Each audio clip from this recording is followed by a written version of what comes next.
reviews and other things. Happy to help. You've got a mic.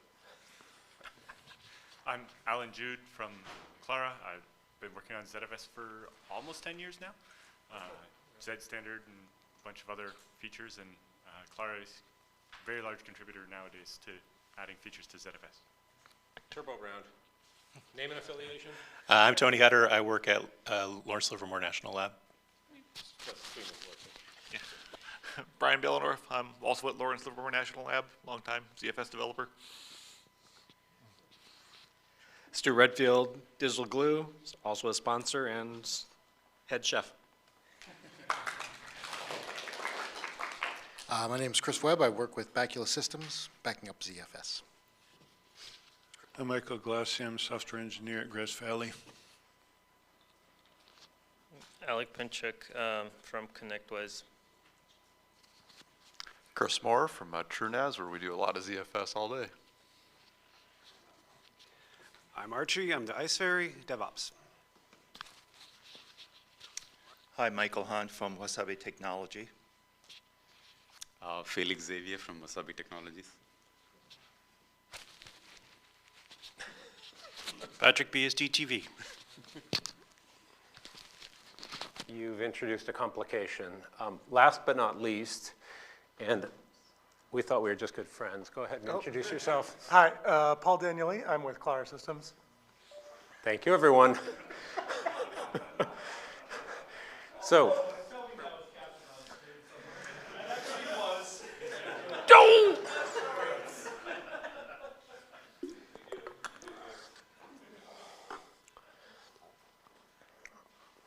I would be all formal and stuff for this one. We good? Yes. Streaming? Oh, yeah. Now you tell me? Yes. Welcome to the 2025 User and Developer Summit. I always drop the OpenZFS part. Starting that over like a recording, even though it's totally live around the world. Oh, and is Zoom online? Yep. Welcome to the 2025, now you look nervous.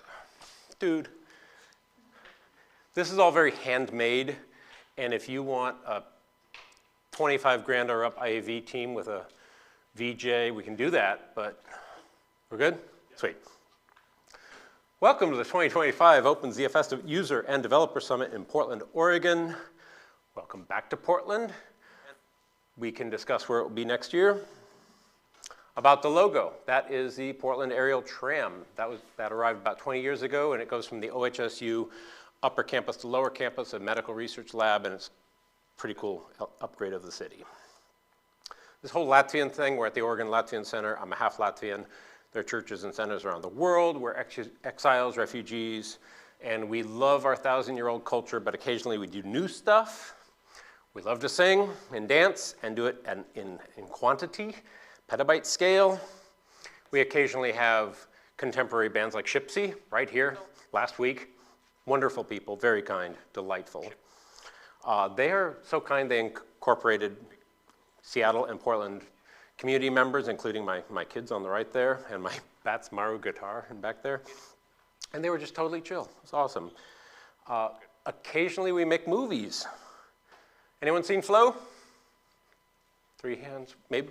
We've got a big screen. Let's talk about that later. So, Golden Globe winner, which was suddenly the best night for Latvian filmmaking. Then an Oscar, best night for Latvian filmmaking, and it was all made with Blender. Best night for open source filmmaking, full-length picture. No one thought it could be done. Great work, Gint. So we went and sang to him at a local theater. The director is there above the flag next to me. Erik Eschenwalds, one of the top contemporary composers with heirloom tomatoes from Latvia that someone grows locally. Of course, we pose with our tomatoes. We're Latvians. But you are all stars, all of you. We each make our contribution, especially in this room today. Wow. And thank you, sponsors. Thank you, Delphix Perforce. We're so glad you're in the house tonight. Today. Thank you, AWS. Thank you, Digital Glue and Kitchen Crew. Stu. Thank you, OS Nexus. Are you in the room? And thank you, TrueNAS. Very well represented. Thank you, Clara. You've done some amazing work along with everyone else. And as Levi mentioned, thank you, Capital Auto Group. It's a bit of an oddball sponsor, but they're local. They've been helping with logistics, quality of service on their network. Thank you, Capital. And I believe they're approaching 100 years old, which is a bit unique in that industry. In 2 years. 98. I hope I look that good in 98. Okay, and the oh my gosh, thank you. Thank you, everyone who's helped make this happen for the planning, the kitchen, the AV, you name it. Matt and Karen, thank you for just keeping this alive and rocking. No, dude. Patrick on AV and Stuart on kitchen crew. Can't thank you enough. And yes, I intentionally have a little challenge there. Archie, Levi, and Jan, who have just dialed in the AV from here to Berlin, which it's all required to make that happen.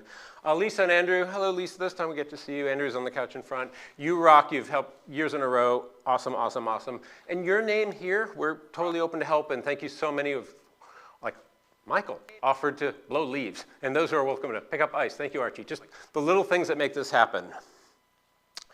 Thank you, production users. My edition of the user component is inspired by weekly calls about OpenZFS, and they sprouted from Beehive hypervisor calls, and we talked about reviews and PRs and blah, blah, blah, blah, blah, but then we spent 90 minutes talking about OpenZFS because everyone's using it. So that sprouted into a call that had some really good long-term discussions of what things can look like, and hopefully that's been distilled here, and the recordings and notes are up from yesterday. So, engage and enjoy. Thank you so, so much for making this happen. And we will have a financial update from Matt. Will you have slides? Yeah. Perfecto.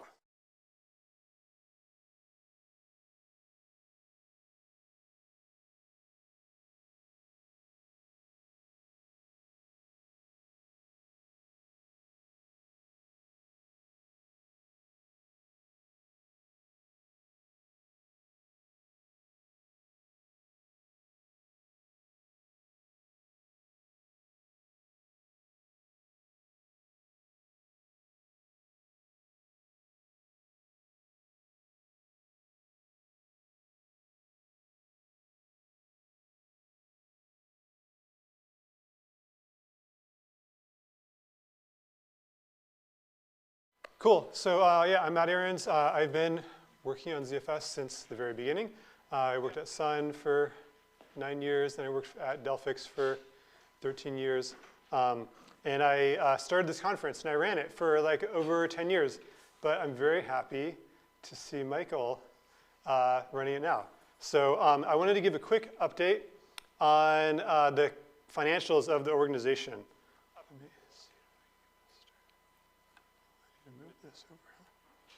There you go. All right. Boom. All right, so just want to kind of talk about the where the organization gets the money, where does the money go? So I looked at the past 3 years. So this is the post-COVID era. We had the conference in person for these 3 years. So where does the money come from? Where's the revenue? So the biggest source of revenue is our Diamond sponsor. So the Diamond sponsor brings in about half the revenue. And then Gold, Silver, and Bronze, the other sponsors bring in, I think about another 40% of the revenue, and then 10%. So 10% of the revenue is covered by ticket costs. So, as you said, we really have the sponsors to thank for making this conference possible. The registration maybe covers like one meal or something. Where does the money go? So for the past 3 years, at least, the income and expenses have been pretty balanced. The income for the past 3 years has been about $30,000 each year. Expenses average out to about $30K each year, but it has been decreasing each year. So I'll talk about why that is in a minute. Where does it go? So most of the costs go to putting on the conference. The vast majority go on to putting on the conference. Most of that conference and staff. That means like Michael, other folks who are helping to put it on. And then the venue that we have to thank here, the Latvian Center, the AV services, dining, and materials is like swag and other kind of miscellaneous stuff that you see lying around here. We also use some of the funds to cover hosting. So most of the hosting has been covered by sponsorship from AWS, which thank you very much. But we do have other expenses like the domain names, some other miscellaneous hosting things is a little bit. And then also, I should have mentioned at the beginning, but all of our financials are managed by SPI, Software in the Public Interest. They're like a open source financial sponsor, so they hold all this money for us, and they hold our other assets like the domain names and copyrights and stuff. They do all the, they have all the bank accounts and do all the processing. So we pay them a portion of the money that we bring in. So my takeaways from looking at this is, decreasing expenses is good, but I wouldn't expect that to continue, right? I mean, we've cut down a lot. A lot of that is because, we're relying on volunteers from the community, people from the community to provide services at, low or no cost, which is great. But we kind of squeezed as much as we probably can squeeze, and I wouldn't expect us that decrease in expenses to continue. My other takeaway is like half of our money coming from one sponsor is not it's a risky financial position to be in. I mean, Delphix/Perforce has sponsored this conference for, I think, every year, has been the #1 sponsor for every year that's been in existence. So we have a lot to thank them for. But as an organization, we don't want to only exist because of one sponsor. Another big takeaway is, I didn't put the numbers on here, but we do have sufficient cash reserves to put on one conference without a big headline sponsor. So that's good, right? That allows us to keep operating confidently without being like, oh, can we even put it on this year if we don't get, no, yeah, we can always put the conference on next year until something changes. My goals for the organization for the future, financial goals, are to continue to hold those cash reserves in case of changing revenues, to continue to find ways to tap into our community of volunteers and professionals to decrease the conference costs, and then to diversify the sponsorships. So maybe we should try to ask some of these gold sponsors to step up to the platinum level. This year we do have one platinum sponsor, which is great, but I think that's probably the way to diversify, is to bring some of our existing sponsors up to higher sponsorship levels. Okay, questions about the organization, the finances, anything? All right, I'm looking forward to, oh, was there a question? Yeah. What's the biggest risk? So the obvious biggest risk is the loss of the Diamond sponsorship. But I think that, to me, I think that the conference would continue on without that, right? Like we can scale down, we can change things, we can reach out to the community and and tell our other sponsors, hey, like we really need you to step up this year, or it's going to look very different. I think that to me the bigger risk is actually having the community connections, and having people that are willing to put in a lot of effort for not a lot of money. I'm gesturing over here towards Michael, but also including other people who are working on AV and kitchen crew, right? I mean, that's really what makes it happen. And as Michael alluded to, like you can put on a conference without those community members putting in their blood, sweat, and tears, but it's at a cost of it's going to cost 5 to 10x as much to pay professionals to come in cater and do all these other things. So, oh, yeah, sorry about that. Yeah, so I think that's the risk that I see is that we need to, I did it for 10 years. It's not my passion to put on the conference. It's my passion to see this community succeed. And so I did it. And I'm very happy to see other people that are passionate enough to put in the effort to make the community succeed. And we need to make sure that those people, we continue to find people who want to do that and to make the people who are doing it feel appreciated and not get burnt out, right? So that's the biggest risk I would say is burnout of the community members who are putting in a lot of work to put on the conference. Cool. What do we do to mitigate that risk? That's a great question. I mean, I think that I think it's treating our volunteers kindly. We love you. Yeah, we love you. And I think it's finding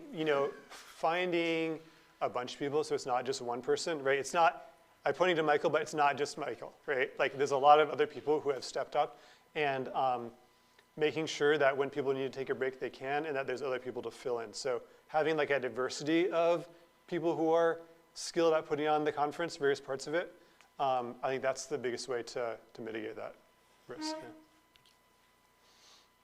Cool. Other questions? Great questions, by the way, yeah. Add to that real quick. I mean, part of this too is I'm an end user. I'm not a developer of this. And the amount of hours that were spent pre-cooking and gathering groceries and all that other stuff that everybody else has done as well is giving back to this organization. Yeah, 100%. My time is not free, but it is passion for the product that all y'all are developing and making better every bloody day. So that's also a thank you back, not just in cash from our sponsorship, but from time and love of your product, love of this product. Yeah, absolutely. I think having passionate people who are willing to put in, share your extra skills that are not ZFS skills with us at the conference is really wonderful, and that's kind of what helps us keep going. Do we know any massage therapists? That would be great. All right. Thank you very much. I'll turn it back over to Michael.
Yeah. All right, good morning, everyone. My name is Paul Danieli, and today I'm going to be talking to you about a new feature in ZFS that I've been working on called AnyRAID vetoes. So who am I? As I said, my name is Paul Danieli. I've been working with Clara Systems for about a year now, but this is my 11th or 12th Developer Summit, and I've presented a couple times in the past, and I'm excited to be doing so again. So let's talk about ZFS a little bit. ZFS is used by really a broad array of people, right? We have users up at the enterprise scale deploying racks and racks of servers. They have hard drives by the box. They deploy everything at this huge scale, very efficiently, big budgets, procedures, the whole 9 yards. We have mid-scale users, right? We have Capital Auto Group deploying keeping track of their sensitive and important data on their systems at a professional scale, but not quite at the enterprise level of some of the vendors that use ZFS. And then we have amateurs and enthusiasts. I'm sure there are a lot of people here who have a server sitting under a desk somewhere with some hard drives in it that they run for the love of the game. I know I do. And all of these different use cases have different constraints and requirements when it comes to how they use ZFS, what they use it for, and the things they care about most. One of the things that a lot of people who use ZFS care about is reliability. This, I think, is probably one of the main reasons that people use ZFS, its ability to protect and preserve your data even when a lot of things go horribly wrong. And ZFS has a lot of different ways to do that. There's a lot of VDEV type options, right? We can do mirror VDEVs and preserve your data that way. There's RAID-Z VDEVs, which have better space efficiency, but have other trade-offs. DRAID is the sort of the newer hotness, although it's been around for a little while now, expanding the RAID-Z capability and giving it more interesting features. One odd duck is the copies property, which lets you set at a per data set level and store multiple copies of critical data, but it has its own little trade-offs that we'll talk about. And the nice thing about all these reliability tools that ZFS has built into it is that they're simple to use. You create your VDEVs, you set them up, and then they just keep working. They're performant. They give you good read speeds, good write speeds. They parallelize everything across the disks. They do everything you want from that perspective. And they're effective. They prevent data loss. You can lose a hard drive and everything keeps working, and you can do online resilvers, everything works, and it's all effective and efficient. But there are some restrictions to these things. So all of the VDEV technologies that I talked about require that all of your disks be of the same size, right? If you have a mirror set up, all the disks have to be the same size in the mirror so that you can write to the same place at each of the disks and store all the data redundantly. If you're working at enterprise scale, that's fine. You bought a box of hard drives that are all the same make and model. You can swap them out. You can plug in new ones. You're going to be fine. If you're working on a slightly lower scale, this gets a little bit more expensive, right? If I have a server in my apartment, which I do, running a RAID-Z device, I can't just swap out a single drive and make it bigger. I have to swap every single drive for a larger one. And so upgrades become a more expensive and more time-consuming process. The expansion can be slow, right? If you want to expand all those drives, you have to swap out each one for a bigger disk and resilver each one along the way, and that takes time. Or if you want to do RAID-Z expansion, we have to reflow all of the data in your RAID-Z device. And so all these things take a little while. You can't shrink these devices if you realize later that you need to take some of your drives and use them in a different appliance or in a different application. ZFS storage pools mitigate this to some extent, since you can partition up your space however you want. But if you need to move it somewhere else entirely, you can't really do that without permanently giving up some of your parity in that device. And all this combines together to create sort of a higher administrative burden, right? There are rewards, obviously. These things are worth using, but you do have to take into account that things are going to be a little bit more complicated to administer. The copies property doesn't have a lot of these same trade-offs, but it also doesn't provide guarantees in the same way that mirrors and RAID-Z do. Copies tries to store the multiple copies of your data on different devices, but it's not guaranteed to do so. And it also only provides sort of mirror-like parity where it can store multiple full copies of the data. So there's some space in here for improvements. And the solution that we came up with, in particular for the problem of disks of all having to be the same size, but it also has other benefits, is AnyRAID. This is a new VDEV type in ZFS. It supports all the normal things that you want to do with VDEVs. You can read to it, you can write from it, you can do resilvers, you can do all the fun stuff that normal VDEVs can do. And it provides either mirror-like parity or RAID-Z-like parity, configurable at the time when you create the device. And the big feature that it supports is you can have heterogeneous disks. You can have a mix of 10 terabyte drives and 5 terabyte drives and 1 terabyte drives, all working together to provide space. And you can actually take advantage of almost all the space on all of those different devices. And then there's some other cool new features it offers, like online expansion, contraction, and then some more that we're going to talk about. So this is the syntax to create a pool using AnyRAID VDEV. You can see it says AnyRAID because it's AnyRAID, and then RAID-Z tells you that it's or the RAID-Z style parity. RAID-Z1 because there's one parity drive, and then the :3 is there's one parity drive and 3 data drives in sort of a conceptual space. But then you can see there's a lot more than 4 disks here. There's actually 7 disks that are part of this device. So we're going to talk about how that works and how all that space gets used and combined together to provide this larger VDEV. So in order to understand that, we're going to take a little bit of a step back and talk about how mirrors and RAID-Z work at a high level. This is just going to be a quick summary. Most of you are probably familiar with this. But the way they basically work is that you have the VDEV layer of ZFS that takes these logical IOs. The VDEV presents some block of space to the rest of the system, and then the system does its allocations in that space, and then when it comes time to do IOs, they come down into the VDEV code, and the VDEV code splits those logical IOs into separate physical IOs. So on the left, you can sort of see what mirrors look like. You take one logical IO and turn it into multiple physical IOs, all of the same size, all doing the same thing on the different devices. On the right is sort of how RAID-Z works. You have one larger logical IO that gets broken down into small pieces, and then each of those pieces goes to a different drive. The one outlined in red is to represent the parity drive. This is all not how the ZIO tree actually works. The ZIO tree is a nightmarish tangle of weeds sometimes, but this is just sort of a simplified depiction to help understand the high-level concept.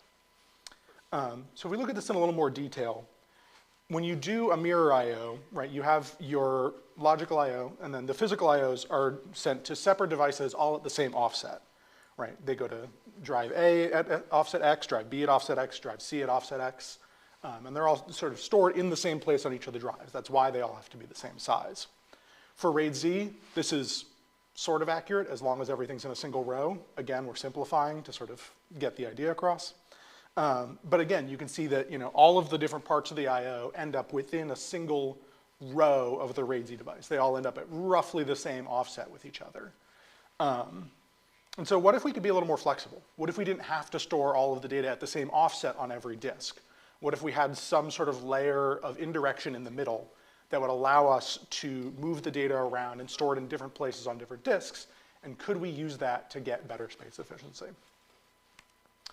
And so the solution for that is called tiles in AnyRAID. Every disk in the AnyRAID VDEV is broken into these tiles. The tiles are the same size on every child, so the children all sort of look the same from that perspective.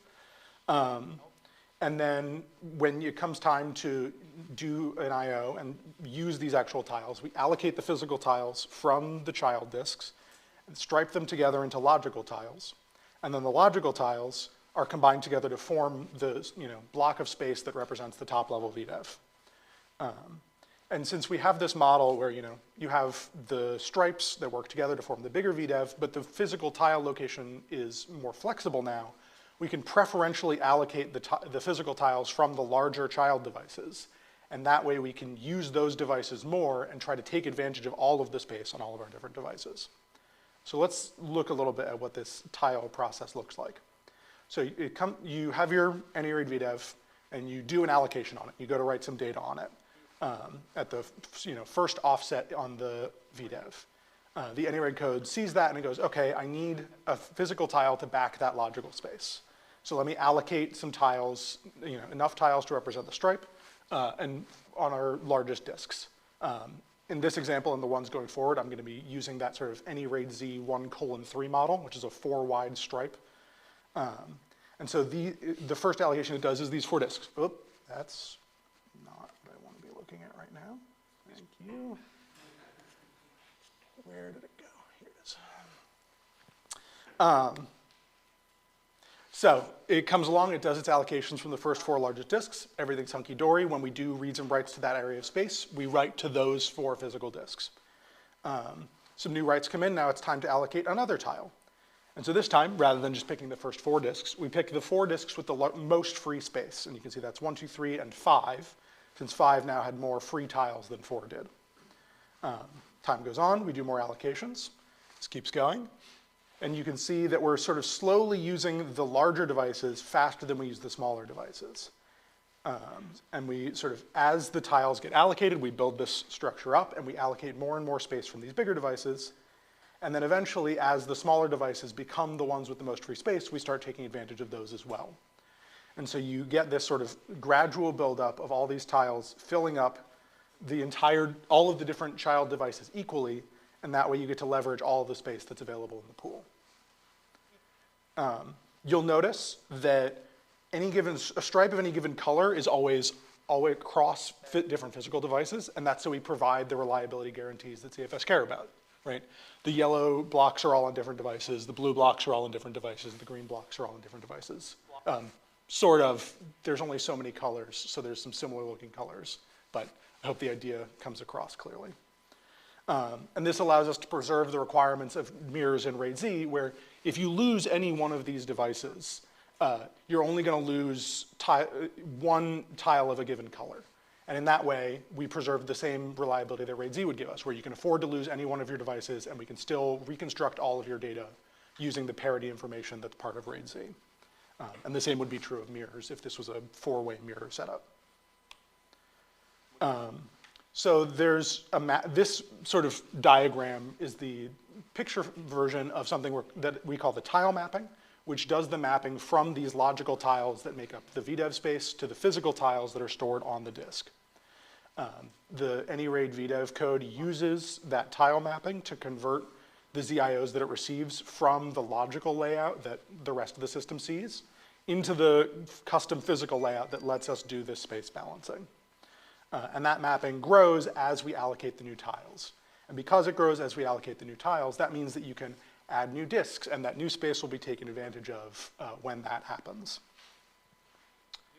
But the mapping that I just talked about is very important, right? This is the kind of metadata in ZFS that we usually store in the MOS, because it's sort of core part of how the pool works, how you read the pool, how you access the pool. But because the MOS is stored in the normal VDEV space, you can't read it without this mapping. This mapping is sort of necessary in order to read any of the data off of the pool. So we have to load this first before any other reads can happen from this VDEV. And so the question is, how do we store this data? Where do we put it in such a way that this can be accessed before everything else? So there's a new on-disk structure called the tile map. And the way that this works is that we allocate a region after the first 2 labels in ZFS and before the sort of data segment where we store all of the normal data in ZFS. We just, at creation time, allocate a chunk of space there and then use that to store this critical metadata. We store the mapping between the logical and physical tiles there. The actual, tile 1 is located at these places, tile 2 is located at these places, and so on. And then there's also some other critical metadata that you use to parse that and process it and understand it. Because ZFS is a copy-on-write file system, we never want to overwrite anything in place. And so that we actually store 4 full copies of this tile map. And we rotate through them during each TXG in the same way that we rotate through Uber blocks. So even if you have something go wrong while you're syncing out the tile map, we can still roll back to the previous transaction group, and that full tile map is there, untouched, and ready to be used. And because this is such critical metadata, we actually store it fully replicated on every single disk. Every disk has a full copy of the tile map. Because if you did lose this data structure somehow, you would be unable to read the data on any of your pools, or any of your disks in the pool. You'd have to do some sort of very complicated reconstruction process that I'm not sure how it would work. So we fully replicated across all the devices with maximum reliability, since it's so important. The size of the tile map on any given disk, so each copy of the tile map is 64 megabytes, and there's 4 copies of them, so they combine together to be about 256 megabytes of space. On modern hard drives, that's not that much, so it felt like an acceptable amount of space to use. And that guarantees the storage for the full size of the mapping that AnyRAID supports. AnyRAID supports up to 256 drives per top-level AnyRAID VDEV. And each of the drives can have up to 65,536 tiles on them. And so that comes with some limitations that we'll talk about a little bit later. But if you do the math, that all combines together, and it all fits in exactly 64 megabytes. I've talked about the tiles, how they're the same sizes on all the disks. The specific size of those tiles is tunable. There's a bunch of options, but the defaults are that it is either a 64th of the size of the smallest disk that's part of the VDEV at creation time, or 16 gigabytes, whichever is bigger. We want to store entire metaslabs together within a single tile so that we don't have IOs like going across tiles and then having to split those and create more complicated ZIO trees. So 16 gigabytes felt like a reasonable floor, and 1 terabyte is a pretty reasonable size for hard drives in the modern day. What that does mean, in conjunction with the 65,000 tile limit that I mentioned, is that if you have a 64th of the smallest disk as the tile size, then the largest disk that you can use all the space of is 1,024 times the size of the smallest disk that was part of the VDEV at creation time. So if you create a VDEV with, you know, some 5 terabyte drives, a 10 terabyte drive, and a 1 terabyte drive, that AnyRead VDEV, for now at least, we can talk about future mitigations, that AnyRead VDEV can't support a physical drive larger than a petabyte, which will probably be fine for a while. In memory, we store this tile mapping in an AVL tree, nice, easy, reliable data structure, and it doesn't get that big, so we don't need anything more complicated than that. And then the AnyRead VDEV layer uses that AVL tree to convert the logical IOs that come in, figure out where the physical tiles that back that data are stored on disk, and then uses that to dispatch IOs to the existing mirror and RAID Z code. So we don't have to re-implement any of the parity stuff, we don't have to do any of the sort of healing logic or reconstruction logic or failing over to different devices logic. All of that we get just by calling into that code directly. What can this feature do aside from storing your data? Well, it can do all this normal stuff that you want VDEVs and ZFS to be able to handle. It supports resilver, just like you would expect. We can do scrubs, we can do checkpoints, all the normal things that you would expect ZFS to be able to do. For mirror parity, we support linear resilvering, the same way mirrors do. We don't for RAID Z because the way RAID Z stores its data is not really amenable to linear resilvering, but that's true of actual RAID Z as well. For checkpoints, you can do checkpoint rollbacks just like usual. We don't store a separate full copy of the tile map, and the tile map isn't in the MOS, so we have to have some special stuff for handling checkpoints in the tile mapping, and the way it works is it rolls back the space up to the sort of highest allocated logical tile that we save when the checkpoint is taken. That works fine for the current design. There may be augmentations to that for the future, but there's plenty of space in the metadata to store more interesting information about that. There's exactly 2 caveats that I'm aware of, which is trim and initialize. The way trim and initialize work is a little bit interesting. You take the logical space within the VDEV and then it converts it to a physical offset for each of the children, which is fine and good, except that for the space that isn't mapped yet, that isn't backed by physical tiles, there is no corresponding physical location for that logical space yet. And it would be very silly if anytime you did a trim or initialize, we immediately allocated all the tiles and pinned all the space and made it impossible for you to take advantage of new disks in the future. So trim and initialize will just stop at the point where you've stopped mapping from logical tiles to physical tiles. It won't operate on any physical space that hasn't been mapped yet. And in practice, that isn't that huge of a concern, right? Trim is mostly used for secure erase or other things like that, and there you're mostly going to be care about doing that to things that you've already allocated as part of the pool. So any space that you've already written as part of the pool, trim will like happily go and write all of that. Anything you haven't written yet, trim won't deal with, but you can clear that before you add it to the AnyRead VDEV, hopefully. Initialize was originally intended to work more with like thin provision devices and cloud devices and things like that. But when you're creating those devices, you get to specify what size they are. And so the advantages of AnyRaid, where it can support these different sized disks, are not as essential for that use case. And so it felt like an acceptable trade-off to not have initialize work for the entire physical VDEV. These things could be augmented in the future. They're not by any means permanent problems, but for the initial implementation, these are the caveats. Let's talk about some of the other new things it can do that other VDEVs can't do or can't do in the same way. So one of the things is expansion. With this architecture, it's very easy to add new drives to the VDEV and have that space be available. You're not changing the sort of parity or width of the way we actually write out the data, like the way that RAID Z expansion works. We simply add a bunch of new tiles that get used to back the space that are for more logical tiles, and it makes more space available in the VDEV. So as an example, we're looking at basically our same VDEV from earlier, but it's now getting very full. Right, we're running very low on space, and we want to add another physical device to back the pool so that we can have more storage. So you can see we just slap a new drive onto the side. We split it into tiles the same size as all of the existing tiles and all of the existing VDEVs. And now all of these tiles are available to use and do allocations from, and that space is immediately available to use as part of the AnyRead VDEV. But there is a caveat here. which is that because this pool got so full before you added the new device, even with all these new tiles, we can't actually store more than a couple of new logical tiles in this whole thing without doubling up and using the same drive multiple times, which would break our reliability guarantees, which we don't want. So we need some way, or it would be really nice if we had some way to move tiles from the existing disks onto this new disk that has all this free space. And by doing that motion, we could free up space on all the different devices and make it easier to allocate stripes across all the different disks. And so that capability is rebalance. This lets us move tiles from very full disks to very empty disks.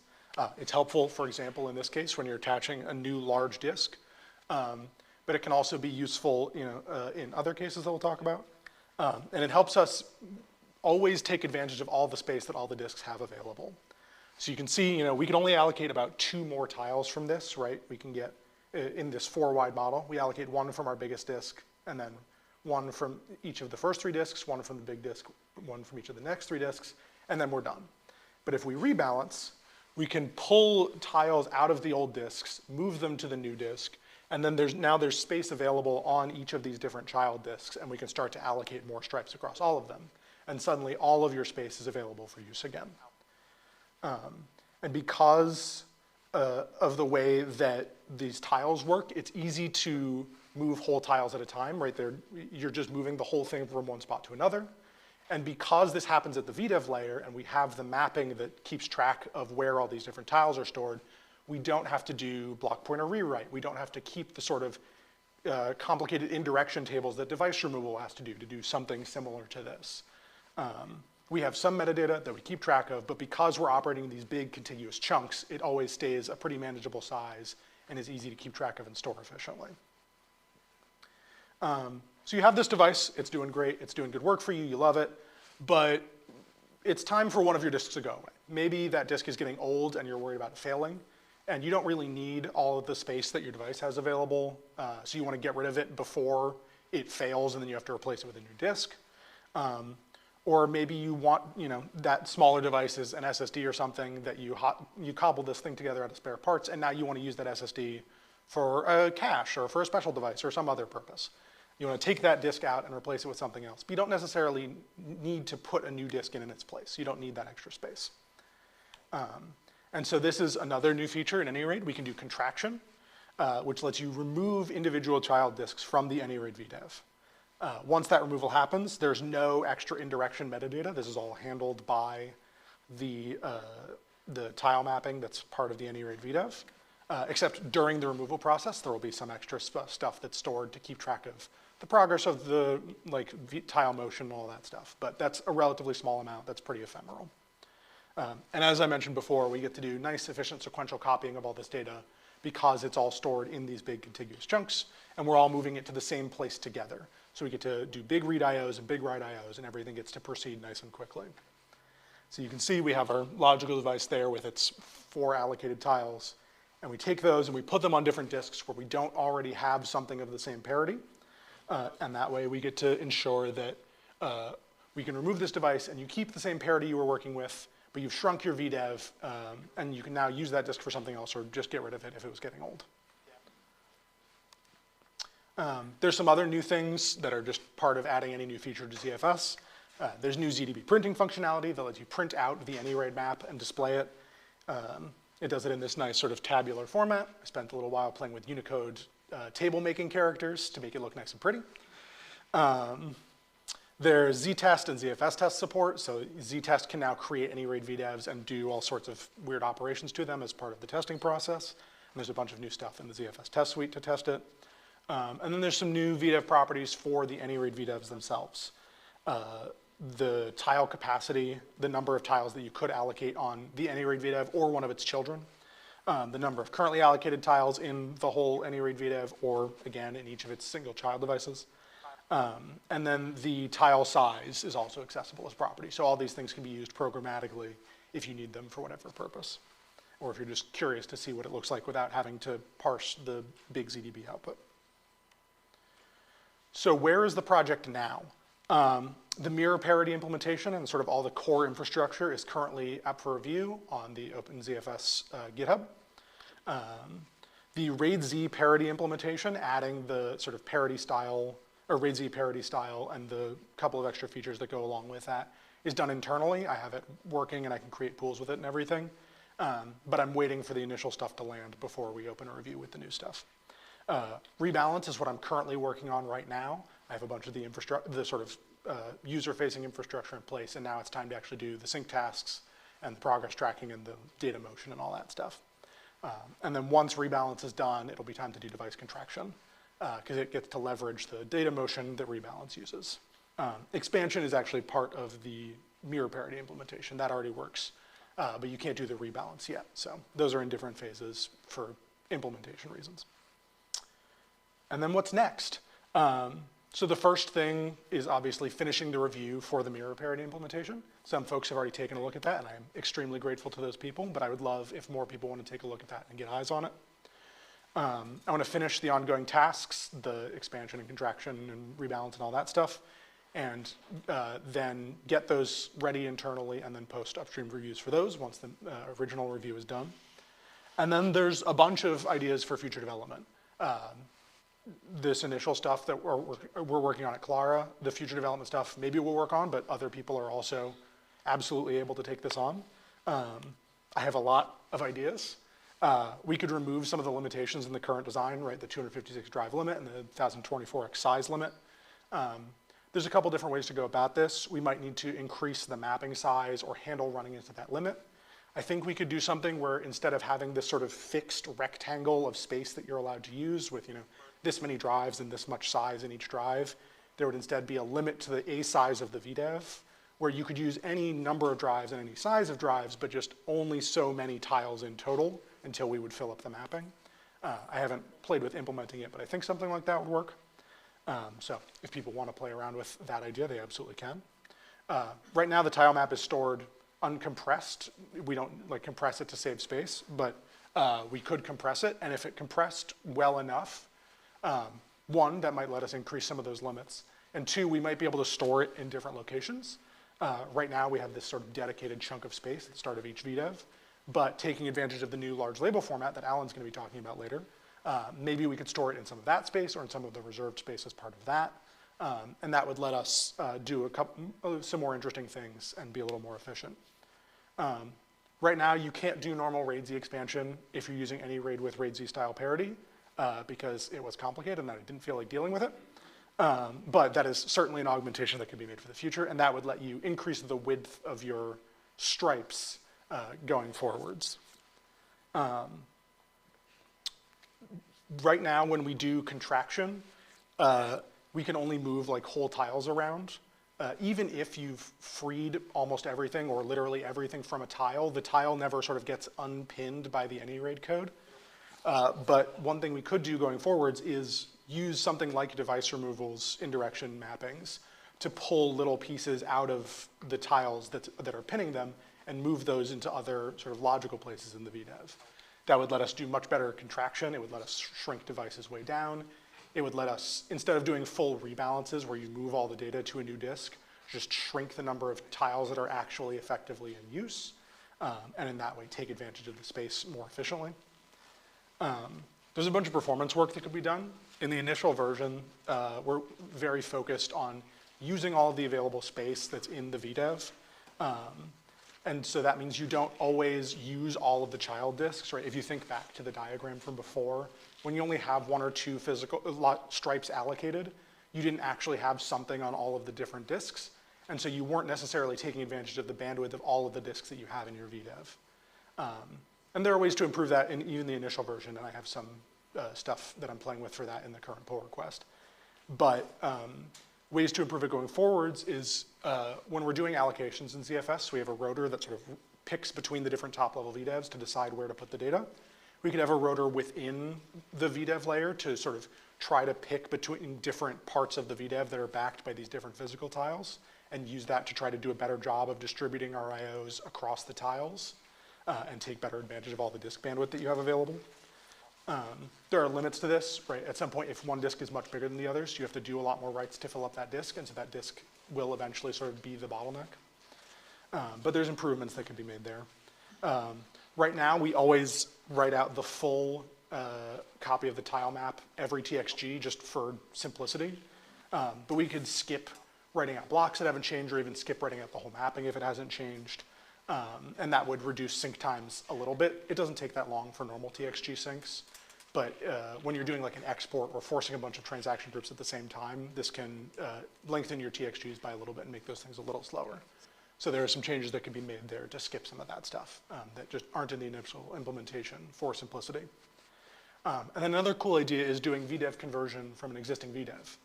Right, if you think about, you have some RAID-Z VDEV right now with 5 disks in it, that's a RAID-Z VDEV, but it's also kind of an AnyRAID VDEV where just all the tiles are mapped in exactly the simplest possible way. And so it would be possible, at least in theory, to convert that into an AnyRAID VDEV that has this sort of very basic tile mapping. And then you could stick new devices onto it and take advantage of that space. And we would have to detect what the furthest point is that's actually mapped in your RAID-Z VDEV so that we have the free tiles at the end to do the balancing that we want. But something like that would definitely be possible. If we had our tile map able to fit in the new large label format or something like that, then we could do it without having to use that space at the start of every disk, or we could store a compact enough version that it would fit in this sort of other reserved space, and we could take advantage of that and do that VDEV conversion. So those are just some of the ideas that I had that I would be very happy for people to take a look at and think about and play with. And if you have more ideas, come talk to me afterwards. I'd love to hear them. That's sort of the end of the content portion of the talk. I want to do some quick thanks and acknowledgements. The whole team at Clara, I've been at Clara for about a year now. It's been a rad place to work.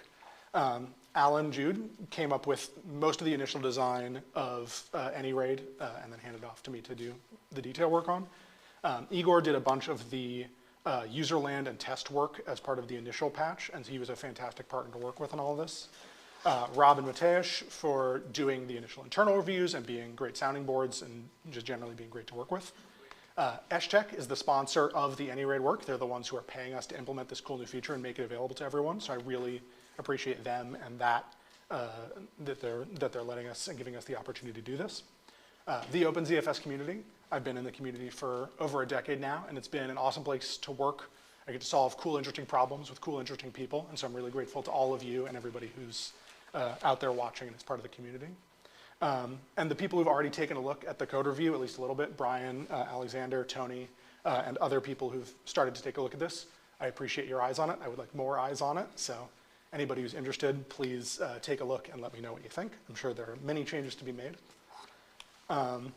Quick plug, Clara Systems. We do software development, we do solutions design, we do performance analysis, we do data recovery as a service for ZFS and FreeBSD. If you need any of these things, there are contact information here. You can talk to Alan. I think we're cool people to work with, and it's been a fun place to work, so quick plug. And then does anybody have any questions for me? I saw Mark's hand first. Yeah, this is very cool stuff. So it strikes me that, there's echoes of what we did with the-RAID work in this design.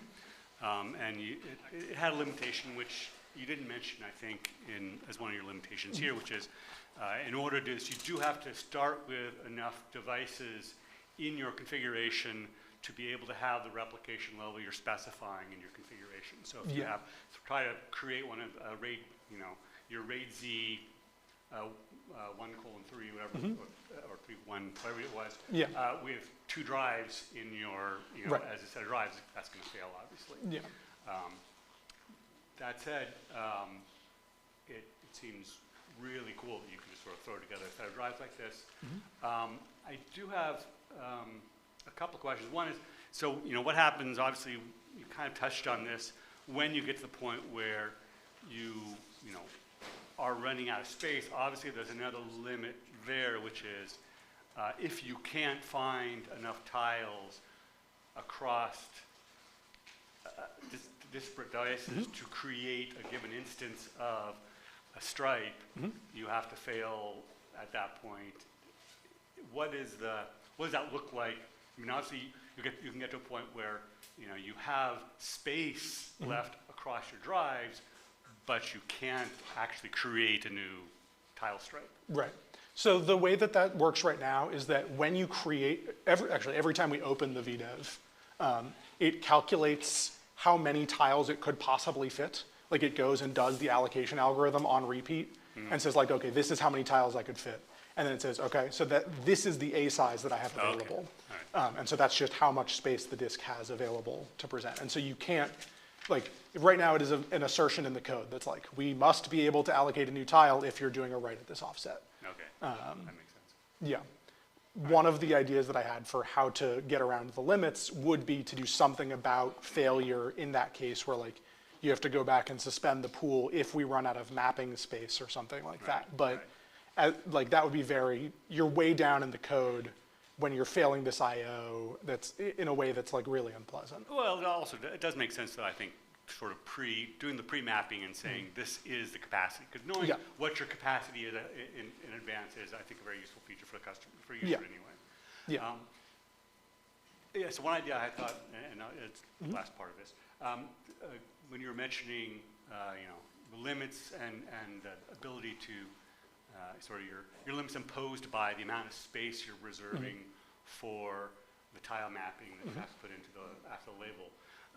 One thought I had that you might think about is could you potentially do something like create sort of top-level tile groups where you say, all right, this set of drives, it belongs in one tile group, and another set of drives belongs in another tile group, and those will actually be two separate allocation spaces, and so they'll have their own individual tile maps, and that way you could have unlimited number of drives by splitting them into multiple groups. That is basically just creating multiple AnyRAID VDEVs, right? Yeah, exactly. At a conceptual level. So AnyRAID becomes a top-level VDEV type, yes. Yeah, so you can create a pool with 3 AnyRAID VDEVs. Okay, so that actually falls out of just your design. Yeah, because the AnyRAID VDEVs are independent of each other. Yeah, that does work. And there are tests in the test suite that are like, we can mix mirror parity ones and RAID-Z parity ones as long as the replication levels all match up, or you use -f. Stu, did you have a question? Yeah, so from an import-export time frame, is it going to add 10%, reduce 5%? Imports are about the same speed. Like we read a little bit of this extra metadata, but in practice it doesn't take very long. Okay. Like the 64 megabytes that are reserved for the tile mapping are like the theoretical maximum. In practice, the space used is usually like 8 to 10 kilobytes until you start to get like a lot of drives or really big drives in it. Export times go up a little bit. That's one of the things that I talked about in the sort of performance work to do. But it adds like a second or something to an export. It doesn't like, the time is relatively constant with the size, with the sort of capacity of the pool. It just has to issue a bunch of IOs to all these different disks. Right, and it kind of goes back to what Garrett, we were talking about previous days on, hey, we're talking 100, 200, 400 drive JBODs. There's a break point where it might not make sense to do this, even though it's fantastic.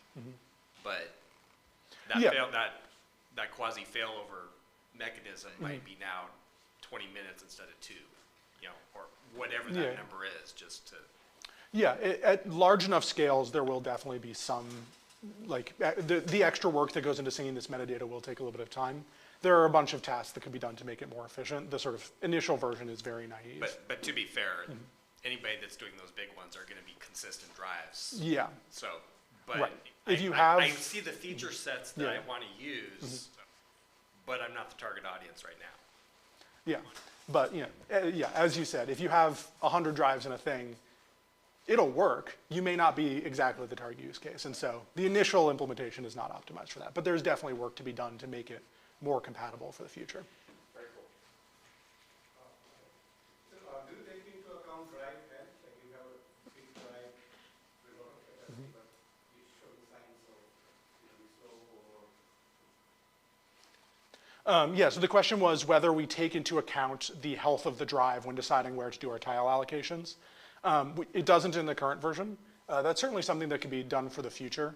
Although, to some extent, I worry that if we're trying to make that decision at like when we're doing these tile allocations, if the drive is only like temporarily having a hiccup, or if it's going to get replaced with something else, where we do our allocations is sort of a long-term decision, short of doing rebalances that can move tiles around. And so making long-term decisions over potentially short-term health behaviors is not necessarily always going to be the right trade-off, but it's something that we could look into. But I was thinking like now like one drive can bring the tool to degrade its state. Mm-hmm. Logical mapping. So then I think that is I mean, so the parity, so, sorry, I think I need you to repeat the question a little bit. Okay, sounds good. Yeah. How do you deal with inconsistent tile maps? Like if you were updating all of the drives, right, half of them got updated, you lost power, and then only half of them have the new tile map in it. So the way that it works right now is it's similar to the way the labels work. If we find one copy where like all the checksums match and like everything verifies out of like a given transaction group, and like that's the highest number transaction group that we have in our copies, then that's the one we go forward with. As long as any of the drives manage to do a full sync, we'll use that newest updated version, and then we'll sync that, you know, when we do another transaction group sync, we'll write back out to all the disks again. We read the tile mapping from like the first child first, but we'll try a bunch of different ones if we don't find one for the transaction group we're trying to import, or if it fails its checksums. And if all of them fail, like if none of them manage to fully sync it out, then we'll, in the same way that you'd have to roll back to a previous Uber block, we'll roll back to the previous TXG as part of the import process. Okay, and a second question about, so labels are at the beginning and the end of the disk to protect, I guess, from some crazy bug where HBA will overwrite the first part of a disk. Are tile maps similarly placed?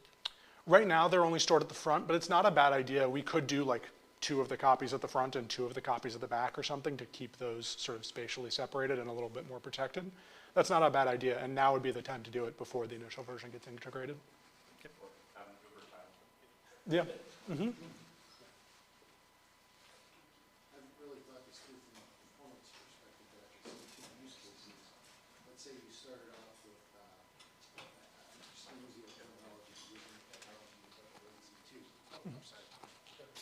Let's say you started off with a RAID Z1 actually, and then you decided that you wanted more protection. Could you add a big drive and start migrating to RAID Z2? So this is an interesting question that I have thought about a little bit. And the answer is it's very complicated. Yeah, as I started thinking about it. Yeah. The other use case is going backwards. So you've got a large array, and you're running, say, RAID Z2 or RAID Z3. You're out of space. You have no budget. Could you start to backgrade to a lower RAID Z and to free up space?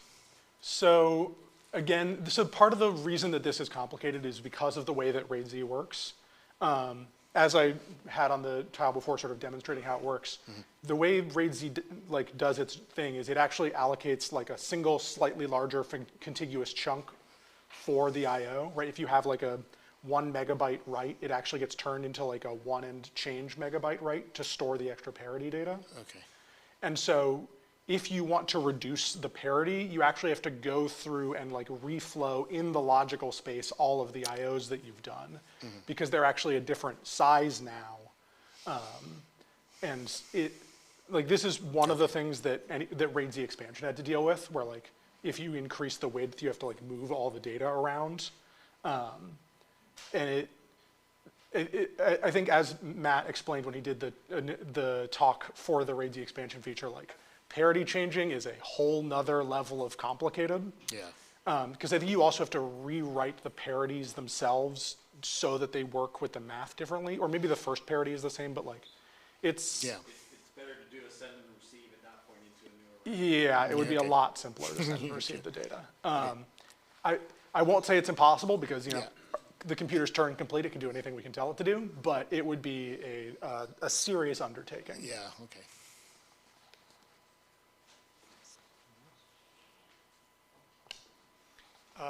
This is excellent work. Very impressed. I wish that we had designed this tiles layer of indirection into ZFS from day one. I think it would make a lot of the other features like flow more naturally. One minor point, you talked about having like each meta slab be on different tiles for simplicity, which is great. But I think it also needs to be on different tiles for correctness, because you can't have a block, like a single block. If it spans multiple tiles, then it might break the guarantees that we expect about like, you know, each like for RAID Z, each part of the block being on different disks. Does that make sense? Yeah, no, it is certainly the case that there are multiple reasons why it is important that metaslabs all fit within a given tile. When I was first designing it, I was like simplicity, and then I thought about it more, I was like, oh no, that would be a real problem. So yeah, it's important that everything fit within a single tile. Anything else? All right, cool. Thank you, everyone.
Pictures.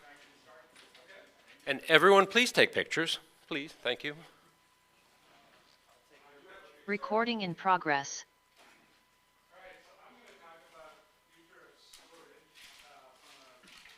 Person who's been in the storage industry for more than 20 years and being on the lower end side of it, which is the media side of it. But did I hear Paul say 1 petabyte is all we would need for a drive? Is that what he said? Did you say that?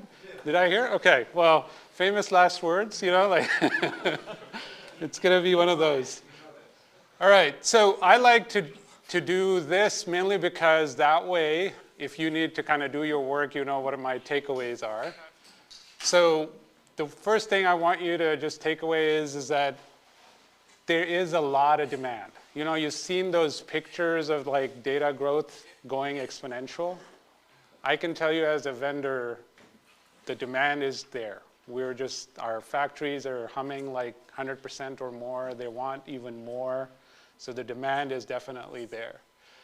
I think the call to action really is that the storage, media, electronics, interface, file systems, which you guys are, as well as orchestration mechanisms, need to really innovate in order to keep up.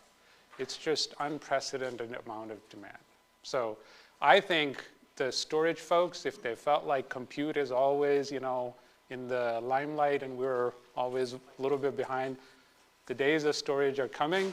So get ready, lots of demands to this community and other communities.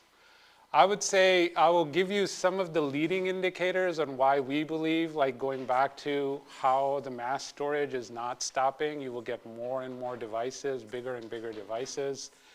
And then the last one, which probably after talking to Matt, you guys are more interested in, maybe just touch on, and then we can talk during lunch or later in the day, some of the features that I think maybe will be useful. One of them kind of ducktails into any RAID, and I start off with that feature going first. So maybe somebody was asking me, was I here first or like previously or not? Do you remember which year was this? I can see Alan right there. We should maybe do a like, who's still here?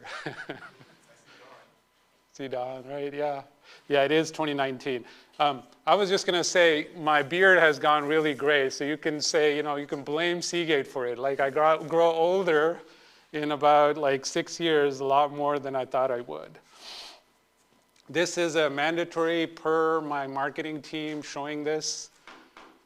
This is not the data that is stored. By the way, there's sources on the bottom, so it is real coming from an industry, IDC, and sometimes others. This is the data that gets generated, moved around. So if you watch 10 times a YouTube video, that's included in that data. But I want you to look at the numbers. The numbers which are till calendar year, CY 2020, are actual real numbers somebody measured, right? It's not something, the rest of it is projection, but that 2020, so 72 zettabytes, IDC or others are claiming that got created and moved around and all that. That's not how it's stored though. So, but all of the storage that is happening is on these 3 storage medias. So either you have tape, either you have hard drives, or you have SSDs. I was talking to Matt, he was surprised tape is still around. Yes, they are still around. And I love those guys. They have a really nice roadmap. They just released a 30 terabyte cartridge. And they have projections of, you know, going to, I think the next one is supposed to be 40 something, 48. They go all the way to like 400 or 500 with their current underlying physics for the media. So they're still around. Also hard drives and SSDs you guys are very familiar with. This is actually it's a little bit, so let me explain that. This is shipped to the data center. So if you have a hard drive based or a SSD based thing under your desk, that's not included in these numbers. I increased the size just to kind of give you guys a visual. If you think of calendar year 2024, raw tape shipped to some of those folks in the West Coast, it's about 70 exabytes. EB, exabytes, right? And depending on how you measure the solid state drives, mainly because some of the hard drive vendors also use iNAND in your hard drive. So, calculation can be a little bit weary. That's why I put a little bit number.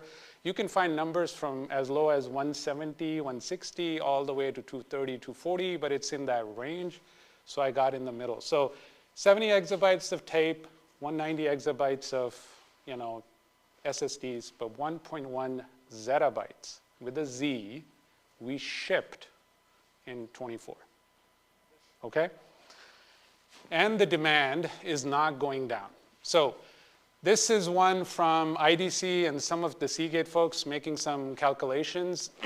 The distribution, it's hard to kind of show here, but basically 725 exabytes to 1.50 zettabytes, or 1 zettabyte to that's the numbers. But the colors show the mix of HDD and SSD in the data center, right? But the last one is a projection. We're almost at the end of the year. The Seagate folks that I kind of deal with that talk about it, they think they can easily hit that number, if not more. So storage demand, it's not those fancy curves. It's really, really happening. This is what we are projecting. Again, there's a IDC and everything. So this is HDD only. So it matches the number that I had in 2 slides before, 1.1 zettabytes that we shipped. We're projecting growth all the way to 2.4. So Seagate alone, just to kind of give you about 500 exabytes last year, depending on where you start the quarter, which quarter. 500 exabytes with an E, right? And we have, this year it's going to be even bigger, just to kind of give you guys numbers. All right, a lot of times this talk about media and everything starts talking about like, hey, how much does it cost, and can I do this, and one of the medias are going to dominate the other, and all that good stuff. This number, I have a slide in the backup. You can Google it today. I Googled it just to kind of give you, because pricing is really weird. Pricing is all about how much you have volume, what kind of relationships. We call them LTAs, long-term agreements. How long of an agreement can you have with us? How much you want to buy? And we sell in exabytes. Oh, 20 exabyte in this quarter, 10 exabytes in this quarter. That's how we talk. So it's hard to price it that way. But if you Google it today, a Micron 30 terabyte drive, you can buy it at a discount at like $3,000, but there are some others that are selling it for $4,500. It depends on if it's PCI Gen 3, 4, 5, depends, pricing matters. Hard drive, this is exactly from our website. You can go to our website, buy a hard drive of 30 terabyte, and this is the tape 30 terabyte that you can buy as well. So $299, $599, $34.90. But I was just going to say the number that you see, the 6x differential with the SSD and tape is half the price, roughly. It's not going to change. It's not going to change. And I can tell you a lot of debate about it. And I have to live through it. People were asking, what do you do for Office of the CTO? One of my jobs is to actually talk to the board, and the board guys talk about this all the time. We have to crunch a bunch of numbers. Rest assured, a lot of people's jobs are on the line if that number changes. And we have physics and engineering behind it, which kind of shows this number is not changing. So just wanted to take that away, that if you're thinking about it, 6x is probably where they're quarter-to-quarter differences, and it's about supply and demand, right? So there are quarters where pricing goes down and up. There are people who get paid to follow that, but rest assured, that's how it is. Okay, what has been driving the areal density in HDD? By the way, just to kind of, if you guys don't know, Seagate will happily sell you a 25, 15 terabyte SSD. We're not only, we consider ourselves a data company, not a HDD company, but where our core IP is HDD, that's where we are from an R&D and research, which I work in, the tip of the, the spear. And that's why we talk about it, but otherwise from a business perspective, we'll happily sell you anything. But what has been driving the areal density? So this is going back to about 15 years ago, right? So if you have a drive, because some of graybeards like me really talk about, I have a drive from 10 years ago, like whatever, right? You would notice that the number of platters was smaller, and slowly, as we grow the size within the disk, the number of platters had to go up. Now we're reaching the Z height. We are at 10 platters. WD, our competitor, has gone to 11. I think Toshiba has gone to 11 as well. There's some talks of getting to 12. But that's where you start to really hit like the limits, right? Like how thin can you make the media to fit in that same form factor? Do you need to break out of that form factor, whatever? But that's one lever we have used to increase capacity. But the real lever has been the areal density, right? So how packed can you make the bits? How close can the tracks be? How close the track pitch can be in order to get more and more density packed into it, right? And this is not just us, like this is not just the HDD media. The SSD media is trying to do the same, TLC, QLC, hopefully one day in the future, PLC. Similarly with tape, they're trying to do the same thing. So our drive capacities have gone up. So what's different is that once you get to, physics is physics, by the way. You get to a point where you can't do that anymore with the physics that is underpinning that areal density. So HAMR is just a different way of increasing that areal density, and that's why there's a jump from like 2.4, 2.5. You can get what is called PMR, which is perpendicular magnetic recording, all the way to 3, but we wanted to get to the next, S-curve, so to speak. So you keep increasing the areal density because you are getting to a limit on the number of platters, right? So something's got to give. Either the form factor's got to give, but that's hard. Like imagine how many people will be willing to go back to 5.5 inch or increase the Z height or whatever, right? You want to stay with the form factor. So really the areal density is what you can increase. And the physics behind HAMR is basically very simple. If you can think of it, if you can change the magnetic, orientation, at some point you can't anymore. So you need to apply some external force to change the Curie temperature in order to change the magnetic recording orientation. People have done MAMR, so the only difference is in MAMR you do magnetic microwave rays to kind of change the Curie temperature to change the orientation. And HAMR, you use a laser, right? So you change the temperature, the coercivity of the media changes, you flip the bit, you remove the laser, it's now there. So it's only done to increase the areal density. So if you guys have been following the both, HDDs on top, SSDs on the bottom, I personally felt like the 3D NAND moment in the SSD was a turning point, right? Because they got a new dimension. So they were hitting the limits of physics, and then they just kind of changed the game by going 3D. It's a similar with HAMR. So you were getting to a plateau, and then you needed to do something totally drastically different to change again. So that's what the HAMR moment is. If you guys are more familiar with the SSD background, the 3D NAND moment, for us, it's the HAMR. Okay, so a lot of time this question comes up, what gives you confidence? Like we have been saying we can get to 100 in about 5 to 7 years, depending on who you ask. Like, hey, can we get a product out there with 100 terabyte? What gives us this confidence that you can get there? And as you know, there are lagging indicators, which I talked about, but then there are leading indicators, like how do research thinks that the physics, fundamental physics is there to get to 100 terabyte. So this is a graph, and I can tell you the next slide will be this is a marketing graph, but I'll give you the more physics-oriented with a link to the paper that this is coming from. So what it is showing is that we have a thing called spin stand. Anybody has ever heard of the spin stand? It's a yay big apparatus where an actual engineer would take an HEA, which is kind of like that little thing that moves on top of disks to read, and actually would put a head on top of it, and then we'll put it into this thing, and then we have a media that you can put in, and so it's basically an experiment box, right? But it is considered an industry standard, so when all of the folks that are part of the hard drive industry would write papers on how much capacity they were able to demonstrate, they'll say, I was able to demonstrate it on a spin stand.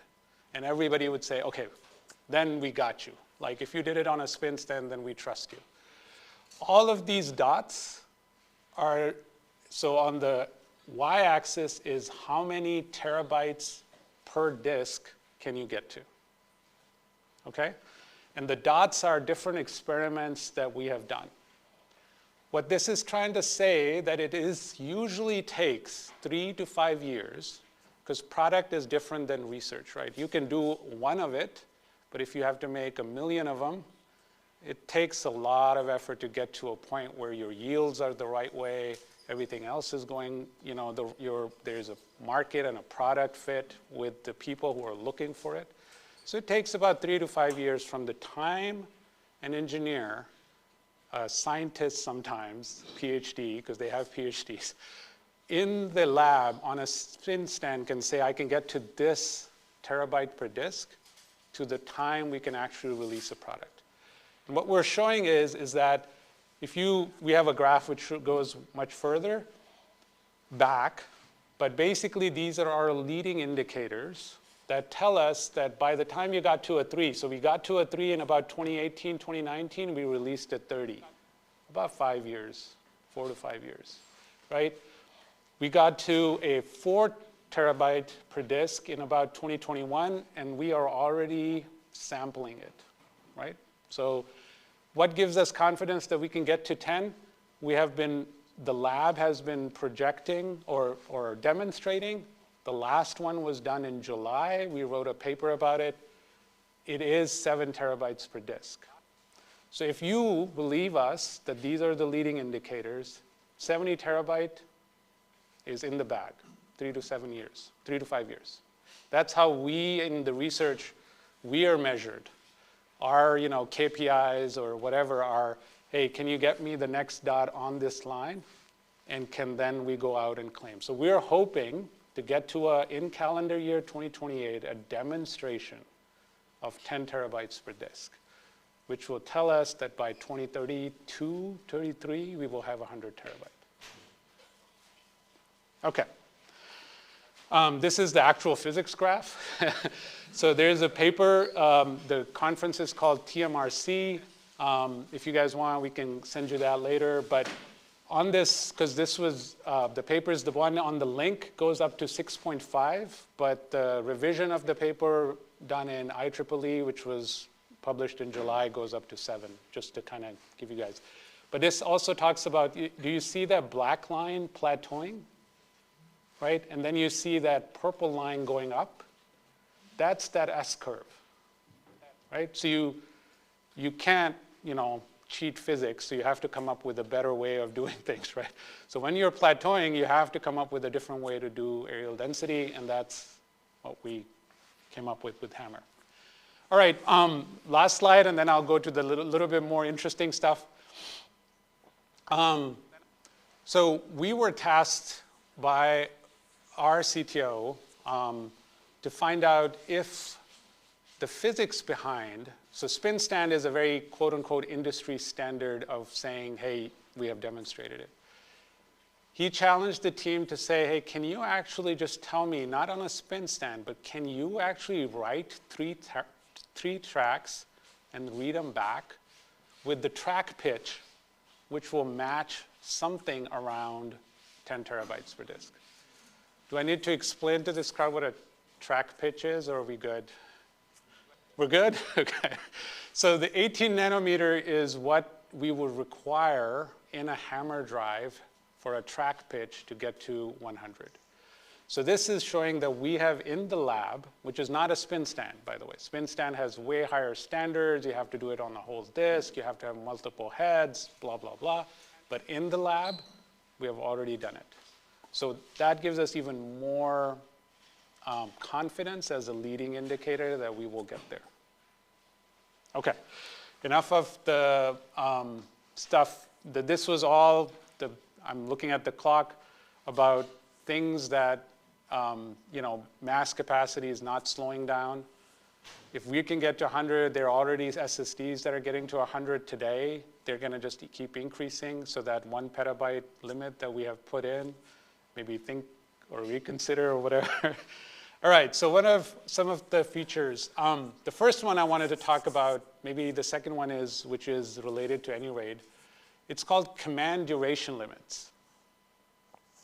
It is standardized in both SCSI and ATA.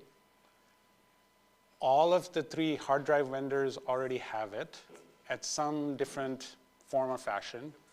Our WD folks have done multiple presentations on it. We have done multiple presentations on it. So it's not a vendor unique thing. Okay, so what problems it's trying to solve? It's trying to solve this. We had the prio bit, which some of you have played around with, right? Where you can just tag an IO saying it has priority, but that's all you can do. There's nothing else you can do.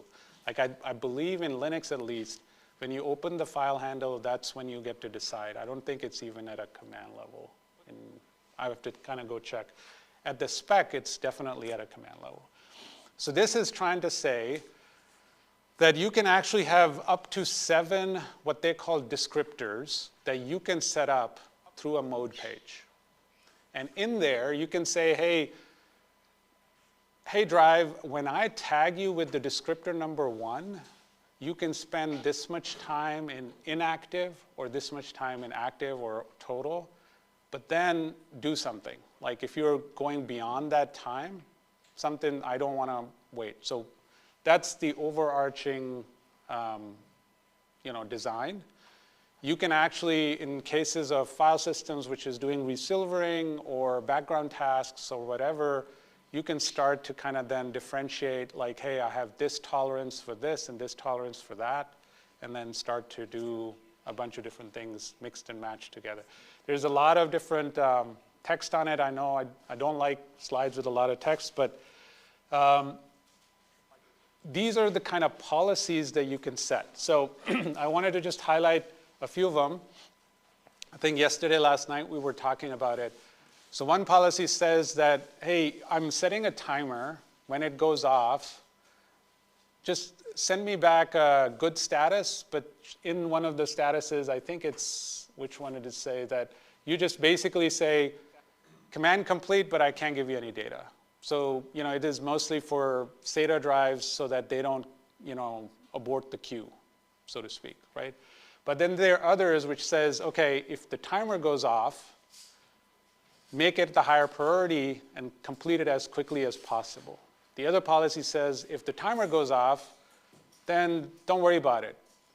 Prioritize some of the others which have timer and then just get it done whenever you want to get it done. And I think one of the last few ones are the ones where you can set it up where it says policy number whatever. When you can't make it, just give me an error. Abort the command. Let's go back. Let's figure it out, right? So the whole point is that because of the determinism being a little bit of an issue for drives, especially in the tail latency phase, these are the knobs. The only feedback that I've gotten is way too many knobs. So, like which one do I pick for what and how would it react or whatever. Another thing I wanted to highlight is while all the vendors may have implemented it, the way you set it up is per defined in the spec. And underlying firmware is different, right? So if you say, hey, go figure out these commands with this much time, a WD drive may abort 3 of them, we may abort 5 of them because we couldn't get to them because that's underlying algorithm. So you can't expect different vendors to give you exactly the same implementation underneath, but the way you set up the policy the way you tag a command, the read 16 and read 32 or write 16 and write 32 is going to be the same. It's all standard. Okay, that was the first feature number one. The second one, I just wanted to, I recognize the ZFS does not today support SMR. There's been this slide is only to explain, there's a confusion that if you're Hammer, you don't need to be SMR and vice versa. There's a thing called recording technology, which is more to do with magnetism and how you record it with the heads in the media.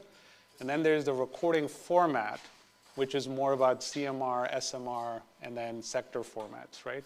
So the two can be mixed and matched. It's not one or the other. The industry, mainly because in order to achieve higher and higher capacity, have been introducing SMR first. My employer is more focused on CMR most of the time, but industry in general has been more leaning into SMR, which means, just to kind of give you some concept, the differential is almost 4 to 6 terabytes in the drives today. So we will give you a CMR drive for 24 terabytes, but we can also give you a same BOM and same everything, just different recording heads and recording format for a 30 or a 29 terabyte drive. So the ones that are shipping right now, it's like 30 terabytes CMR and 36 SMR, that kind of differential. There is some physics where things are a little bit gets harder to do that type of differential, so maybe that will shrink a little bit, but there are multiple ways to play with it. So maybe the call to action is maybe reconsider if you wanna, if as a community we want to consume the highest capacity drives, supporting SMR would be a better way to kind of go about it or go forward with it. If you guys, hopefully I don't have to go over the thing. The whole point about SMR is just trying to reduce that same track pitch, and it also has impacts on your writer width and the reader width and a bunch of other underlying technologies, which probably doesn't matter. But a lot of times in the past, people are like, well, you had SMR, why do you have to go to Hammer? Totally different thing. You can have SMR on top of Hammer, doesn't matter. But actually, we prefer it that way. So most of the cloud folks that buy drives from us generally buy SMR because they have made sure that their underlying infrastructure can support SMR. They buy CMR too, a bunch of them, but I'm just saying that that's how it is. So there is, for competing file systems or whatever, I believe XFS, zoned XFS, it's called ZBD, zone block devices. Zoned XFS is being introduced. I don't know how stable it is. So you can actually have a SMR zone block device and put XFS on it. I do believe Ceph has a unofficial support for SMR drives from 5 years ago. I don't know how many of them are still using it. I don't recall like what was the status of it. Most of it was done by WD, by the way, so it's kudos to them. I really appreciate it. Okay, this may be the one which kind of dovetails into any RAID. So the concept here is that, as you notice, that the number of platters have been going up, right? And if you're more background with SSDs, you notice that in that higher dense SSD, the number of dies have been going up as well. So in an SSD, which is like 32 terabyte or 34 terabyte, it's a 1 terabit die or a 2 terabit die, right? So similarly, we have 10 disk drive, 20 heads. So now the number of heads and the disks are going up. So if you have a 30 terabyte drive and one of the head fails, do you want to just yank out the whole drive, or do you want to actually continue using it? So we have two mechanisms if you choose to continue using it. One is called data destructive regeneration, and one is data safe regeneration. So in data destructive regeneration, the drive fails. There are some logs in telemetry that you can find out, oh, tell me if there is an element failure. Element is standard way of saying, I don't know if I'm talking to a hard drive or an SSD. Is it a die failure or is it a head failure? But did an element fail? And you say, yes. You say, can you give me the number of the element? They give you the number, and you say, okay, I would like to what we call depop, or remove that element. So which basically means do not use that element anymore.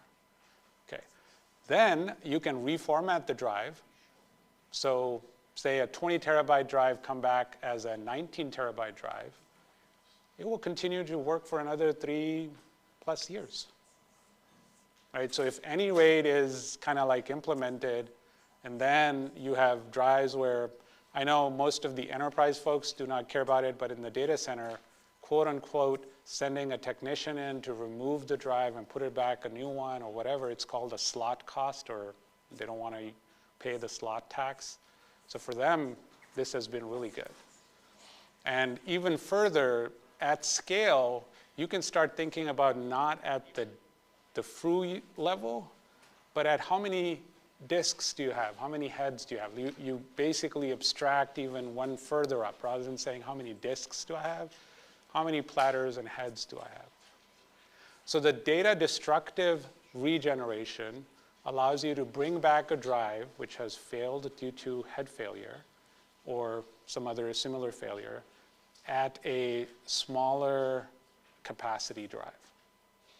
There is a data safe regeneration, which is slightly different. It's not as well tested.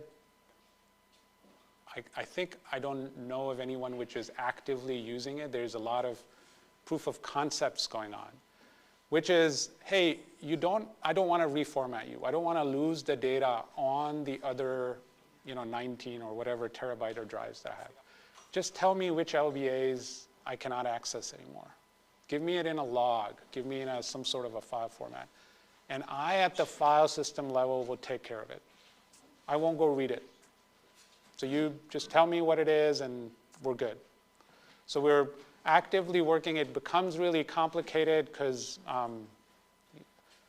hard drives have a serpentine. I don't know if you guys know about what a serpentine is, but basically there's a lot of complication. The log is really bigger. We're trying to change that so the log is smaller, more manageable. But there's a lot of work going on in this space to say, how can we keep the drive up and functional while letting the host know which LBAs are no longer accessible? If you are interested, and if ZFS community is interested, maybe that will be a good move forward. But the one which is data destructive reman works like no matter which drive, Toshiba, WD, R drive you pick up, you try to do it. Has to be a more newer drive. I would say 18 terabyte or above is probably where you would find this feature. It probably doesn't make sense for some of the smaller drives where we have very few number of platters anyway, so it doesn't make quite sense. Okay.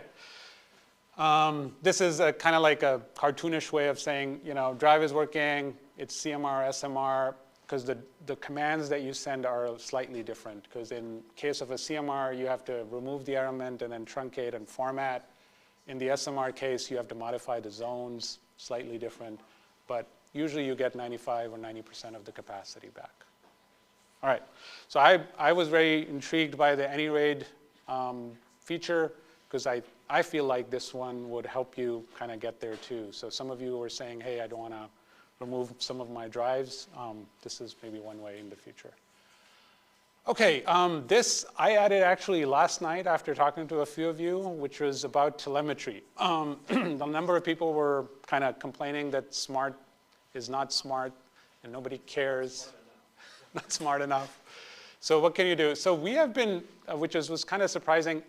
I want to say that I came to either FreeBSD or somewhere else where I did a whole talk about the telemetry, but in case I need to rejog some of the memory, there's a thing called FARM that we have been kind of introducing for almost 10 years now.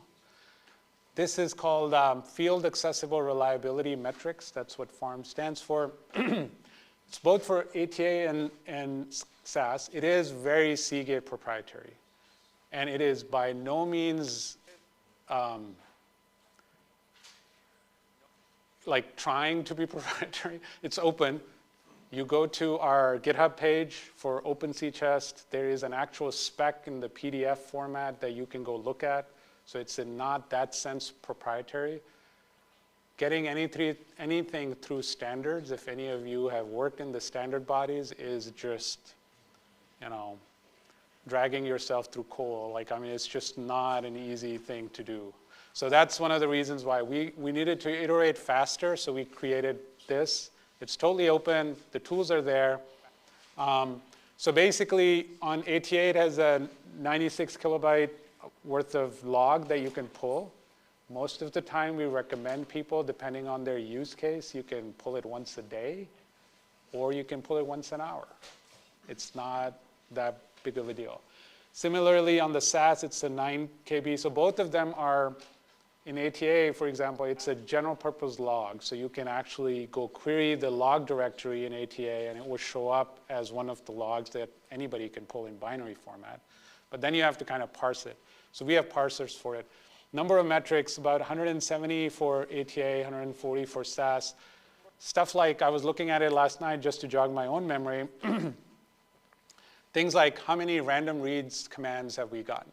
How many retries have you done? How many, I think, statistics-wise, like how much, oh, that same one that I was talking about, has this drive been regenerated? Like, you know, which of the element was removed? Like, those are type of things that are in there that anybody can use and look forward to. And so basically that if you read that spec, which is open source, quote unquote, is general drive information, workload statistics, error statistics, environmental, like in terms of like, what was the highest temperature that you guys got in the interval from the last time to this one? So the use case has been where they take an hour and then take another one and then do the diff and save it off. Like, so basically pull the log at whatever frequency they're comfortable doing, do the diff, what has changed, and then log it off and do whatever. There, I just wanted to say open source tools, we did min modification to SmartMon tools, which was also a really interesting experience. We got about 10 or 7 some logs in there, or metrics in there.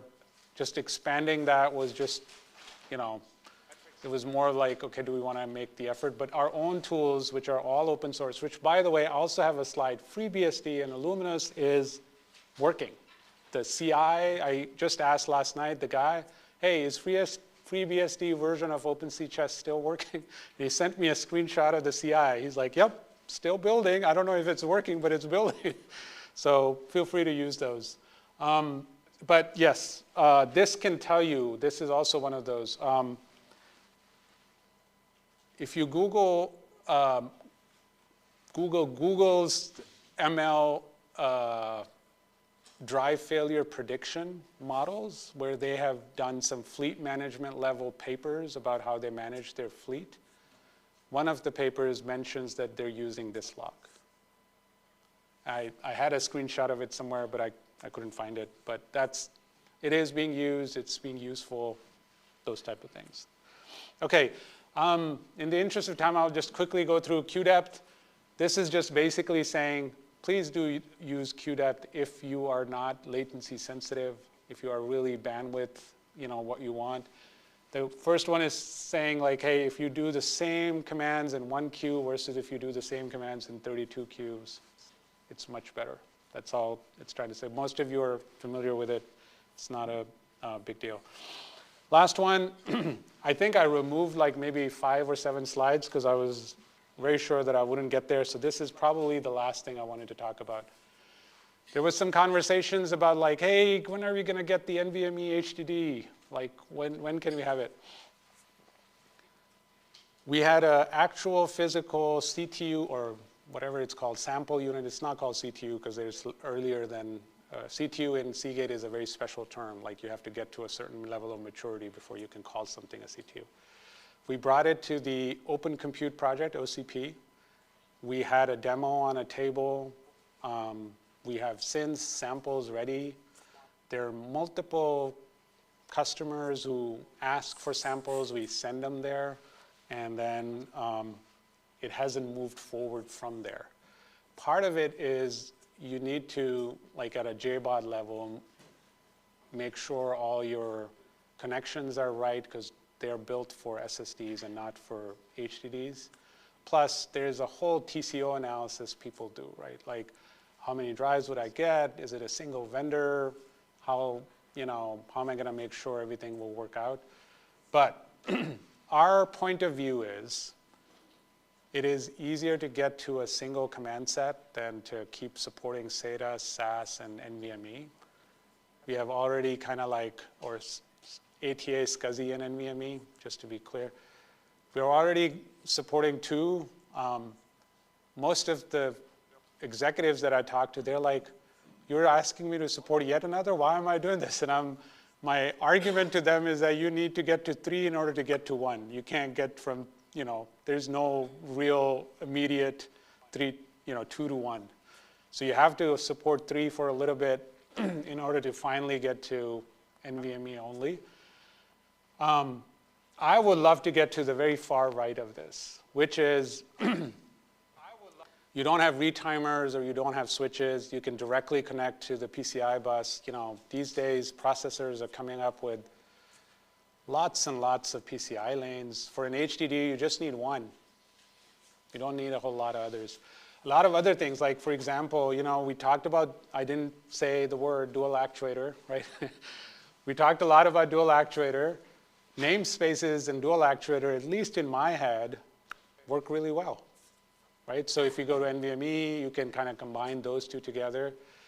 I had a couple of slides for security and I removed them, but I'm a big believer in attestation for storage subsystems so they can be part of the security trust zone, so to speak.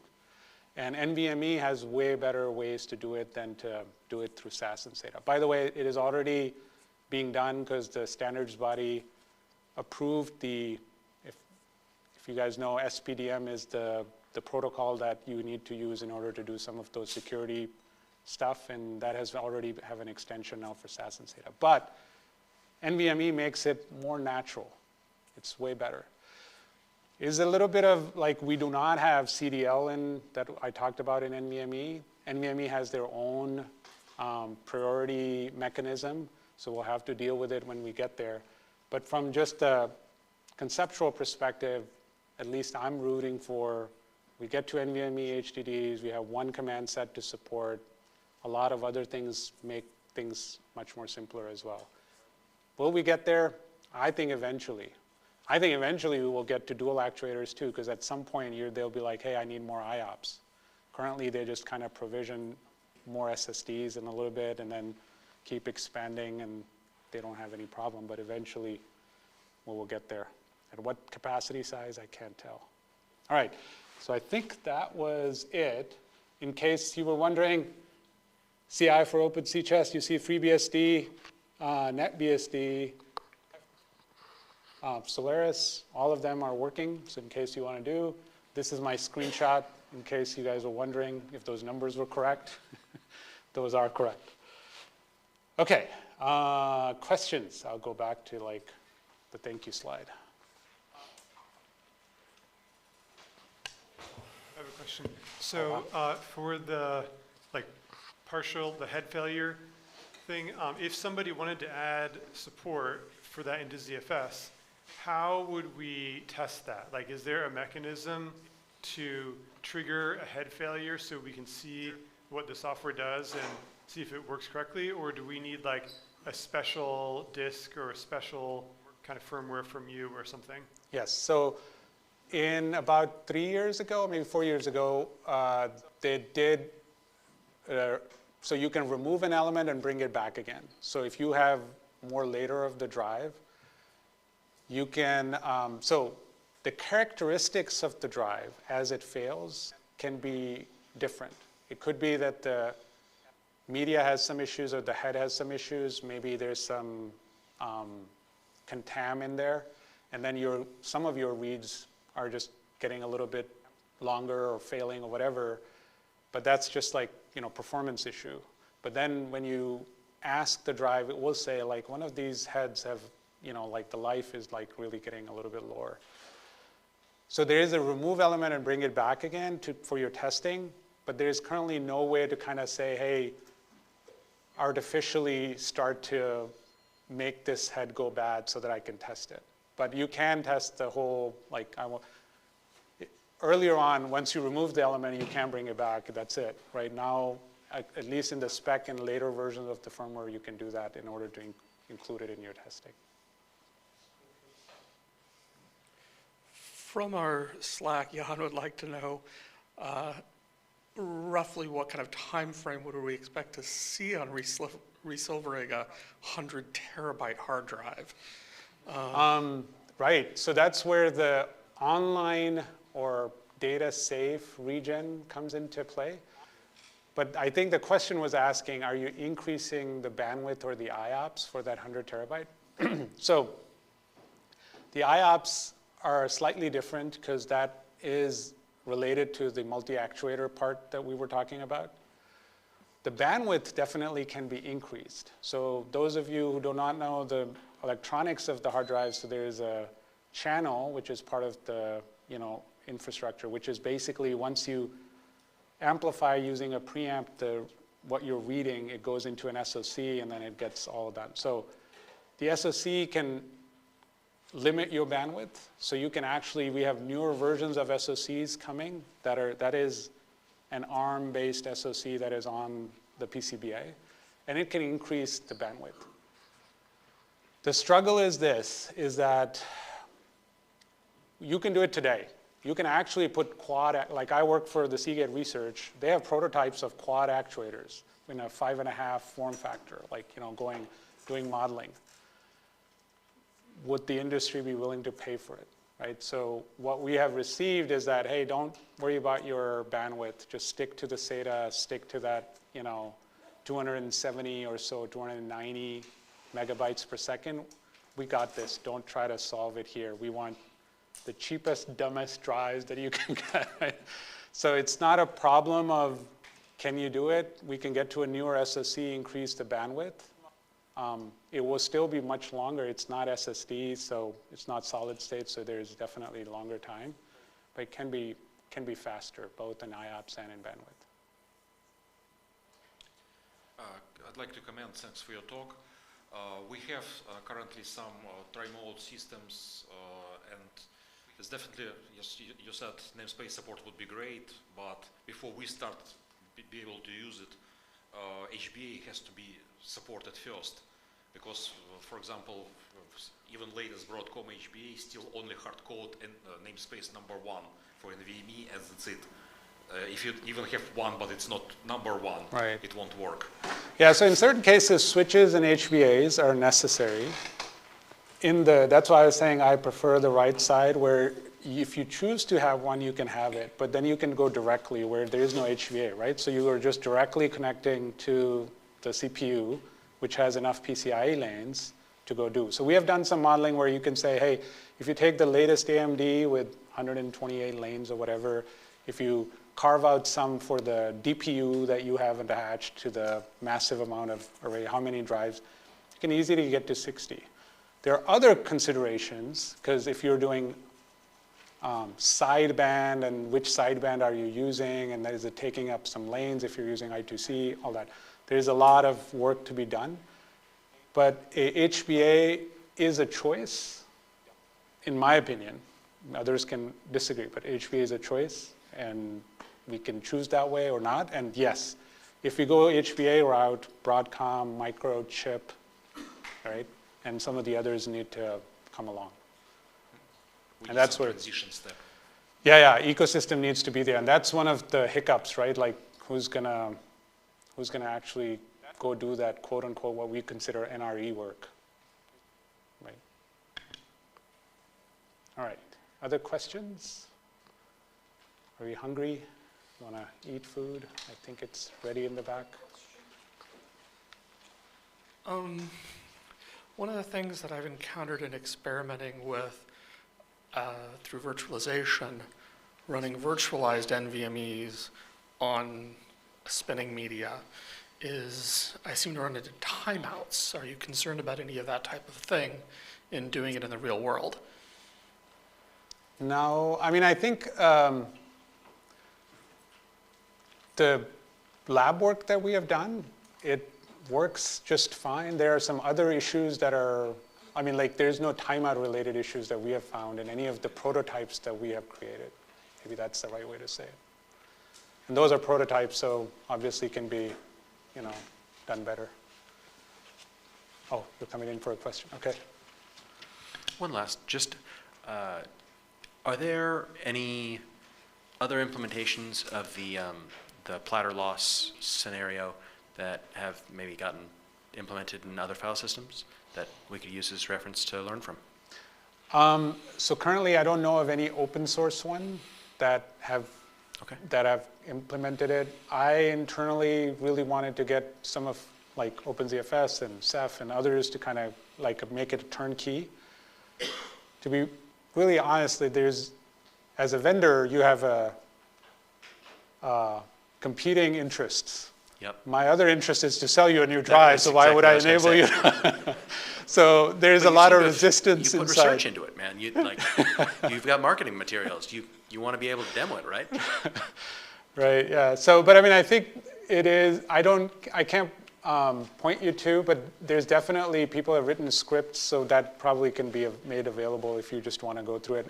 We have made it testing-wise that it does go through an HBA and direct attached, and it can, because sometimes the drive can go away for a little bit, and some HBAs, some South bridges do not appreciate the drive like, hey, what happened to my drive? Like, I'm going to keep sending it resets until it comes back. So we have, over the years, we have kind of smoothed those out. All right, well, I'm happy to talk about these or others. By the way, one of the responsibilities that I have is Product Security Office reports to me. And we are really big on PQC enablement. We're really big on attestation and some of the others. So if security is your jam, please come talk to me. I have lots of ideas and stuff like that. So, all right, thanks everyone. Thank you, Mohammed. Test.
I'll be freer later. Bye.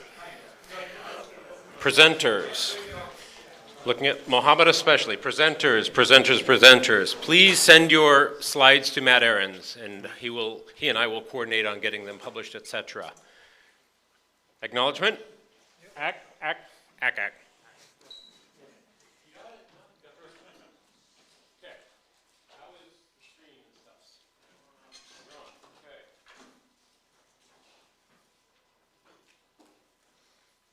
All right, thanks everyone. Today we're going to talk about two different topics on the future of ZFS. First is our work on the large label. Kind of started talking a bit about that last year, but with lots of input from Mav and others in the community, we have a more finalized design and a pull request for that now. And then to build on top of that, our next ideas for block pointer v2, what we can do with the leftover padding in the block pointer to kind of coordinate all the different things that we're trying to do with the format and make it all work. And maybe lead to fewer hacks like the embedded block pointer just stealing a bit from some unrelated thing. So quick introduction, I'm Alan Jude. I'm the head of solutions architecture at Clara. As Paul mentioned during his talk, we design ZFS systems for people, targeting specific workloads and helping you pick out the hardware and actually build a ZFS system, as well as providing support and performance analysis and other services like that. And then obviously the core of what we do is development. And some of the stuff we'll talk about today is additional features we've been developing on ZFS in addition to what Paul talked about with AnyRaid, including the large label, which, as I mentioned, is already a pull request and is hopefully going to be in the next version of ZFS, and talking about what else. But if there's some feature you'd love to have in ZFS, definitely come talk to us. So we'll start with a bit of an introduction of this concept, and in particular, why large sectors are becoming such a big thing. And then we'll talk about how we solve some of that with the large label, but also some of the other advantages that provides, even if you aren't one of the people that's going to be affected by storage devices having huge sector sizes. There are still advantages to this larger label for your use case, including maybe faster failover or more recoverable systems and so on. And part of that is getting a lot more Uber blocks. The original design was for a reasonable number of Uber blocks, but as the sector size went up, that number went down, and now we want it to go way, way, way up. And then we'll talk about the block pointer v2 and then some of the key takeaways at the end. So starting off with the big sectors, and a lot of that is about flash translation layer efficiency. But even talking to Mohammed, it sounds like hard drives might even be interested in having larger sectors than we have now. So the main use case, obviously, is these larger format NVMe devices. As we're starting to see 100 and 200 terabyte NVMe devices, the amount of DRAM it takes on the flash device to store the flash translation table that allows them to have indirection kind of like AnyRaid to be able to move cells around to different physical NAND hardware as it wears out, means that you need more and more DRAM as you have, hundreds of terabytes of little 4K chunks. So if you can increase that chunk size and go to a 16 kilobyte sector or a 32 kilobyte sector, then the amount of DRAM you need gets halved and halved and halved. And that can make a very big difference when trying to maintain that 6x multiple of the price over a hard drive. But it can also provide efficiency for other unrelated things, right? If you're something like Delphix's work with S3-backed pools, if you can have your granularity be bigger, then it's less fussing you have to do with read, modify, writes, and so on to pack a bunch of sectors into a bigger object to store that underneath ZFS. Also, the same kind of flash translation stuff applies to ZFS and its indirect blocks. If we have larger chunks, then we need fewer layers of indirection to reference the same amount of data. And that can, again, increase the efficiency of ZFS. So if your workload isn't one that would be pessimized by having a large sector, it may actually be a lot of value, especially if you're doing things like video, where it's always big, chunky pieces of data. But as we've talked on the leadership call with Mav, maybe just increasing the A shift is not good enough for this anymore, especially as we get to really big sizes, because it's going to pessimize the case of, I have a couple of 1 kilobyte files in my pool, and I'd really like each of them not to take a whole 64 kilobyte sector. So can we have something more like a preferred alignment where, we will try to start every block on a 64K sector boundary, but if we have a whole bunch of really small files, we will pack those down into one sector and rely on the drive doing the read, modify, write for us, because most of these drives, even though they have a larger native sector size, do still support emulation down to 4K or even 512 bytes. So what can we do to mitigate the downsides of the write amplification if you have small files, but also where can we get any other efficiencies and get the most out of these disks?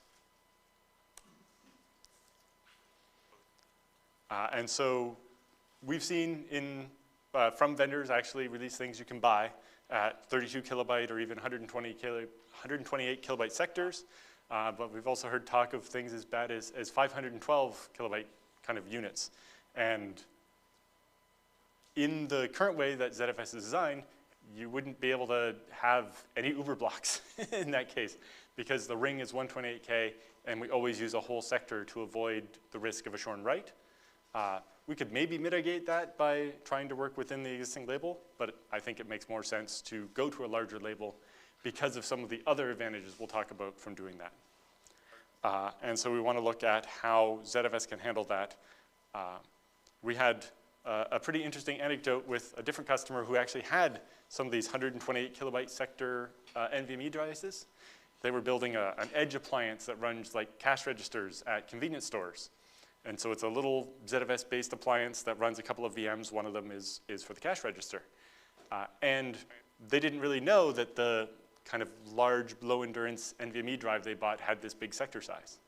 And so when they created the pool on it, ZFS did its max auto A shift equals 15 and went with 32 kilobyte sectors to try to get as close to the 128K as it could. But then they just created a default ZVol with a vol block size of 16 kilobytes and threw their VM on it. And then as they wrote to it, they were like, our pool is saying it's full, but we only wrote half the size of the drive to it. Where'd all our space go? Welcome to 32 kilobyte sectors. So getting into the label itself. So this is what a ZFS label on a hard drive looks like today. So basically, we put 2 copies of the label at the front of the drive and 2 at the end. I've just pictured the ones at the front here. But basically, ZFS will reserve the first 4 megabytes of the device. The first 8K is just some padding to make sure that if you had old bootloaders or just whatever else was on the drive, that we were not going to be stomping on that, or worse, having it stomping on us. And then there's what used to be padding, but is now the boot environment data.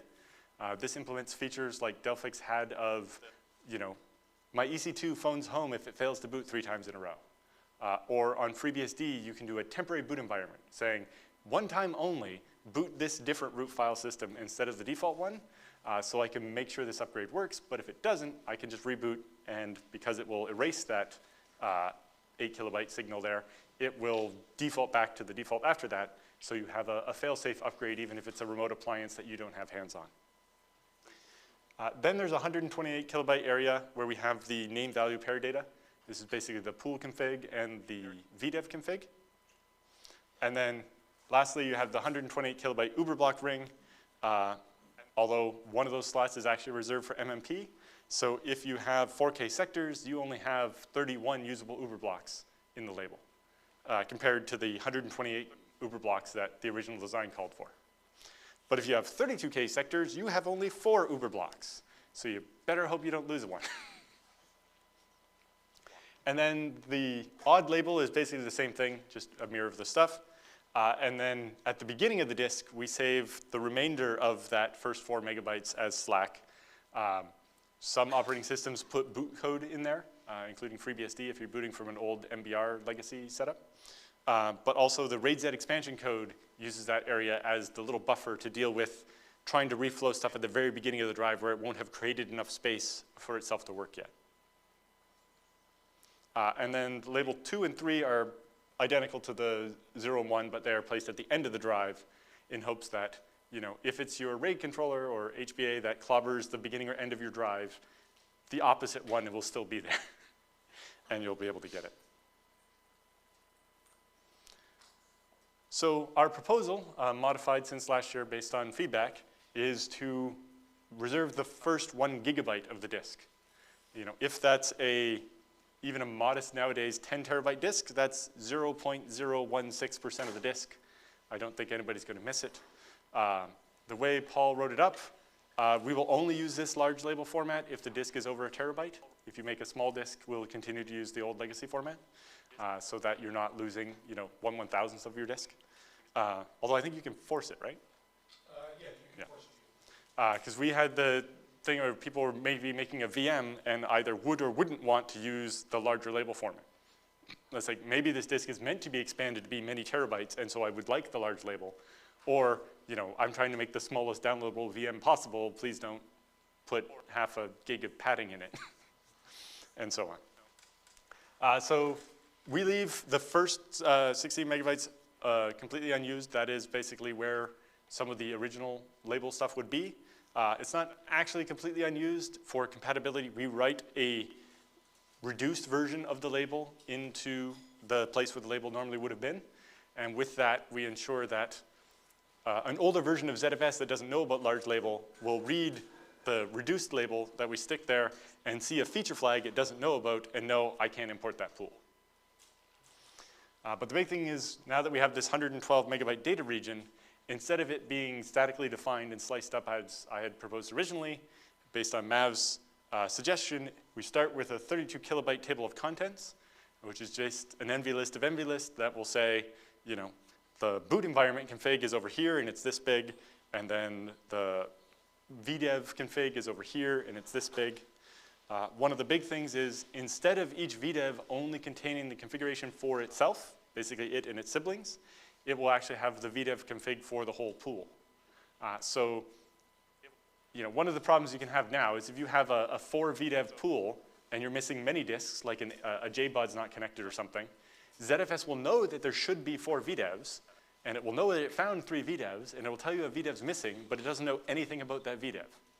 Whereas if we have the whole config, we can say, hey, the disks with these serial numbers are missing, or, you know, we have some data that says it's that JBOD, and it can make it a lot easier to debug. But also, if you're doing a failover in an enterprise system, having all that config means you don't have to search all the drives before you have an idea what the config should look like, and you can start putting the pool together a lot more quickly and have more trusted config and have a faster HA failover. Plus the pool config, and then something we'll talk about a little bit is also optionally some auxiliary Uber blocks. So outside of the ring, we might decide to just keep every 1,000th Uber block for a little while or something to kind of enable an extreme rewind that doesn't normally become available. But also we thought maybe that's where we would store the ones from MMP or checkpoints and things like that. But because it's a table of contents, we can always change what goes where, and we've not already divvied up all the space. We can, you know, pack whatever fits in there. Although we encountered a very interesting one, it was a week or two ago. A university had a 240 disk wide DRAID, and it was working fine. And then they upgraded to ZFS 228, and then when they import, it would suspend and fault and not let them use the pool. They could import read-only, and it would work fine. But every time they tried to do rewrite, it would just be like, nope, error. Eventually, Paul figured out a commit from TrueNAS, I think, in 228, started putting the full device path in the VDev config, which is fine, until you have a VDev that's 240 disks and really long device names, and it adds up to more than 112 kilobytes, and it won't fit in the VDev label. You know, normally you wouldn't expect to see that problem. With RAID Z, you would struggle to make a config that big because if you had 240 disks, you'd maybe have them in 10 or 20 VDevs. But with one big DRAID, that's all one VDev, and all of that has to fit in, you know, the one label slide. And it doesn't give you a very helpful error about it. It's just like E in val or something. It's not even E too big or E no space. It's just nope. Luckily, when they added that feature, they added an environment variable to say, I opt out of that. And so set that, and they were able to import the pool, and everything was happy. But it seems there's real-world use cases for storing more pool config and having more space for this. And obviously going from 128 kilobytes to 128 megabytes of space for the Uberblock ring means that even if we have 128K sectors, we can still store 1,000 Uberblocks without having to worry about read, modified, write, and shorten writes and so on. And based on the recoveries that Clara has done over the last couple of years, a couple more Uberblocks would go a long way. We had another one at a hospital in Europe. They had an existing ZFS system and it was working beautifully, and so they decided to buy a second one. And somehow when they were racking it, they plugged the SAS cable from the new head into the old JBOD. And then they started up TrueNAS and added all the disks to a new pool. And because the TrueNAS GUI has to run zpool crate-f, it overrode the warning of that. Those disks are already part of a pool. And so they had an imported pool with all of its labels had been overwritten with a different pool name for an empty pool. And going through all the labels, I think Don found over 1,000 Uberblocks. One Uberblock still referenced the original pool. And we were able to get the pool back by manually reconstructing the label of what it should have been. And I think we stole it from a zpool.cache file we found somewhere from the pool. But it was quite a bit of heroics to get that back, knowing there was exactly one Uberblock left that had the useful information. So having more than 32 Uberblocks would be really, really nice. Plus, we have an extra 512 megabytes here that we can use for something in the future, or maybe for things like AnyRAID. There's some implementation details, for example, that all of this stuff has checksums on it. So Paul divided it up into maximum 16 megabyte chunks, or 16 megabyte minus the size of a checksum. And we label checksum every chunk of this giant label so that we can be sure that it's correct as well. Does it make sense to have some sort of export mechanism to archive that off as it's being built? So the zpool.cache file has a copy of the pool config and so on. And yes, like your operating system could be backing that file up occasionally in like var backup. Like, I don't know if Linux does it, but on FreeBSD we do like the last 8 password files or something. It's like, yeah, the partitions from your disk and your pool cache could be really helpful to, in case something really bad happens, who knows what. So some of the other considerations there is trying to minimize the number of times that we have to change the on-disk format. So trying to work everybody's ideas into this design, and that's where I think the table of contents concept comes in really well, because we'll be able to just define extra sections in the future if we want. And by keeping a reduced version of the label in the place of the old small label, it allows us to make sure that older versions of ZFS will be able to see, hey, there's a pool here, or even like non-ZFS things that just look and don't know about large label will say, hey, there's a pool here. It just happens to use a feature flag I don't know anything about, so I won't try to import it. And yeah, having that full VDEV config will make things quite a bit better for importing the pool, and hopefully allow us to continue the work that we did with importing pools in parallel and everything else to try to get the HA failover case with ZFS to be as fast as possible. And so my old idea of having to increment the ZFS version number to 5001, we don't have to do that. So that's helpful. So a bit about the idea of having thousands of Uberblocks. The first part is obviously the rewind. Not just in recovery cases, we've seen all kinds of different cases, people accidentally mounting the pool on 2 heads at once because they were using MMP, but they also used the same host ID on every machine by accident, and then the MMP didn't need to do its thing. Or they forgot to turn it on, or other things. And being able to rewind actually did recover it, but that window is really small. Like, you can go through 32 transactions in less than 30 seconds if you're really busy. But even if you're not, that window is only a couple of minutes. So having more history is very useful. Then we got to the idea of the auxiliary Uber blocks.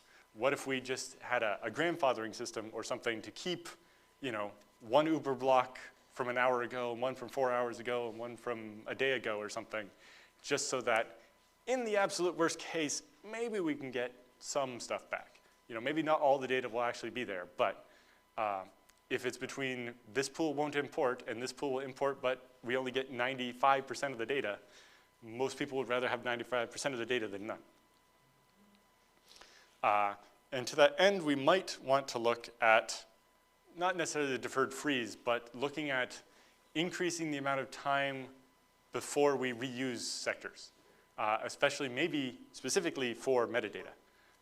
If they have a special device, that may be easier, or with Paul's idea of the embedded special metaslab, can we say, just the metadata, maybe we don't reuse those allocations quite so quickly, so that these much older Uber blocks have enough stuff to give us the previous version of the pool, almost like a lazy checkpoint or something.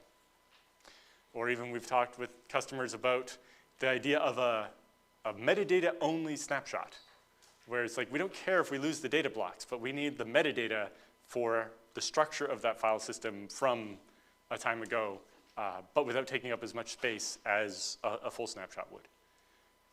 Because, again, we don't care if we lose some data, but if we lose the data we've held for a long time and we know it didn't change, we know it's there, we just need enough metadata to be able to find it. And that could be quite useful.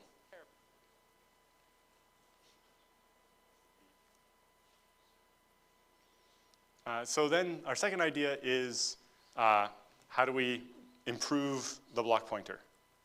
Right now, all the sizes in a block pointer, whether that's the A size, the P size, the L size, et cetera, are based on 512-byte blocks. So a size of 0 is actually 1 sector, I think, and a size of 1 is 2 sectors, and so on. But in a world where we don't see very many pools with an A shift of less than 12 anymore, does it make sense to continue to do that? So one of the things we looked at was using a little bit of space in another place in the Uber block to set a scale factor, and that would make all the sizes in the Uber block scaled to that A shift. And so that still supports mixed VDEVs or time-dependent geometry, but allows us to say, the block pointer can now support more sizes in the 24 bits of size that we have for P size and L size and so on. In the current block pointer, we don't have any versioning. We weren't smart enough to leave a version field behind at the beginning. And so it's hard to tell. There's no existing way to tell, but if we're going to change things, we might as well add one of those to save ourselves much pain in the future. A flags field, we've kind of needed that for a while. We've done terrible things like steal the top bit of the compression for embedded block pointers, or I think Mav even just had to start dipping into the padding for his rewrite feature. And so that actually led to a slight change of my design here to be compatible with what has already happened in the year since I came up with this idea. And one of the last things for supporting upgrading compression algorithms, also for Mav's rewrite feature, and for other things of that nature, is possibly adding a logical checksum in addition to the physical checksum that we have. Either with its own dedicated smaller size, so maybe like a 32-bit logical checksum as just a verification, or doing like we do with encryption, using one of the bits from that flag field to say, actually the second half of the checksum field is actually a checksum of the logical data, so that we can tell, this is the same data, we just compressed it with a newer compressor, and so it's different. But allow us to say, because of that, maybe that we don't have to re-replicate the data just because we recompressed it. The other side already has it. It didn't actually change because we can verify the logical checksum is the same on both sides. So this is what a block pointer looks like today. It's a beefy full 256 bytes, bit of padding, which VDEV each DVA belongs to, some reserved stuff for RAID that never got used, and then the allocation size. And then, the endianness, the dedupe, the encryption, how many levels of indirection the block has, what type it is, The type is also a whole other fight where, you know, there was only so many bits for types, and then we've added so many more types that one of the types is just, this has an extended type that's defined somewhere else. And maybe we could clean that up as well. Which checksum algorithm, and you see the bit from the compression algorithm stolen for embedded block pointers, the compression algorithm, the physical size, logical size, et cetera. And then there's these two nice beefy chunks of padding, which we'll talk about in a second. And then the transaction times, the fill count, and lots of checksum. So in our proposed changes, the first thing we do is all the fields that are in blue, or teal, are basically changed to scale based on a single shift field, which moved to the second field there, the shift size. So instead of all of those being in units of 512 bytes, they're in units of whatever size you specify there, where maybe 0 is 512 bytes and 1 is 4K, et cetera, so that would allow us to do things like a logical record size of more than 16 megabytes, if that actually gets interesting, but also just, you know, support for even larger sizes and allocations is, you know, with things like Seagate's Core Vault, you can make pools out of disks that are immensely huge, right? Actually using LUNs rather than disks and having, you know, exabytes of data in a pool, and suddenly you need to be able to, you know, have really large offsets and so on. So the flag field, we saved 16 bits for that. Originally that was a bit later in the field, but Mav already took the first bit of it, so I shuffled things around to match up that. And then we have the version field.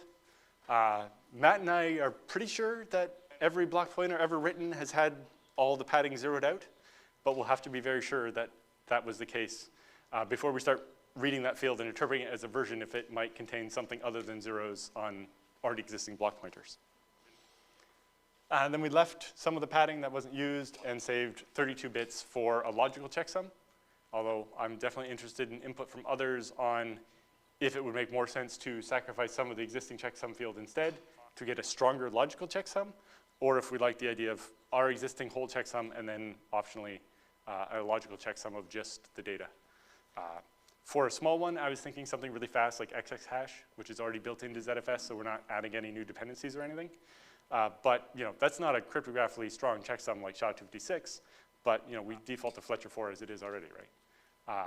And this is mostly just to confirm that I know that this is the same data even if the checksum says it's physically different because we compressed it differently or we rewrote it to a different VDEV and it's, you know, the parity is different on that VDEV or whatever. Any questions on this? It might be helpful to answer the questions while the diagram's up.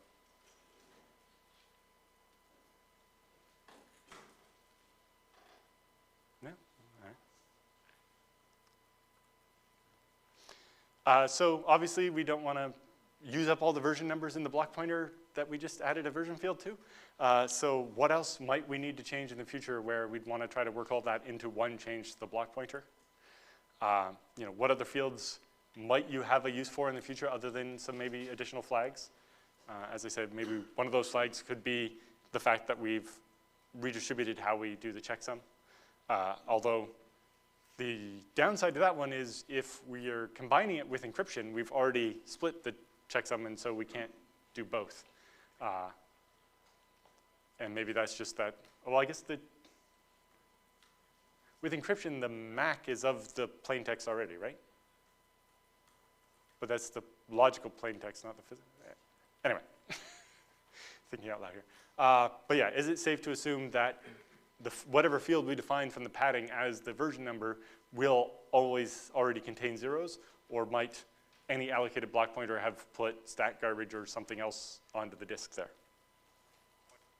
And then, yeah, what else do we do about the logical checksum, and what other uses for a logical checksum might you have beyond the fact that, you know, if we want to use a newer version of Z standard, it might not recompress the block the same way, and currently ZFS makes that assumption. Or if you're doing like Mav's rewrite feature or tiering, you might want to write to a different VDEV that has a different parity style or type, and the physical checksum might not be the same, even though the logical data is actually the same.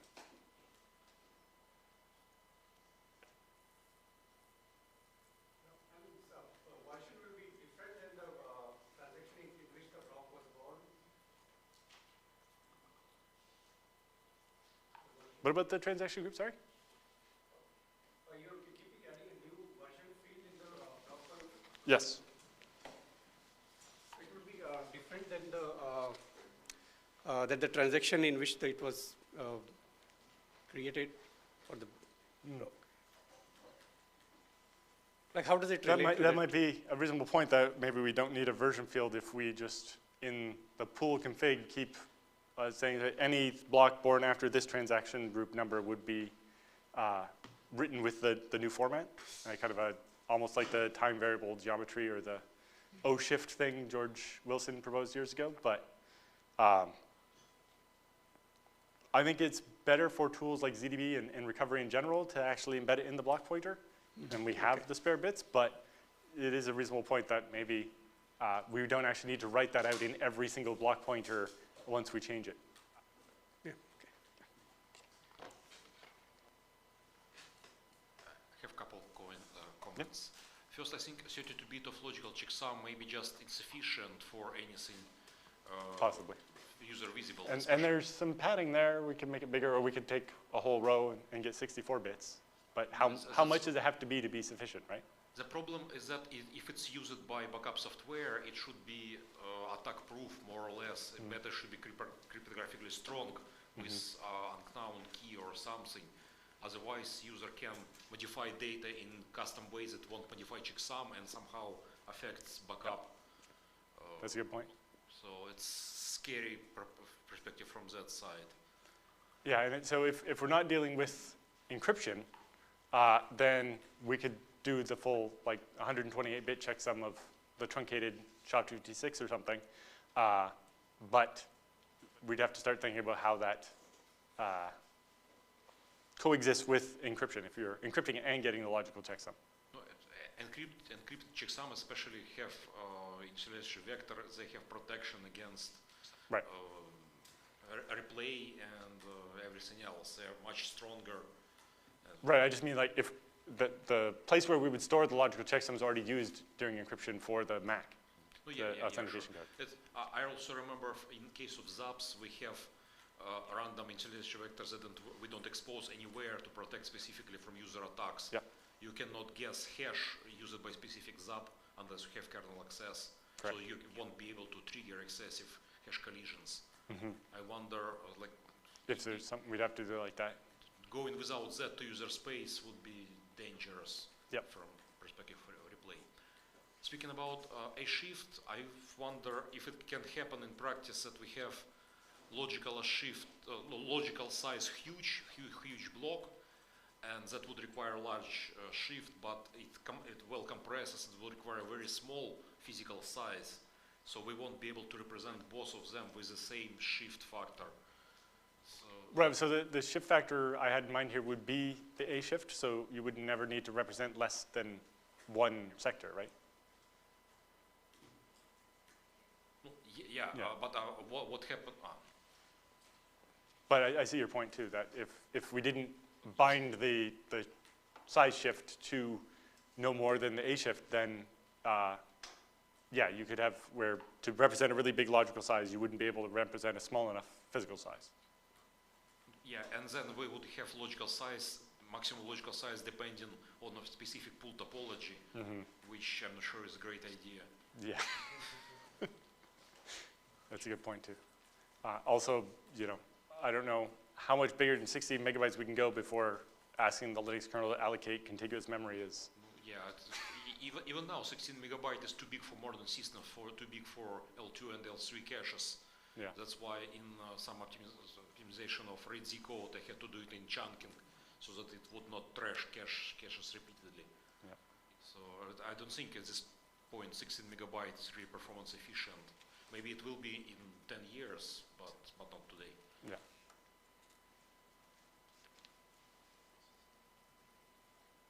Did you have more? I have a couple more, but 2 earlier slides remain now. Yeah, okay. We can come back at the end. I'm almost done anyway. So kind of, in summary, we have, we want to support drives with the new large sector sizes. These are literally coming. We've seen them. Customers are buying them and deploying them and running into problems with them.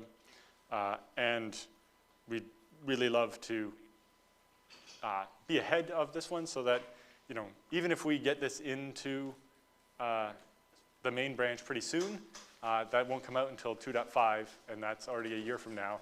And then by time, various Linux distros actually start picking that up and shipping it in their LTS, I think we'll be swimming in drives with these huge sector sizes. So I think it's important to get this. It is hard to be speculative, but at the same time, I think we'll be better served by being a bit ahead of this than being behind it. More Uber blocks will make things more recoverable. In general, we've had really good luck. ZFS does everything in its power to make sure you can always get your data back. But the only failure we had was a customer with no snapshots just deleted some files. And so they left the system running after, and there were no Uber blocks going back far enough. And the most we could rewind for them was like 17 minutes. And that's, even if they had been smart enough to power off the systems after they accidentally deleted the files, that might have still been too short, especially since we might flush a whole bunch of transaction groups if you're shutting down gracefully. And so having a bigger ring there can help a lot, and maybe we can look at kind of deferring reusing, especially the metadata right away, so that those older Uber blocks have a much greater chance of being consistent over time as well. And then general capacity scaling. Is there other things we need to be thinking about, knowing that, by 2032, we're going to have 100 terabyte drives, right? Mohammed promised. And if the flash drives are scaling up similarly, or just building things on things like Core Vault. Like working with Seagate, we've already built a 10 petabyte pool, and if that's going to become common, what else in ZFS doesn't scale very well? Trying to divide that up into 5 12-byte sectors. It's right behind you. I was going to say, you're talking about large drives. You're on? You're good. Talking about large drives and 100 terabytes being large at OCP 2 weeks ago. I think the idea before the end of the decade is 1 petabyte drive, which means you're looking at 20, 30 petabyte individual systems. How do you think we scale metadata for that? Yeah, and just where are the rough spots in ZFS going to be for that? And how do we start working on them now so that by the time we get there, the release of ZFS that works for that is already in the Ubuntu or the Rocky Linux or whatever that the people who buy those drives are trying to deploy it on.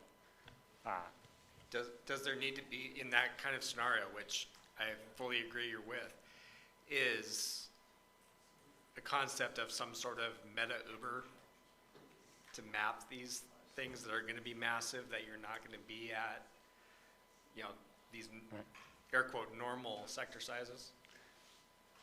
Yeah, I think it really gets to Mav's point that just upping the A shift is probably not going to be the right solution to the problem, because even if they buy a petabyte disk, they're probably still going to want to store a whole millions of 1K files on it, because of course they will. And so what can we do about that? And so a lot of that probably comes down to, what we've been talking about recently of how do we more smartly size our metaslabs, and what number of metaslabs makes sense. Because if you make them too big, they take a lot of RAM and more time to load and unload. But if you make them too small, you just get fragmentation everywhere. And if we can maybe even build on stuff that we've been working on at Clara to try to have different metaslabs target different chunk sizes, like different record sizes, so that we get less fragmentation just by being like, this metaslab would prefer that every allocation was 32K. If you want a different size, go get a different metaslab. And up until we're kind of running out of space, trying to do that so that we get the maximum efficiency of both the range trees and so on stay small, because it's all allocated and not allocated, and we get big chunky spaces, chunks of free space. But also just, it means the space map logs are smaller, the metaslabs don't take as much RAM, and we can keep more of them loaded at once, and it doesn't take as long to load and unload them. And just all the scale factors you run into when you start thinking about tens of petabytes per VDEV, let alone per pool. Yes. And scrub, you know, maybe we'll get quad actuator drives exposed as NVMe namespaces and get a couple more IOPS. You know, 1,000 IOPS would be really nice. I think, Mav, you had some more questions? Yeah, a couple of questions returning back to the large label format. First, we need label. Oh, label, right, sorry. First, to be able to import the latest version of the pool, we do need to scan all disks just to find the latest one. Right, but once you've found one disk, you might have a hint on where every disk is. Instead of having to search every disk in the drive, in the chassis, you would know every disk in the pool. Hopefully its VDEV path hasn't changed. I could have 400 drives and my pool is 10. So I'm scanning 400 to get to. It may happen that first drive we found, actually it's from the previous incarnation of a pool. Correct. It was actually removed from a pool at some point and still has some valid metadata, but they are far outdated. Yeah. We will still have to scan all the disks before we can make a decision. Yeah. That's why in Turnas we even have a hack to make Linux wait for all disk scan to complete before we even start thinking about ZFS. Otherwise, we don't have no guarantees. Yeah, can we get a copy of that? The UDEV is evil. If you Yes, can make yes, it wait it's until all the public disks are there. repo in our kernel patches. Okay. So yeah, sure, it's against everything Linux believes that, so it will never be upstreamed, but we use it in ourselves, pretty small patch, but we had to do it. But we need to scan all the disks from that for that purpose. So having a full label should be good for recovery, but it won't save us much time, I don't think. Second thing, might help a little bit though. For each disk, we would have to find, for each label, we have to find latest version of UberBlock.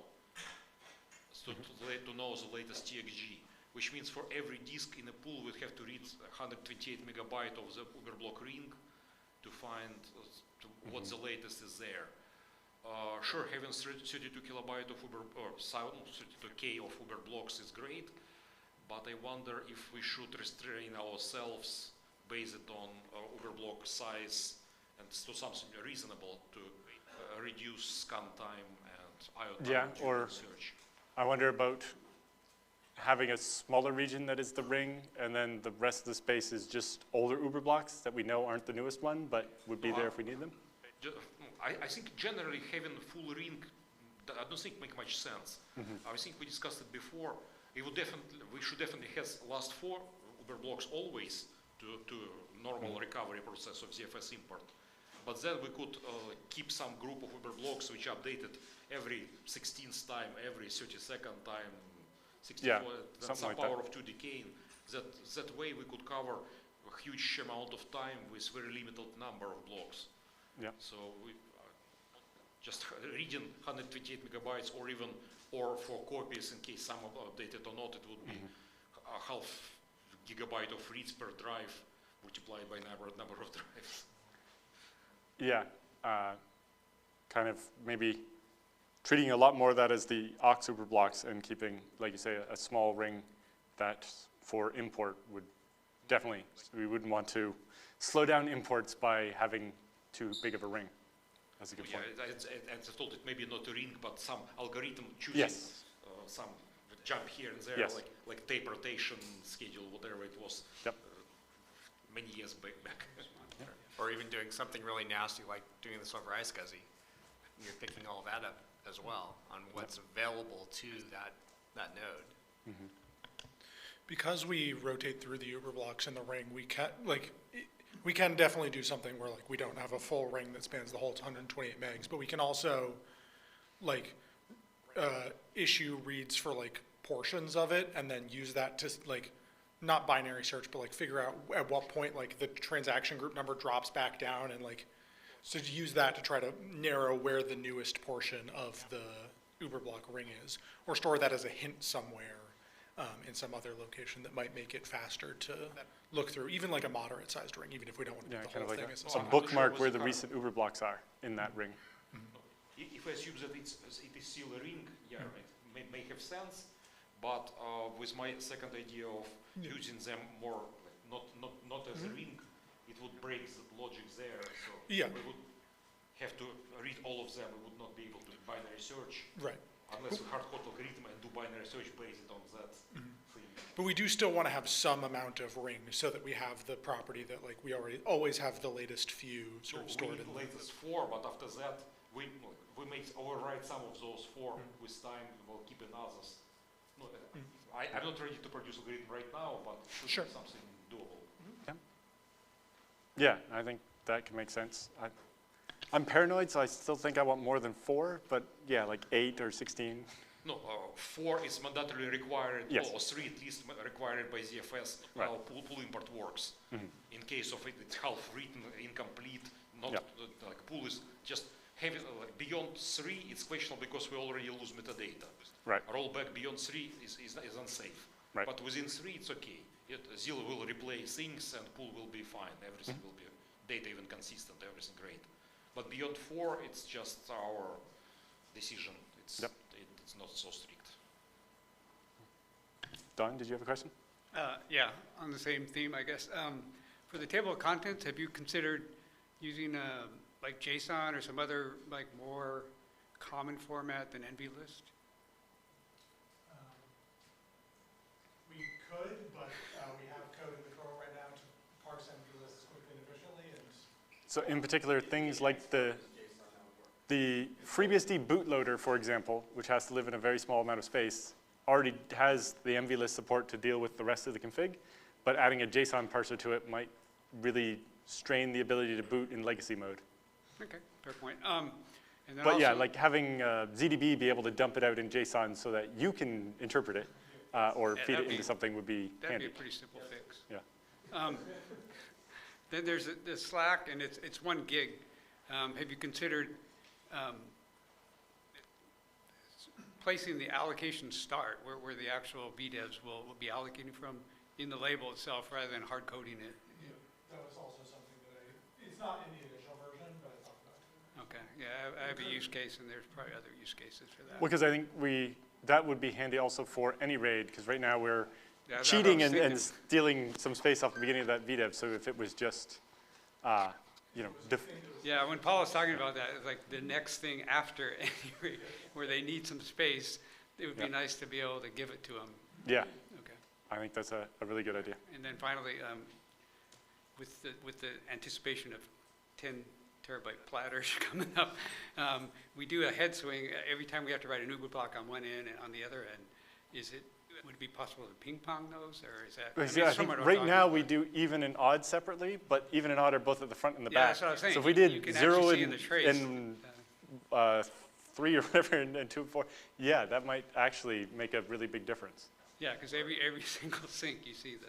Or is it something that, like C8 serpentine logic as it spins through, could be leveraged directly versus being abstracted away? But yeah, I think just changing which labels go where or the order we update them could save a whole bunch of that, especially since we make every drive do it. Yeah. I have a couple of chats here from one of the streams. There was a question here about whether there's enough history to try to retroactively reconstruct a prior state to make it into a snapshot if someone screwed up and wanted to recover something.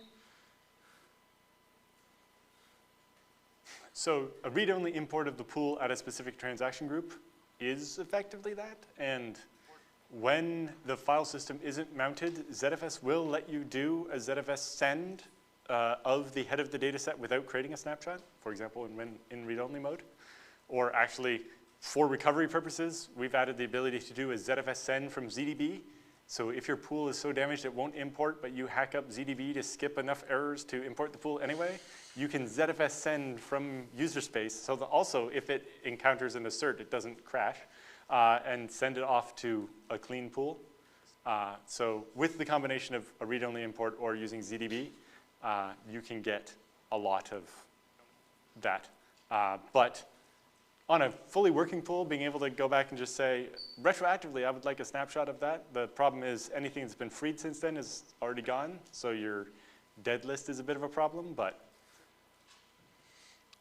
And the one other question I have here is, we have someone who's curious if there are any plans to implement some kind of upgrade of this to V2 here, if you already have a pool that exists. To the large label or to the block pointer V2? Yes. Yeah. I'm not clear on that, but Okay. we'll just do it as yes. So for the large label, I think that was pretty much no, right, Paul? So there is a path to be able to do it. It's a weird path. And basically the idea is you have to attach a new larger device as a mirror to your existing device, where the new larger device uses the new label format. And then when we resilver, we pull all the data onto the new device, but it'll be at the new larger offset because the device is larger, and so it can actually hold the new labels and all of the data from the existing disk. And then you detach the old device. And so now you've migrated that disk's worth of data over to a new disk that has the large label format. And you have to do that for all of your disks. And so you can't do like an in-place thing for disks of the same size, but you can technically do it. It is possible. And I think actually if the Metaslab Slack was big enough, you maybe could actually get away with it on the same size disk, but it would really depend. It would depend, yeah. If I don't know how you document if you have a gigabyte that. of Slack, it would work. And Metaslabs at large disk sizes are 16 gigabytes. So yeah, so if your theory, disk size is not divisible by 16 gigabytes, there will be some number of gigabytes left over, although it might be not enough. Yeah. For the block pointer V2, it was designed to coexist. So basically anything new you write would have the new block pointer, and anything old would have the old, and the version field would let ZFS know which way to handle it.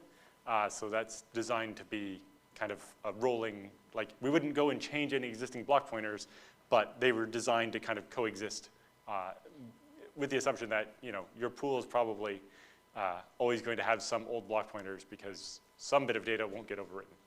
So call back to the Microphone. Oh, sorry. If right now we were creating a new pool tomorrow, is there a flag set I can do to pre-stage for that? Not in the current version of master or any released version of ZFS. Yeah, because right now all the existing versions of ZFS don't have this concept of like reserving space at the start or end for things. Is that something that would be a useful script to generate out here and be able to? If you're asking if that's a hackathon project, sure, yes. Yeah, yeah. I mean, like you could do it with, you know, like partitioning your disk to like reserve. And then just force the partition saying, don't rewrite it, just use it. Yeah, I mean, it should work.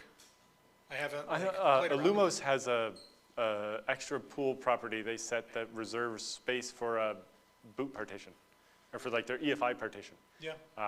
That might be a good prototype for just adding a reserved space thing. So that, yeah, it would be an inline upgrade at that point. Right. Just reserving it now. Or just, I suppose, kind of to Don's idea of having where the VDEV starts, the 4 meg offset that's hard-coded right now, be something that's in the pool config. Yep. Is it a pool property? Like a create time pool property? It would have to not be modifiable. Yeah. Like, because you can't, like, you'd have to move all the data, right? Right, Change the start and offset. we'd want it to be per VDEV, Yeah. not pool-wide, so. It I would was be just something in wondering, the like, VDEV config probably that's yeah. only settable. But I wonder if we cheese it like we do A shift or whatever, so that, you know, when Stu's creating his pool, he could say, I'd like the offset we start at to be 1 gig, not 4 megs. And then that would leave the space for the, although we need something else for the end to make sure it leaves enough space at the end too. Yeah. Which might end up lopping off one more Metaslab. Yeah. We don't want to depend on luck for that. But it's something that may be useful now. Hey, add this to the build process as we're going forward, so you're ready for when this is live. We'd have to do some trickery like at upgrade time where it like, because you reserved some space at the start, and so now you have to like move the label to that space and then fill it in after that, and like it would have to all line up correctly. Like it could work, but it might not be built in ZFS. It might be like a manual process or something. It's an ideal. Yeah. It sounds like it's easier to you know, finish applying the feedback here and merge the PR. But yeah. Any final question? Thank if you, you need Alan. ZFS development, please get in touch. And we'll take a 10-minute break.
from AWS. Go ahead Recording and stopped. introduce yourself.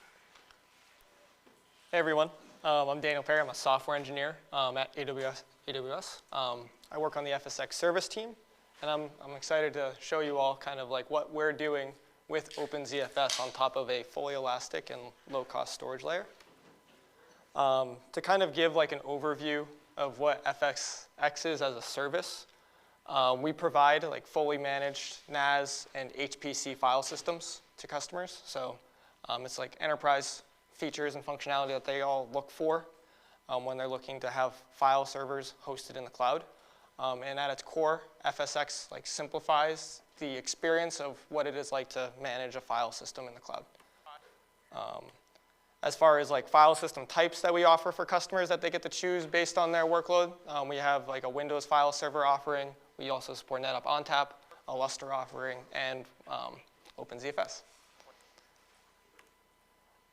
And like, how does like OpenZFS kind of fit into that picture for us? Is we really use it as like, because it is able to like provide a lot of NAS capabilities that are based on like the basic ZFS primitives, like data sets, snapshots, compression, user group quotas, send and receive, etc.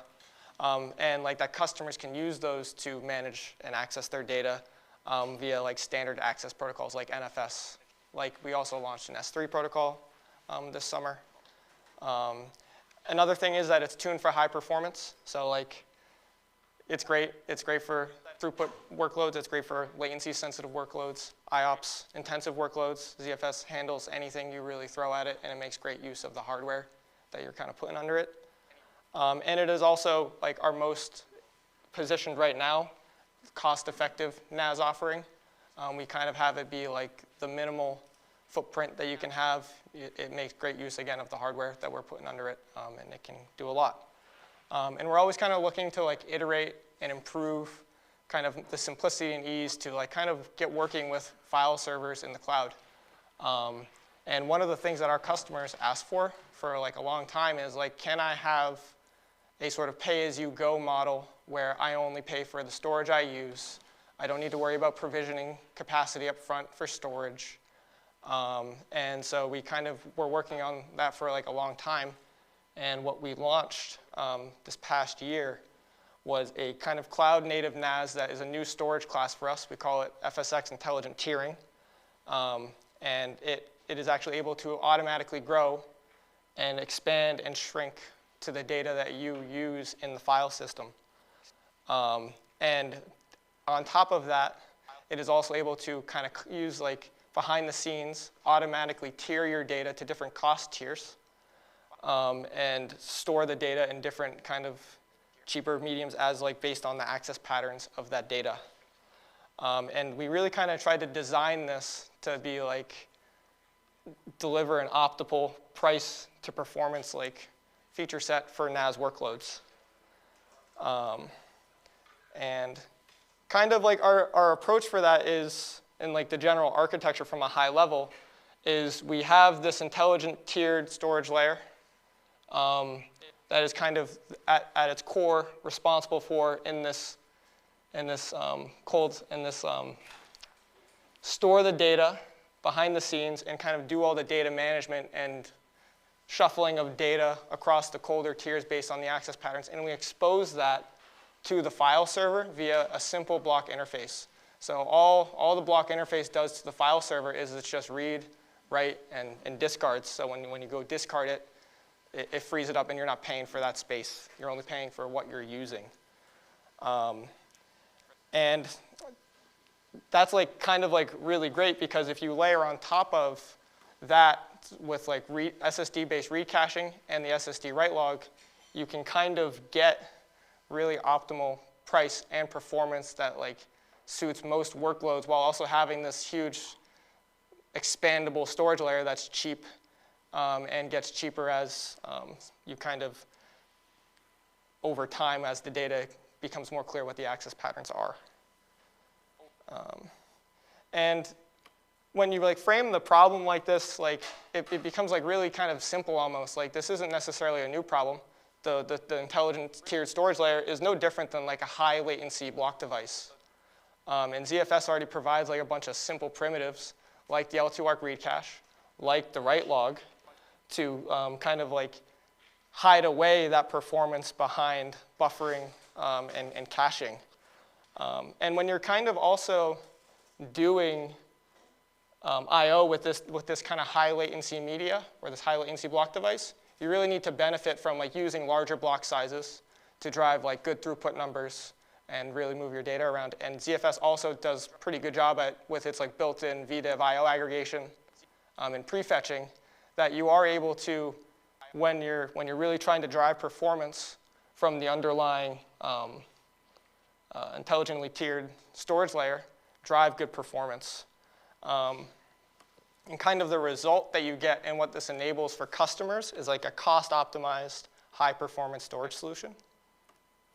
And this is just like an example of like kind of like the general write performance numbers we've been able to hit on our higher offerings. Customers are able to like drive, essentially, because it's going to the write log, 200,000 IOPS with roughly from an NFS client, like around 1 millisecond of latency, while also being able to drive sustained throughputs of up to 3.5 gigabytes per second, and with async writes, 6.5 gigabytes per second.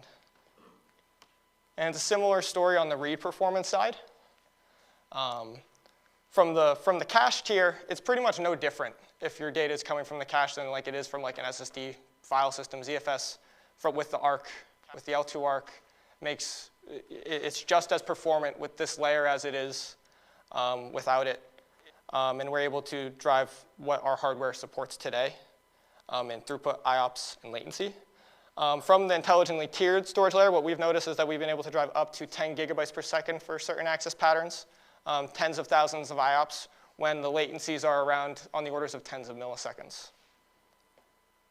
But there have been some challenges that we've kind of had to work through when we got to implementing this. Before, we were on all SSD, and it's a very different world when you're starting to use the higher latency kind of block device media. One of the problems that we ran into was related to like import speeds and ZIL replay.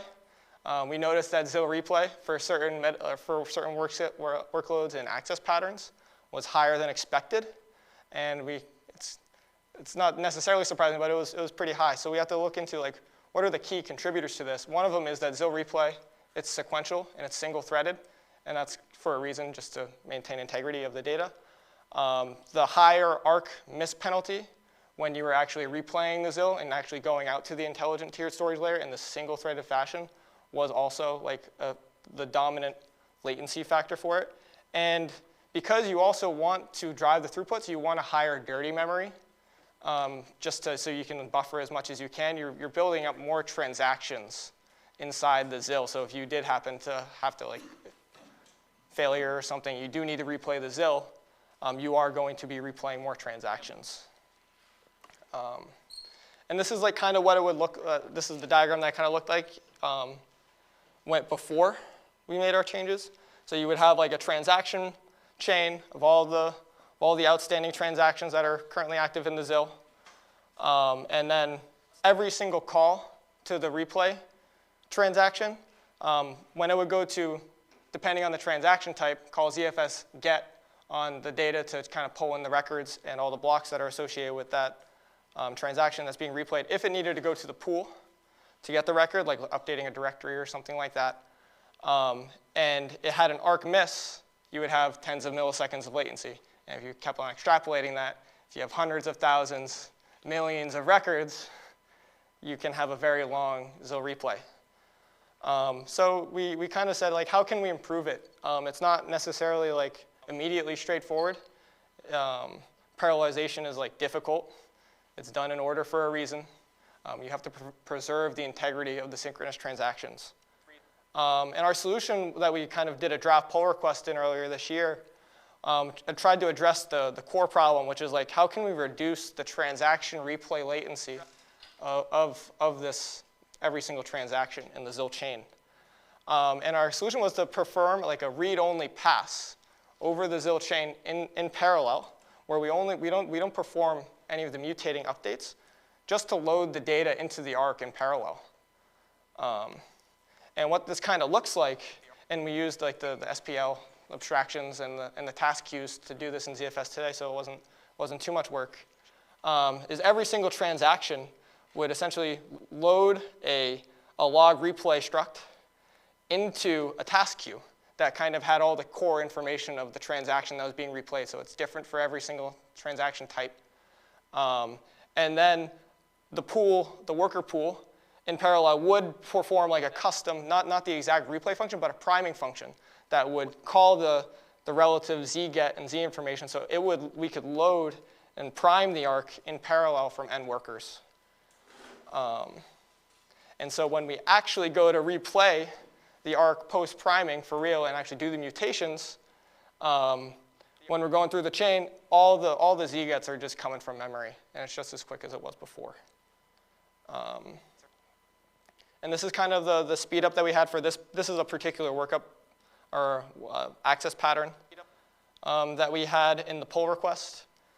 This one saw roughly like an 8x speed up, where Mark demonstrated that before. So same workload, trigger a crash, replay it. We went from 16 minutes down to about 3 minutes. And obviously, like this changes depending on exactly what kind of access or workload was being replayed at the time. But you could I imagine the speed up, and we've seen speed ups that have been a lot more. And like to like kind of wrap up, like that's what we have today for like this kind of architecture, where you have like you're using the ZFS caching primitives and the write log primitives and like a high latency primary storage layer, and this is kind of like our initial pass. Like we really want import times to be quick for obvious reasons. So this was one of those like high value tasks that we thought we could do, and we're still working on the pull request actually, thanks to some feedback that Matt provided. But we also have some idea for like future improvements for kind of just like to support this kind of architecture pattern that ZFS already has in it today. One of them is that like the DMU doesn't really have like the ability to back pressure metadata operations. It has ways to do it for like throughput workloads that are doing a lot of bytes, and like that's kind of how like the delay scale is applied. But if you're just doing metadata only, you can quickly, if you have a very large dirty memory, you can very quickly add up a lot of metadata transactions, and it can quickly become out of control, and like you can sync times become longer, you fall behind, and it just cascades. And like that's not a great place to be in. So you really want to kind of back pressure that if you can. It's not like necessarily typical, but you do want to be protected from that. And another thing is like the read cache improvements. I'm not talking about completely refactoring the L2 arc, and there's some core problems with it. But I think there are some like high value things that we can improve with it. Like one of them is like the feeder thread. Like the feeder thread is a bottleneck. You can't hydrate the L2 arc efficiently. It would be nice if there was a different way of kind of ingesting stuff into the L2 arc, like moving it along the I/O path, actually making like writing to the cache a part of the read path would be like probably pretty huge. And you can, I feel like you could even make an argument that the L2 arc could be a part of ZIL replay. All you have to do is load the log blocks differently in the import ordering. Just move them up. I'm pretty sure it's done towards the end right now. From what I was like looking at, that was like an idea I had. I think these ideas honestly could make some pretty good hackathon projects. So probably going to put them down. And we're constantly kind of like looking to improve and iterate on this kind of improving this ZFS for this architecture type. So if you have any ideas or you want to work together, feel free to like reach out to me. I'm available on the OpenZFS Slack. And that's kind of all I had for today, so thank you.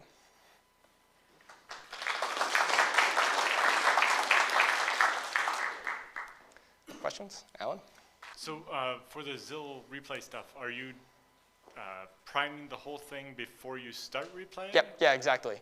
Yeah, we wanted to keep it simple to start. I feel like you could have something where you're kind of like trailing it, but I didn't want to, or we didn't really want to add complexity for that. Do you ever have a configuration where it might be that the arc would be small enough you might start evicting the stuff from the beginning by the time you get to the end?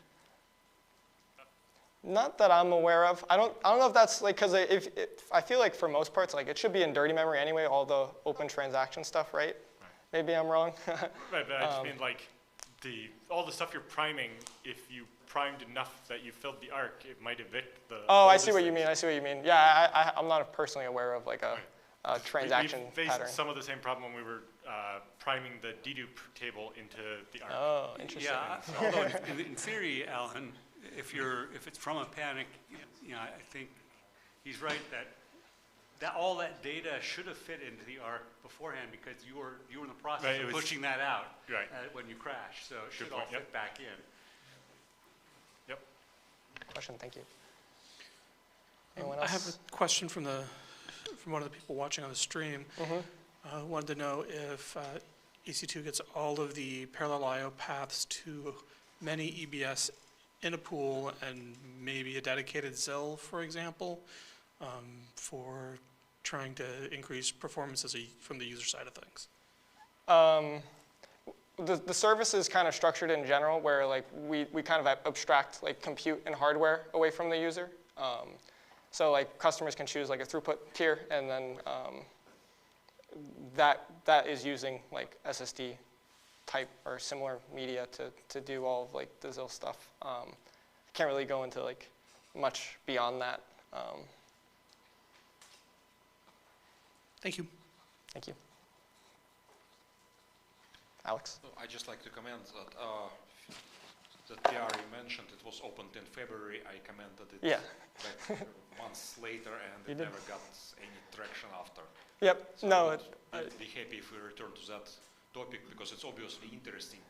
I was just not exactly liking how it was implemented, in terms of primitives, how it's done. Yep. So I would prefer it to be done through non-existing primitives or prefetch of ZFS. 100%. Yeah, no, actually, we just kind of threw it up there. We didn't realize that people actually were interested in it until we were revisiting topics for the conference. And your feedback is why it's kind of, we want to port it to BSD. We want to kind of use the primitives. And we've actually made a lot of improvements since that initial draft that we're also having to backport. We're supporting more transactions. I think in this one we only supported link. We support more kind of transaction types. Different transactions could have different prefetches. Yep. Yeah, right. Some random write could be the worst, but not the only. Yep. True. That's true. But well, generally, yeah, I think we could, as you've implemented, have different methods prefetch for each of them. Yep. I just think it should be done differently. But definitely should be done. I agree with that. Yeah. Thank you. So I would be happy to somebody to reiterate on it. Yeah, I'm actually planning on handling it this week, actually. So.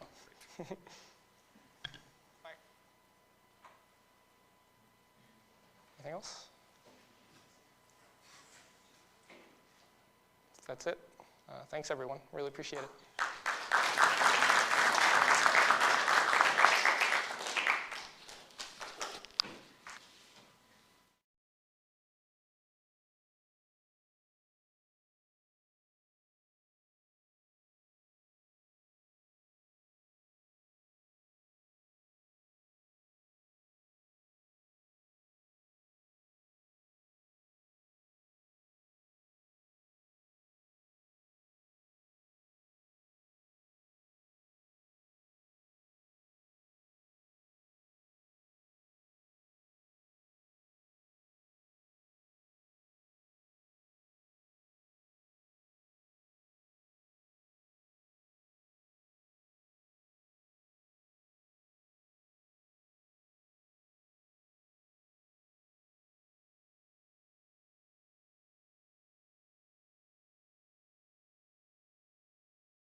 Yes? Yes.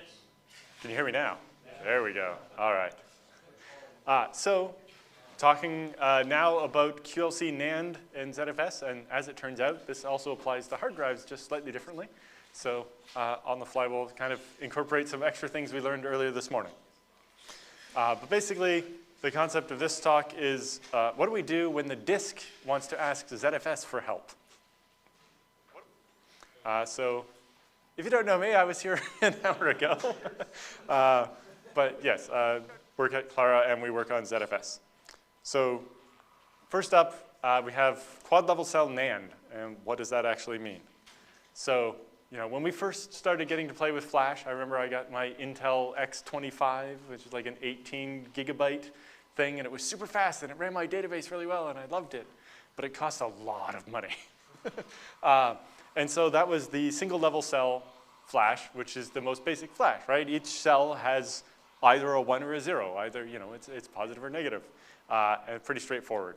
And then we saw the MLC Flash, where suddenly they were storing 4 possible charge states in a single cell, and that meant we got that much more Flash, maybe trade off some endurance, but we were getting lots of data.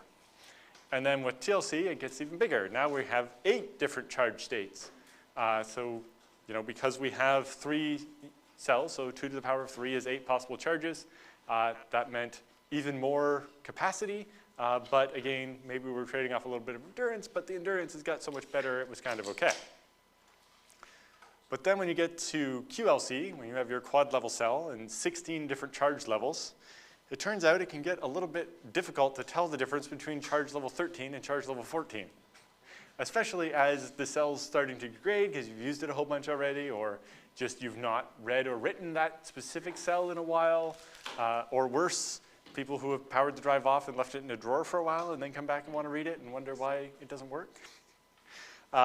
But yeah, QLC is 4 bits per cell, and the kind of margins for error are getting smaller and smaller. Kind of like Mohammed was showing in his thing, when the size between the tracks gets really small, we run into tracking errors. But in Flash, when we get the number of bits we're packing in one cell, it means the difference between this charge level and that charge level is that much less and increases the opportunity for error. And as we see here, even when we get to the 5-level cells, we're now storing 32 different charge levels. The amount of extra storage we're getting is getting less and less, and the risk and the fault tolerance is getting less and less as well, and it starts to raise questions about the trade-offs. But the problem is, as we get an unreliable cell, whether that's just a manufacturing defect, or it's getting worn out and getting close to needing to be replaced and wear leveled, and maybe we're running out of spare cells, especially as we see these really large Flash, they tend to have less over-provisioning because they're not necessarily designed for endurance as much as capacity. So as we get more charge levels, it's harder to tell the difference between them, and either the cell or the charge on that specific cell starts to degrade, and the ECC that the firmware can do, maybe it's not enough to make sure that we're getting back the right data. And when the drive knows it's got the wrong data, it doesn't have much it can do about it, right? It doesn't have parity and checksums to go and reconstruct it. So some of the QLC drive manufacturers have been talking to customers ours and asking, well, can ZFS help us out of this situation? If we tell you which cell is bad, can you maybe regenerate that data? Or like we saw from Seagate, the drive might be like, hey, this head is going bad. Can you just stop using that part of the disk and only use the rest of it? But what does ZFS have to do to be able to deal with that? So some of the vendors that we've been talking with have tried to make their own RAID on top of their QLC NAND to try to deal with these problems, but their RAID is, typical RAID 5 or whatever, so it doesn't have a checksum to be sure it definitely reconstructed the data correctly, or to make sure it doesn't run into the right hole or other issues. And so they're looking at some kind of infrastructure, whether that's via the NVMe spec or something like the farm data we saw from Seagate, for the drive to be able to say, hey, this set of LBAs or these ranges of LBAs are maybe weak, and could you just rewrite them with the known good data so that I will reset the charge level and be sure it's okay? Or the head's bad or the cell's bad, we'd like to just stop using it. Can you reconstruct the data maybe with the flash translation layer, if we rewrite that sector, it'll trigger it being able to go store it somewhere else instead, or whatever it might be. But the drive is saying, hey, I know this is bad, can you reconstruct it for me?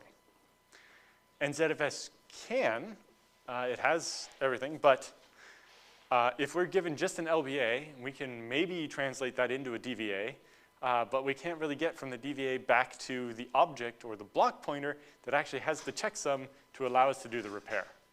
And we basically would have to do a brute force search through all the objects in the pool and be like, do you happen to use this LBA? Do you happen to use this LBA?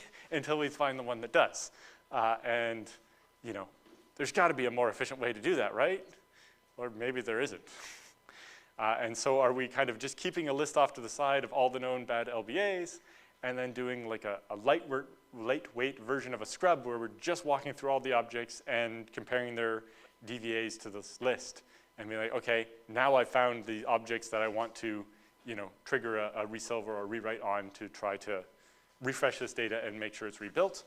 Or, you know, in the case of a failed head or something, that might be using something like AnyRAID to relocate that data to tiles somewhere else, either later on that same disk, assuming we think that the rest of the disk is okay, or to other disks in the array or something so that we have, you know, gotten back to parity, right? Kind of like the concept in DRAID of the distributed spare is making sure we can get back to, we're not at risk, the pool's not at risk, because we've got an extra copy of all this data while we wait for the drive to be replaced or whatever else it might be.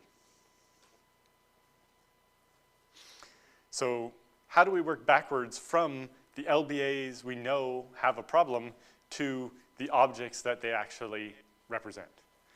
If we have AnyRAID, then we don't necessarily have to. We can work back to the tile and just relocate the tile. But if we're dealing with a regular RAID set or something, we do have to figure out, you know, which objects are actually impacted by this so that we can maybe inform the user about which files are impacted, but also so that we can access the object data in the block pointer to get the checksum to do a proper resolver and reconstruct the data if the drive has somewhere else to put it maybe.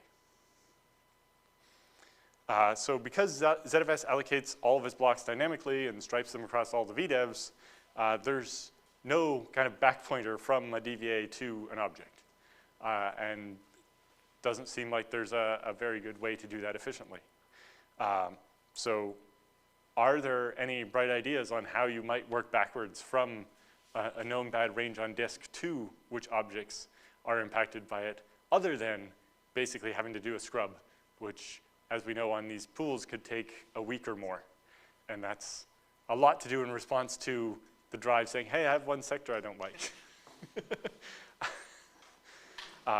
You know, what are some of the options? You know, we thought of other things we've done before, like there were some interesting optimizations in BRT to kind of know, hey, do we have any block cloning that happened in this range of the drive so that we could optimize when we're doing freeze, oh, we know nobody's ever allocated one in this range, but that doesn't really work with, you know, is this range of objects ever in this range of LBAs or something? It gets pretty hairy there. And I don't know if we really want to get to trying to tie ranges of object IDs to ranges of DVAs. And especially that doesn't necessarily have meaning when the same DVA exists on every VDEV. If your pool only has one, that's a different situation, but lots of pools have many DVAs, or many VDEVs, and so the same DVA exists on every VDEV, subject to its size and so on. But are there any other breadcrumbs we could be leaving ourselves so that we could more quickly work backwards from an LBA to a DVA to an object, other than just having to brute force look at every object and see if it happens to touch a certain LBA? And if we do come up with a compact data format for that, where are we going to put it? Maybe we have space in the label somewhere, but you know, those don't scale with the size of the drive right now, right? We're not saying the label is 1/256th of the drive. We're saying it's 1 gig. And so if we're going to have a data structure that scales, then we might need an amount of data that scales, and that gets more complicated. But even just based on conversations during the photo we were taking earlier, if we're going to do something like this for SMR, do we have somewhat similar requirements of being able to move blocks around within a zone, do we need the same kind of data structure where we have to be able to move things around? And this kind of allocation metadata that will scale with the size of the VDEV. So maybe we need a more generic solution for that as well. Does anybody have any immediate bright ideas on how to work backwards from an LBA to an object ID?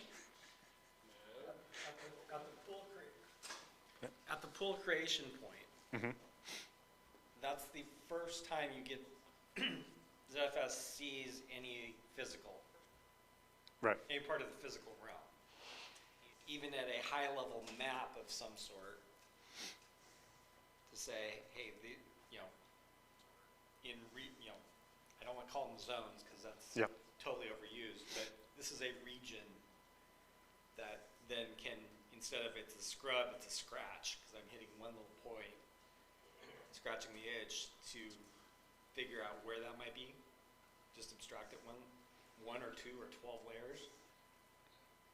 Yeah, but how do you get that back to, when you created a new file, how do we map that? Pick which tile or whatever to put it in? Yeah, I mean, I think the tile mode would be easier.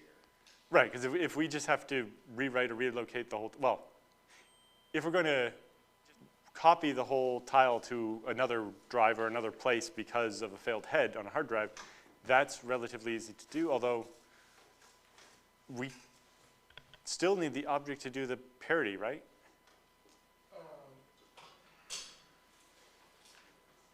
It's kind of like the rebuild versus resolver in DRAID. Yeah, you need the rest of the row in order to reconstruct that specific piece from the parity. Although with DRAID, you can get that just from the offsets, right? Because DRAID has the fixed width. Right, but if you know which tile in any RAID, you would be able to find what other tiles are the same stripe, right? Yeah, because you could go into the AnyRAID map. Like right now, the AnyRAID map only goes from logical to physical. You could imagine augmenting it to like be able to back search from physical to logical. Or even if you have to brute force it. Or brute force it, yeah. It's not that big of a data structure. And then you could use that to find the other stripes. And if it was DRAID instead of RAID Z, or if we had some other way to get the other pieces of the stripe, we could do the parity reconstruction. Without having to look up the individual objects? Yes, as long as... Just we wouldn't be able to confirm the checksums until a second pass Right, after. we wouldn't be able to find the checksum unless we found the block pointer, Right. which requires a back pointer or something. Yeah. But I guess you could do the same thing we do with DRAID of, we'll reconstruct it and then we'll scrub for the checksums after. Once the data is less at risk. But yeah, that still leaves us with, we don't have any kind of back pointer. And I don't know that we could keep back pointers because we're talking possibly billions of objects and 64 bits of offsets. Can you keep back pointers only for the I/O operations that are in flight? Yes, you can keep back pointers only for the things that are in flight, but my understanding is that these QLC things are going to do some kind of patrol read of their own in the background and find the weak cell and tell you about it, especially when it's not a cell you're accessing. Because part of it is they might be asking you to access a cell you haven't accessed in a while so that they can force a rebuild. I've got some commentary from Robin on the Slack here, asking, can we... Just louder. There you go. Sorry. Eat the microphone. I've got some questions here from Rob Ed on the Slack, asking, can we store anything extra with the block SSD? Some. That record on a separate device, because I think that's what Rob's asking. And then if that device fails, then do brute force. Because he says a couple of bits might help us narrow the search space at least. Yeah. Well, this is the conversation I was hoping to start from this. So. Yeah, so Anil asked if we can delay it. So basically the idea we had so far is that we would kind of accumulate the notifications we got, and then at some point, maybe when enough of them accumulate or something, we would trigger either this metadata only scrub where we go through and just find the things that match that list of LBAs. Because we also have to deal with the LBA to DVA conversion in there anyway. Like the block pointers contain DVAs, not LBAs, and so we have to be able to convert them anyway. But yeah, search and find, here's the list of blocks we know are having trouble. We look through all the objects and find, until we find the ones that have all of these LBAs. It also means we can maybe quit early, but that would involve luck. But having the checksum, knowing which object it is, and being able to do a full reconstruction and rewrite the data correctly, it just depends on the situation whether that makes sense, right? With NAND, where the FTL might rewrite it to a different cell, or just rewriting the cell might solve the problem, that's fine. But maybe in the case of a failed head, we're going to want to relocate the data to a different disk or a different offset, and that requires something like AnyRAID to allow us to move the data without changing its logical location. Or the FTL and the NVMe providing that abstraction for us. Another thing that he had here that did kind of cross my mind is if we can get the signal a little bit earlier such that it's saying, not I need to resilver this right now, but I need to resilver this in the next few hours, and then maybe intelligently decide, okay, when do I have a chance that doing this might make more sense? So we're not doing it during peak times. Yeah, or even just, I got this back, but I had to do a lot of ECC to do it. You might want to, either write it back or consider looking at moving it or whatever. And the last thing, maybe he says, maybe store the map on a different support device. Yeah, it's just how big does the map end up being if we have billions of objects? And we're having to store, a large 64-bit or bigger value for each one. Right, I mean, doing very rough back of the envelope map, if you have, a 4K, like it tells you about a specific thing that's bad, and that's in like a 4K region, and then you need to point back to a block pointer. Well, you need to store like roughly a DVA on that block pointer, or like have some sort of lookup, and it's going to take, how compactly we can store it is a big part of the question, but if you could say like, we could dedicate 32 like bits, right, in each sector or whatever, so that we could narrow it down to a 4/billionth of the possible space, and that would be maybe fast enough to search. But then that gives you a ratio of 4 bytes to 4 kilobytes. It would take about 1,000th of the space, with no extra checksumming or like multiple levels in case that particular block pointer is corrupted on its own or whatever else is going on. Mm-hmm. So that's maybe an order of magnitude, but it could be off by a factor of 10 in either direction. Go ahead, Mohammed. Oh, and I was going to ask a couple. One is, are the LBAs in any way clustered together, or are they just randomly all over the place? Like the way ZFS did it, or you mean the notifications? No, the QLC. We don't have a lot of visibility on what we will actually get yet. Okay. I expect it to be ranges or something, but right. And I think from the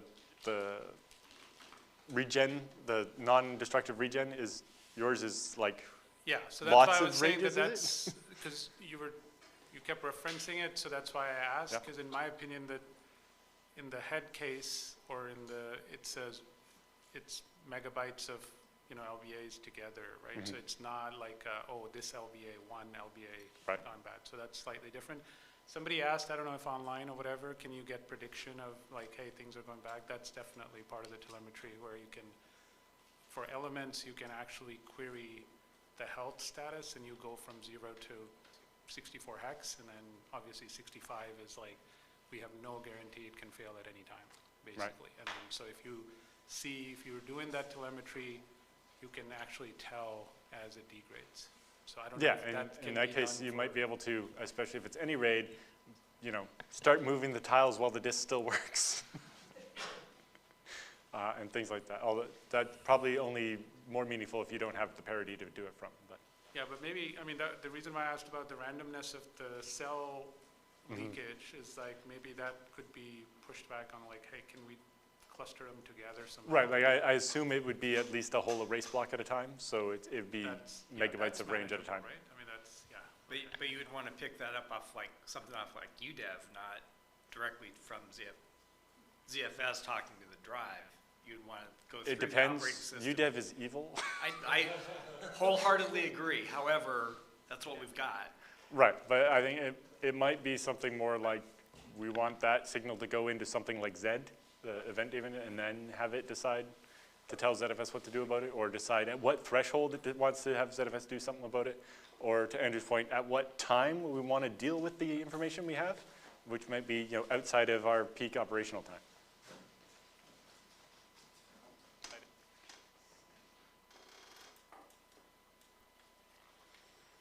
And then, the question is, what do we can do to repair it, right? Is it just rewriting a small range and assume the drive can deal with it? Or, we try to rewrite the range and the head is dead, so we know for sure now that it doesn't work, and then we do something. Are we just reading and verifying it, and that triggers the drive to do enough? Although it seems like it could do that itself without our help in that case. But are we just overwriting the data with the same data in hopes that refreshing it solves the hardware problem? Or do we have to do a scrub or resilver type thing? How does ZFS feed this as an event into Z, or does Z get the event from the disk and then tell ZFS to do something about it? Kind of like, which end of the stack are we coming at this from? Well, and you have to get, for these specific types of drives, you have these specific type of signals that have these specific types of thresholds. Right, and hopefully we don't end up with a bunch of vendor-specific things, and we have the SAS or NVMe-specific ways of telling us this. But yeah, I imagine, especially at first, it might be a bunch of different formats that we have to try to coalesce into something common for ZFS to chew on.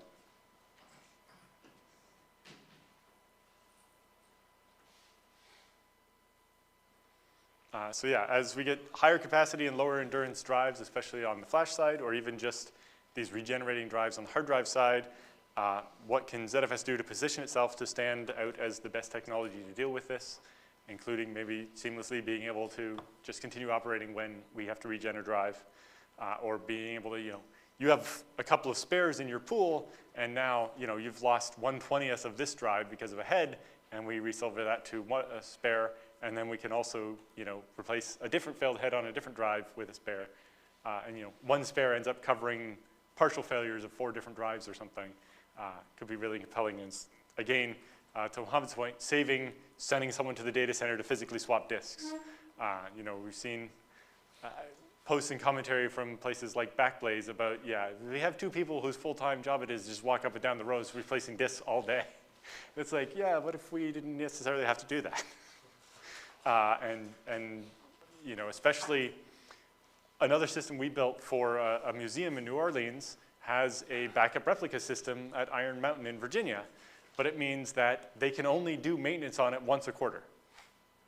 So we had to build it out of RAID Z3s with lots of spares and deal with the fact that if a bunch of drives die, it doesn't matter. We still have to wait till the once a quarter scheduled maintenance to swap out those disks. And so having at least part of the disk survive might be very helpful there, but different people have different constraints where maybe it's not just economics that's preventing them from having somebody go and just swap out the disks when they die, and they really need to kind of have this more fault-tolerant, fail-in-place kind of situation. But also, how can we get with more vendors? Seagate's been awesome and forthcoming here, but we'd like to see more people actually looking at what that roadmap looks like, what the format of the information looks like. Can we get simulators or something that would give us a drive that would pretend to be failing so that we can make sure ZFS is going to handle that correctly?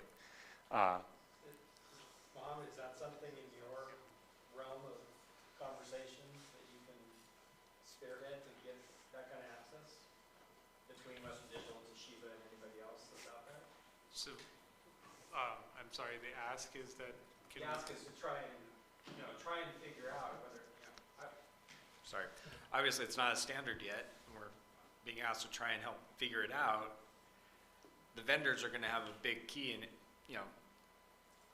footprint in all of this. If there's a way to, prime that pump to say, hey, listen, we know this is a problem. We're being asked to help.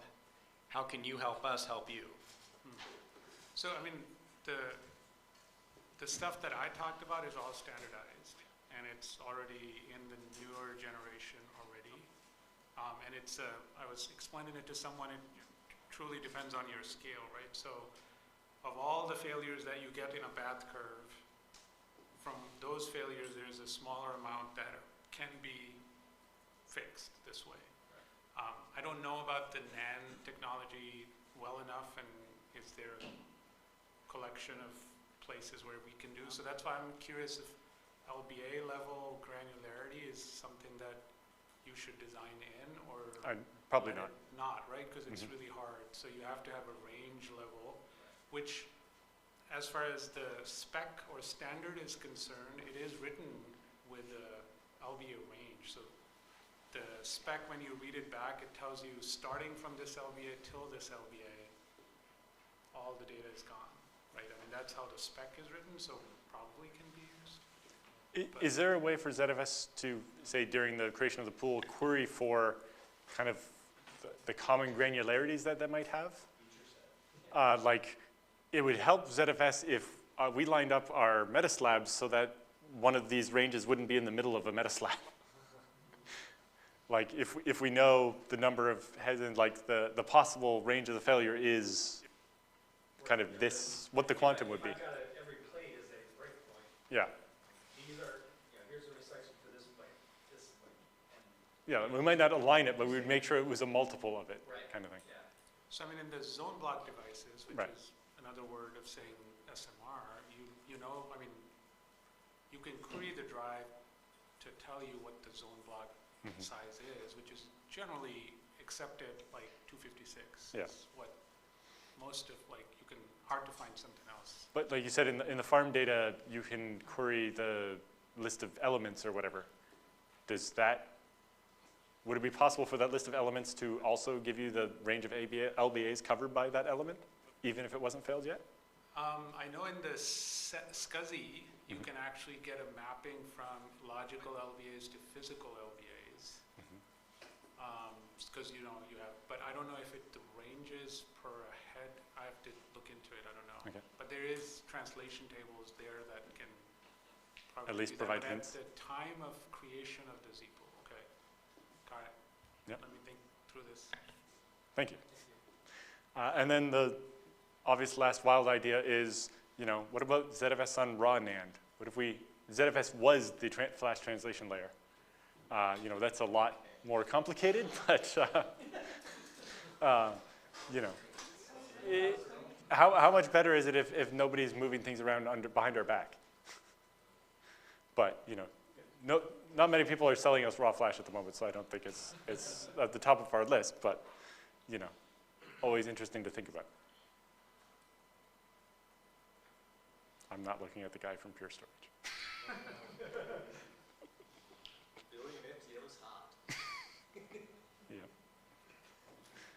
Any more questions? No? All right. Thank you.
Bingo.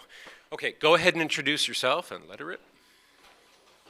Hi everyone, my name is Supramani Samanda, also known as Sam. So I'm here to talk about the cloud native storage solutions I've been working on. So before the deep dive in, I want to thank the OpenZFS community, and the conference, and the sponsors for giving this opportunity today.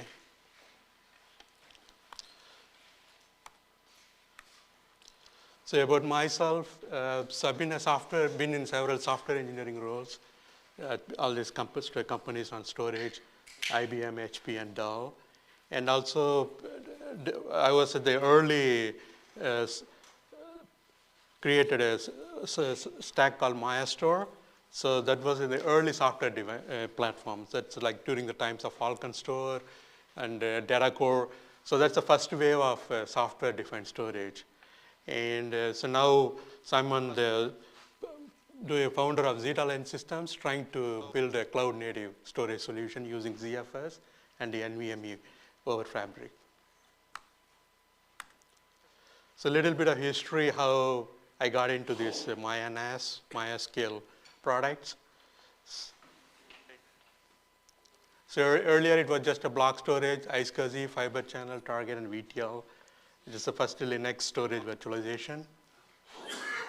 And then got interested in the ZFS, mostly from the Illumos Git branch. And then tried to build a NAS system for a startup company.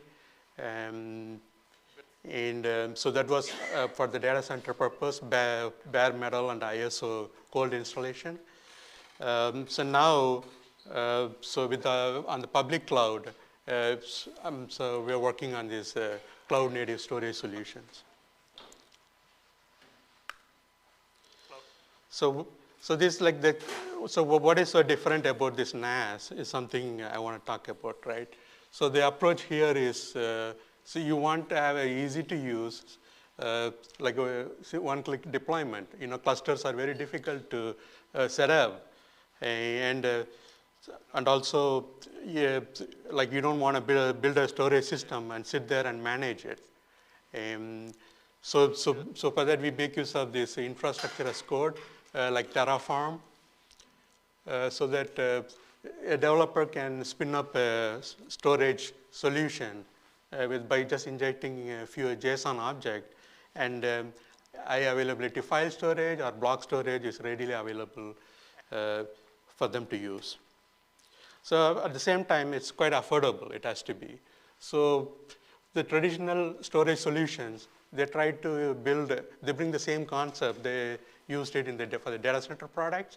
So they build up, assemble a bunch of block storages, and then try to put a RAID on top of it, and then, so that they follow the same principle. So that is very expensive on cloud. That's something we want to tackle. And also it has to be scalable. So yeah, so from terabytes to petabytes.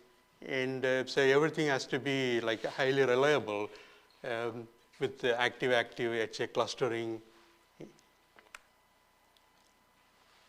So before this, I want to talk little bit about the Zeta-Len ZFS. So we know that there is a ZFS on Linux, but I just want to bring some interesting bits from our ZFS work.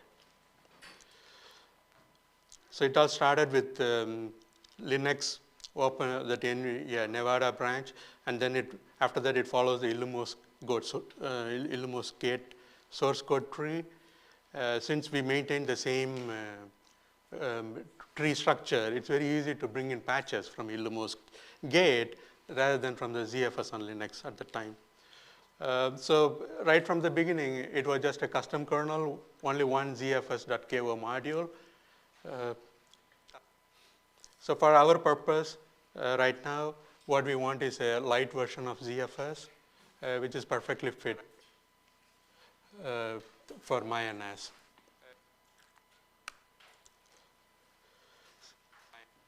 So some notes on the slab management, how it is done on this ZFS port. Initially, ZFS needed a detour for constructors. So the Linux kernel, earlier Linux kernel 3.x, and they used to have it. It wasn't a problem. So afterward, they dropped it. But then we can always add it as a patch. So and then you just have a KMM cache create too, just for ZFS to make use of it. And then, so the interesting thing about mempool is it's pretty useful when you're trying to do pay reclamation, and you have to do some I/O to free up the ARC pages. So you could deadlock by trying to allocate memory using traditional page allocation. So at that time, it's good to make use of this mempool mechanism, which lets you pre-allocate few pages just enough to get the ZIO flushed out. So these are the classic Solaris VM parameters that you're familiar with, and you can easily find the equivalent of them from the Linux zone watermarks. And then the other interesting thing about the ZFS is we attempted to do a unified ARC page cache. So the problem there is the ARC cache is not unified with Linux page cache that we know. So especially when you do mmap or send file, so those applications will cause data blocks to be duplicated both in your ARC and also in the Linux page cache. So how to avoid this? So one possible solution is ZFS has this ARC loan buffer mechanism. That's something one can make use of. But the problem with that is, you cannot use a Linux slab pages. It has to be from VMalloc because you want to break it as into individual pages. And if you have like a super page or super component pages, you cannot break it out as individual 4K. But then at that time, VMalloc was slow, but the newer kernels, that's not an issue anymore. So this is something we need to again look at it, because this is important for mmap type of applications. So the other thing in this ZFS porting is we still maintain the same Solaris VFS vnode, GFS, because that's needed for X attribute and snapshot mounting and things like that. So everything is still intact. That's why it's very easy to take in your Illumos patches and just apply it right here. Well, why you still want to hang on to your VFS? Because there are some internal semantics the ZFS code may still rely on. Like, for example, the warp delete it will try to figure out whether it can delete right away or it should delete later on through a asynchronous mechanism. So things like that. And the snapshot mounts are done through internal kernel mount calls. Just like your Solaris do mount, you just have to do it here kernel because it's a lot faster. If you depend on some external program, helper program, you don't know what's going to happen to the user process. And especially when you are working in a Docker kind of environment where they do a lot of these mounts, so many of them, the advantage is very obvious. So you would see several times the improvement in mounting. And then the one missing aspect in Linux was that ACL. It was a syscall in Solaris, and how do we do that in Linux? Well, right now, the only way to do is, for this purpose, is just provide an IACTL that SMB, the Samba code can make use of. So that means that in order to even manipulate the ZFS ACL, you have to use the Samba tools. That's it. So this slide highlights how the ZWAL is on this ZFS. So right from the beginning, it was using the Linux queue and not bio-based. So then you just make use of merging, take advantage of all those. And so one of the issues, people are familiar with LUN management, right? Compared to using like our VM image on a file storage, like you have a QCOW, you could name your file so that it just tells you what it is for. It is like your SQL data store or my CentOS 7 VM machine, right? And the LUN management was criticized for that because if you just have like LUN 1, LUN 2, LUN 3, you don't know what it is. So the ZWall, if you have a same name, then it's going to be a lot helpful. So you take care of that criticism of block level LUN management. So what happens if you see here is it's fine with the long block device names. And if you have a slash in there, it's the sysfs kind of maps it to a exclamation character. And the other cool aspect is since our background is doing a storage virtualization with iSCSI and the FC target, so just like your ComStar in Solaris, so yeah, the iSCSI target can directly make use of the API for ZWall through the ZWall. So why this matters? For example, if you have a VMware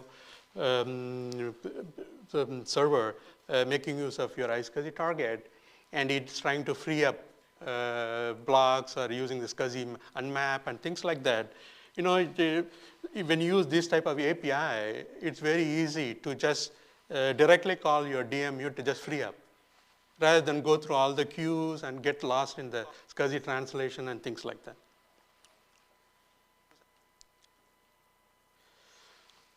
So with that ZFS knowledge, so let's see how it's getting used in Maya NAS. So what's the challenge on the cloud, right? So we know the storage is very expensive on cloud. So the block storage. So you have to pay from the moment you allocate like 100 TB of block storage. The billing starts. And then, okay, fine. If I want to manage file services, like I don't want to build up, spin up my own NAS and may use a GUI to manage it. Then the suggested method is like right now managed file services. They are good, but they are very expensive. So one has to, to get a proper throughput, you have to provision lots of capacity. If you're talking about a few gigabytes of file share, you're not going to get this much bandwidth. So how do we solve this problem? Is to get the NAS functionality with the object storage economics. So with the object storage being a cheap tier, because with the object storage, so you can have a logical space of several terabytes or petabytes. The billing doesn't start. Only when you start using it, so you actually pay for your actual usage.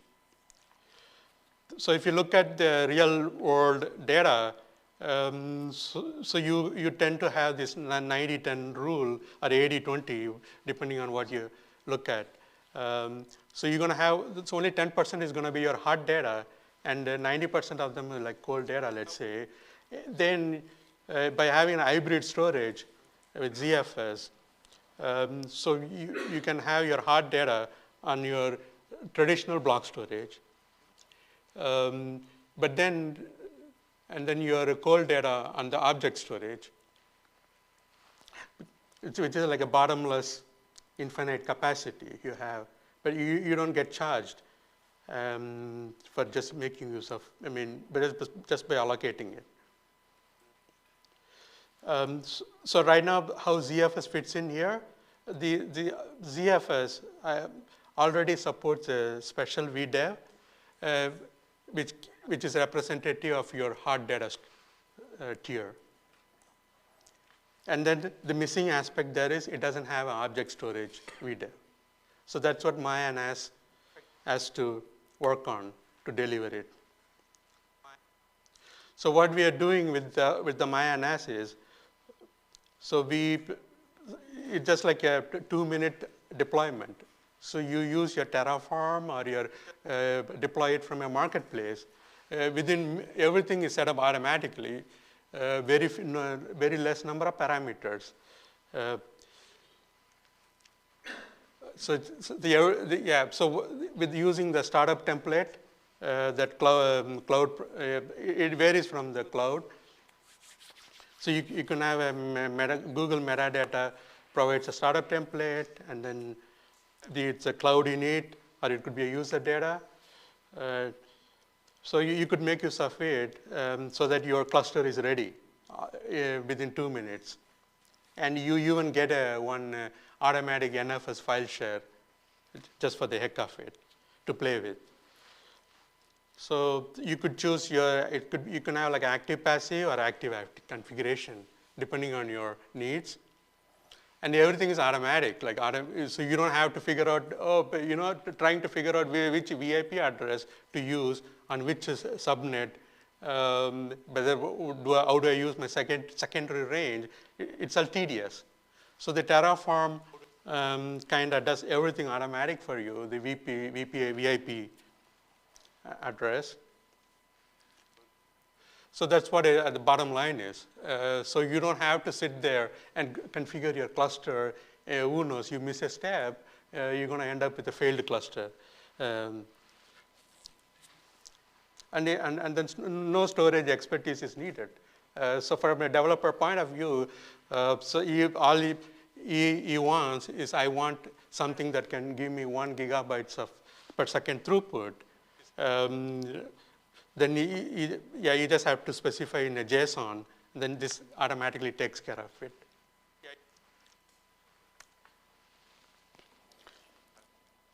So again, this is the traditional MyANAS, wherein it is still a basic NAS. You could, because it supports all the data planes that is available in Linux.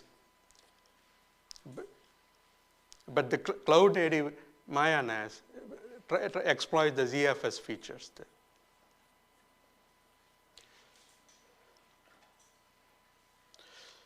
So it's kind of talking the same thing, kind like it's a declarative.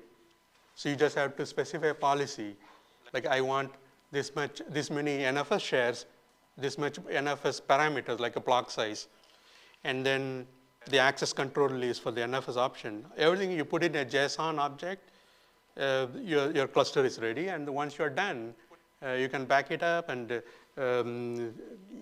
destroy the VM. But your data still is there in the object storage.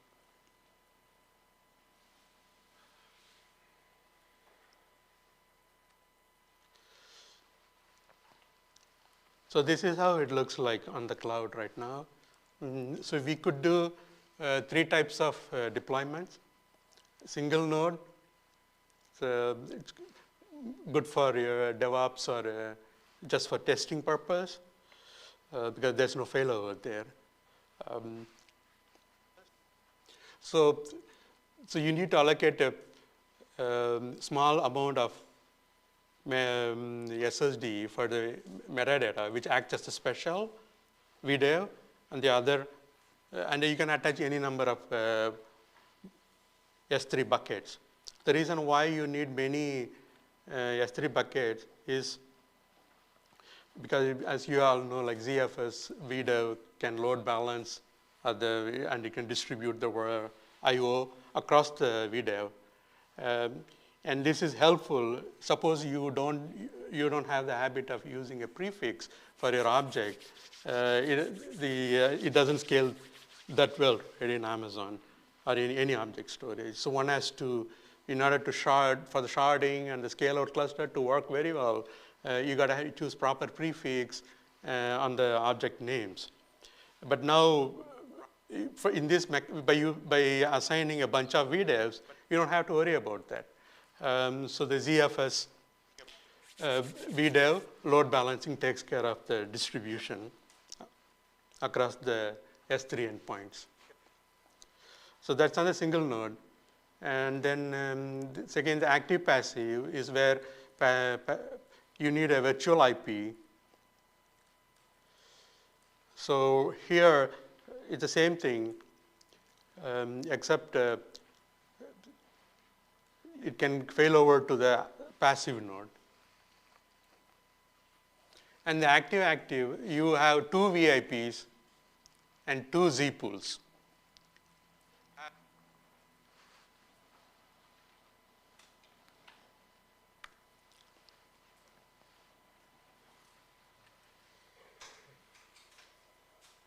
So this slide talks about the same thing in detail. So when you do the single node, here, and then in case of active in the failover, so it just kind of explains what happens here.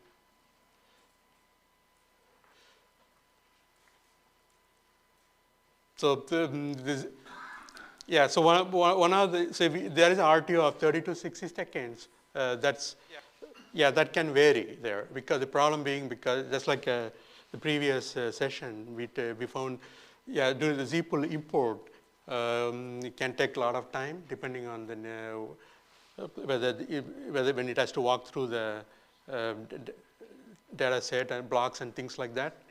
So that can, on a manual failover, when there is no disruption, it could just take only a couple of seconds for a failover to finish. In a degraded mode, it can take 30 to 60 seconds.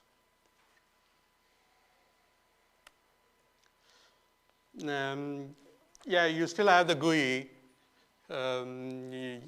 with all these traditional, I call it as a traditional NAS type of features. You just have the snapshots from ZFS, the replication. The replication here is just as easy as doing a SCP. If you know like the SCP command, you specify a source and then a target. It's just like that here. And typically on a cloud native NAS, like the Maya NAS, so there's no need to even play with the GUI unless you want to do more than the startup cluster cannot do.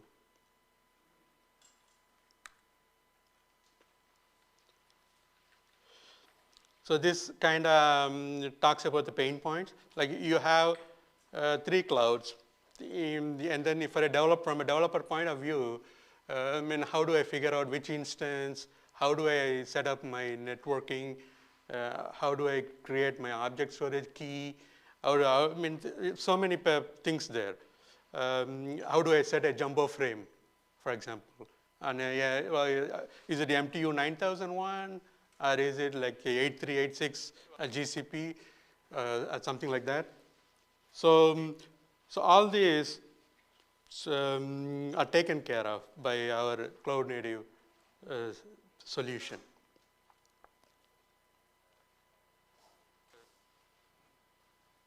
So the end result is the end user gets a consistent, same experience, and the performance specified there should match. So because we accordingly size the instance and networking based on the JSON input.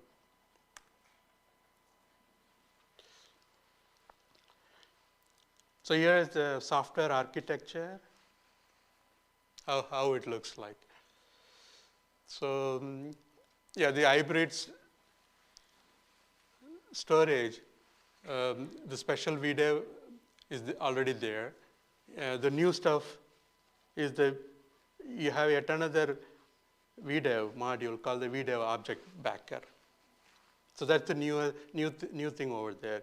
Everything else is leveraged from ZFS or from the SDK provided by the cloud providers.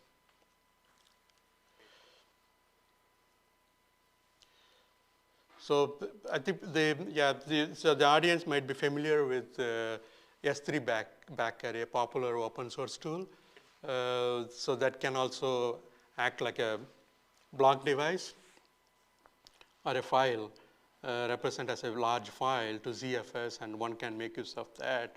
But the problem, it is good, but you don't get that level of throughput. For example, it's like a single connection, and it doesn't do much more than 100 megabytes. But whereas to really exploit the object storage performance, you got to launch like thousands of SSL connections to saturate the network. You cannot get the bandwidth of the gigabytes with the few SSL connections. So now this slide kind of highlights how they are made for each other, kind of. So it makes perfect sense to make use of ZFS in this scenario. So so the object storage is quite, is highly scalable, right? It's like a bottomless cloud storage. You don't have, so everything is taken care of by the cloud providers. It's well sharded, the scale out and the balancing, everything. And ZFS also has immense scalability.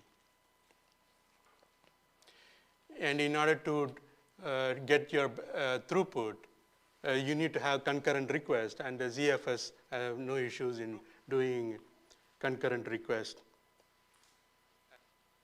And again, so object storage is something you don't want to make use of small block size. Otherwise, you're going to end up paying a huge bill on that. So I think ZFS, one of the rare file systems to support 1 MB. Maybe the XFS is kind of supporting right these days. And again, so once you delete the blocks by making the ZFS trim, you immediately get rid of the objects. And for the recovery and from recovery point of view, ZFS can do like a Z-pull checkpointing if you're worried, paranoid about your data, but something that's sitting on object storage, which you have no control over. So because in those days, they used to say like object storage as a eventual consistency, because you never know when it's going to hit the stable state. So if you're worried about those things, but nowadays it's not. So then you have this Z-pull checkpointing. You can periodically checkpoint it. And then this is different than the snapshot, right? And then you can have a TXT-based rollback in case something bad happens, because your metadata is still intact. And of course, the VDA can be you can mirror two by having two of them. So the new development there is the object backer.io, which takes so it's a Golang program, right? So why Go? Well, Go is concurrent and it's modern, and all good things about it. On top of that, the cloud providers are providing their SDKs, either Go or C++, all those, it's readily available. So you try to leverage both the stable ZFS on one hand, where it's been I think the best storage system right now, which is ZFS, and then those SDKs are also barrel proven, coming straight from Amazon or Google Cloud. So you try to leverage both the side. And then you just follow a simple same S3 backer style layout, which is just treated as chunks of fixed size objects. So, I mean, even by doing this, one can even use S3 backer to able to look at it. So the throughput right now, so one can get is like about 3.5 gigabytes per second. That's on a 50 gigabits network. So that's giving like about like saturated like 70% efficiency, or something around that. So how the heavy weightlifting is done by this interface is shown here. So it's very simple. So everything is simple-minded because we don't have too many resources or not a big engineering budget to tackle this type of problem. So ZIO already. So one has to take care of these 5 calls. Then you have a high throughput backend. So ZIO type write just converted to a write call to the user land program, and then the type read goes as a read, and then trim is a special U trims, and then the third column shows you how it goes out on the object storage, put, get, delete. And then this is the important thing here is the fsync. Yeah, I mean, all the performance I'm talking about is not asynchronous. You know, like if you're talking about the memory caching type of performance, it's going to be in the order of 20 gigabytes per second. But that's useless, right? And also for NFS file storage, you have to have a sync level share exported. That's you got to have it. But then again, it doesn't do like it's not like a desync versus other sync, fsync. It's not like it's doing a sync at every call. That's going to kill the performance. But same thing like NFS, it just batches them, and then when it's about to reply back, it just does a fsync, and then whatever the writes have come, it's all gathered in, and same thing, it's all gathered by your ZFS layer, the transaction layer. They are all bunched in the transaction, and then it just flushed out. So after a fsync or the usync call to the object backer IO, it doesn't cache. Nothing sits in the cache. I think I missed this slide.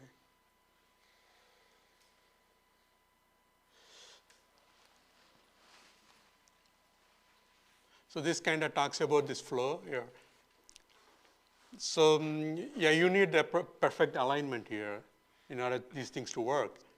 If you have a perfect alignment, 1 MB, ZFS hands off that 1 MB request straight away through that ZIO write or read. So for those aligned requests, the object backer.io doesn't use any memory at all. It will just go straight onto the network, and then you could see like thousands of SSL connections opened, and you're getting like gigabytes per second throughput.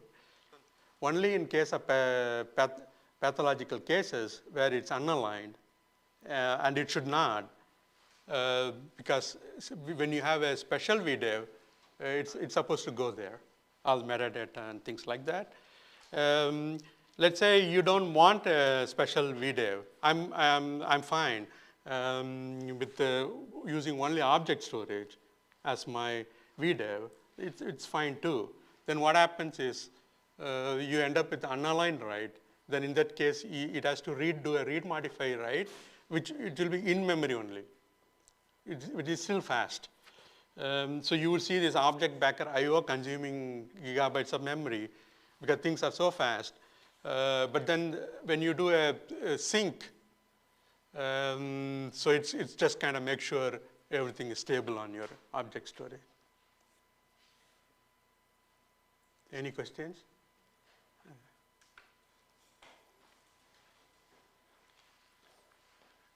So it sounds like you have compression disabled because that way all of your writes are of a consistent record Absolutely, size. yes. And in practice, you see that you actually get all of your writes and reads aligned correctly? Yes, if you have I those do get it windows? correctly because I go through, that's one of the thing I use the older ZFS code because they do maintain a logical offset alignment if the block allocation. So the newer code, I think somehow it got lost. Yeah, excellent question, thank you. Yeah, that's critical, yeah. So it's not only that, you need to have a logical offset alignment too, otherwise you're not gonna see it. So this kind of shows the performance graph. When you do 6 buckets, you spin up a 9x large, you're gonna get a 3.5 gigabytes of read, and then you see the writes. It's kind of fluctuating because the R cache is not smooth enough, whereas on the read, it's smooth enough. The blue line over there, you see that it's streaming constantly. Whereas every time it can gather a lot, then you do a f-sync, it has to slow down so that it's not smoothened out. So that's something, yeah, that's something that has to be taken care of in future. But right now, yeah, I mean, the 68, 70% saturation is good enough. I mean, you got the TCP/IP overhead, and on top of it, this is a file storage. We are not talking about block storage here.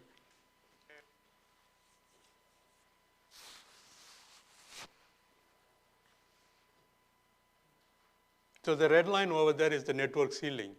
And it,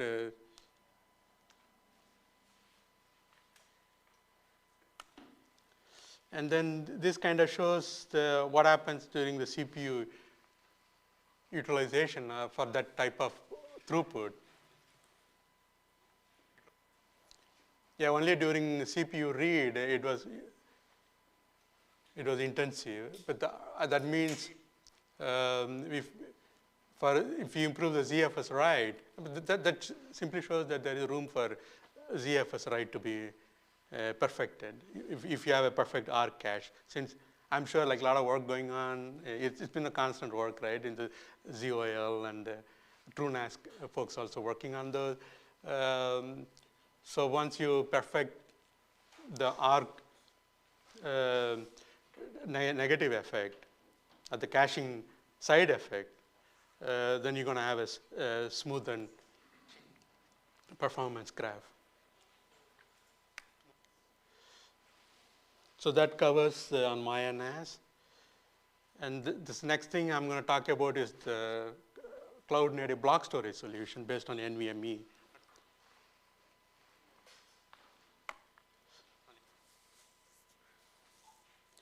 So it's the same thing. So here, it's an active HA with by making use of the ephemeral NVMe storage that's available on cloud and tying together with the NVMe TCP.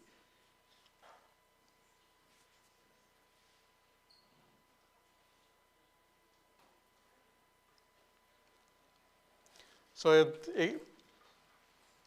this again talks about the policy base or the declarative nature of the storage. So for example, from the end user point of view, they just given this type of policy, like I want ultra, high, medium, standard, basic. So, and then this is the SLA. Everything is below 1 millisecond, right? So, and then our Terraform module will take care of spinning up instances to match these performance. And again, everything is automatic, zero-touch deployment. You just pick a policy, one-click deploy. I want a medium, and then it will figure out on GCP how many local NVMe SSDs to attach, and what type of instances to spin up, and things like that. And it will set up active Linux RAID 1 setup, everything automatic.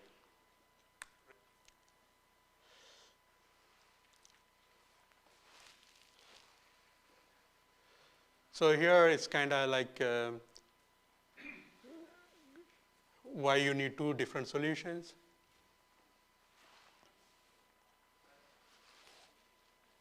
Yeah, file storage, so it's for a throughput based. So if you have like a large media files, or even if you're doing AI ML training during the data ingestion phase, the data prep time you need, you could make use of. You need a lot. Throughput storage, not IOPS.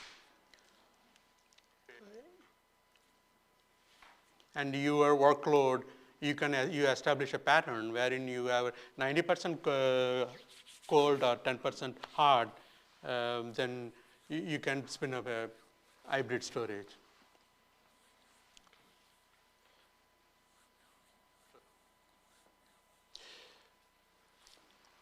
But the end experience is the same. It's the same Terraform module, which takes care of the active-active setup.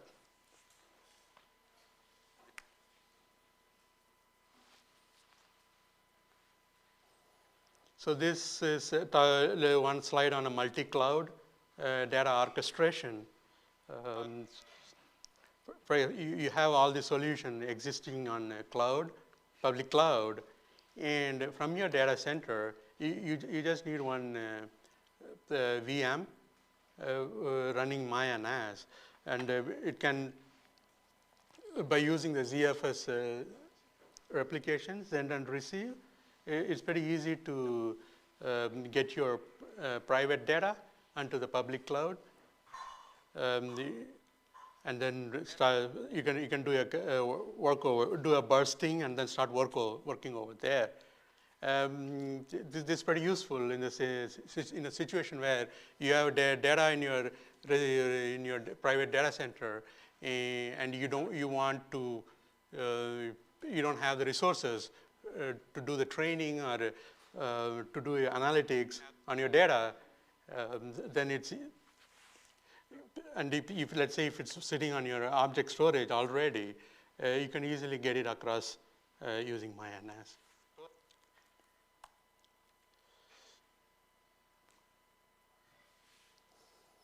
So just to summarize, so we have file storage, MyNAS, and block storage, which is MySQL, which is NVMe, which uses the NVMe over fabrics.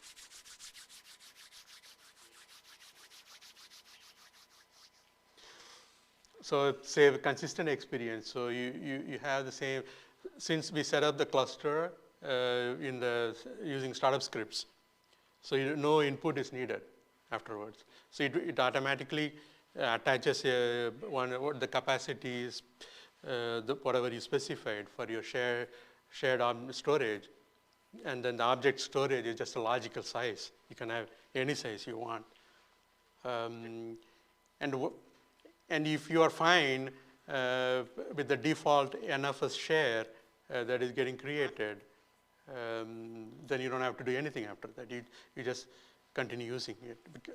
The Terraform output will tell you like how to connect to the deployed solution. The exact like NFS command, or if it's a MySQL block storage, then the NVMe connect command line will be displayed on the Terraform output.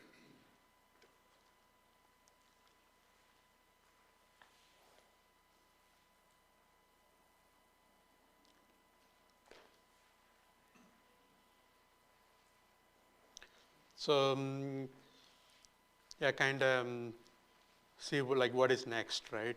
So today, what we have today is a file storage, again, iterating it. So we could do a ZFS on object storage that's on, like it's multi-cloud, means three type, S3 the Google GCS or Azure blobs. And our object packet.io is a native VDEV. And then the protocols NFS, SMB. The SMB share, you like three types of policy you can attach with the SMB shares. So you could have like a traditional NFS share, my Unix share, by using the Unix ID and Unix group ID. And then the second type of policy is for Windows clients, that's where all those Windows ACL and comes into picture. And the third type of sharing from SMB is like multi-protocol. You support both Unix and Windows clients. So yeah, it is 70% cheaper because most of the data is going to sit on the object storage.